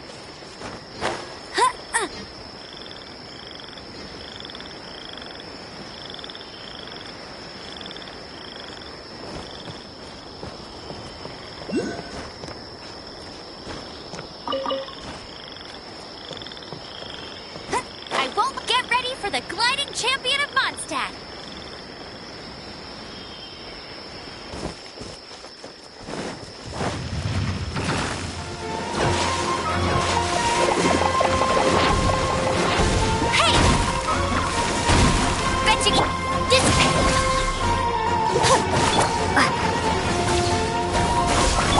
I'll settle this.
strong!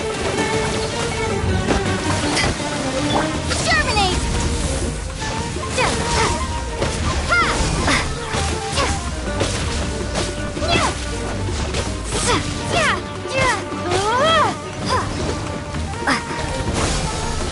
Stand with me!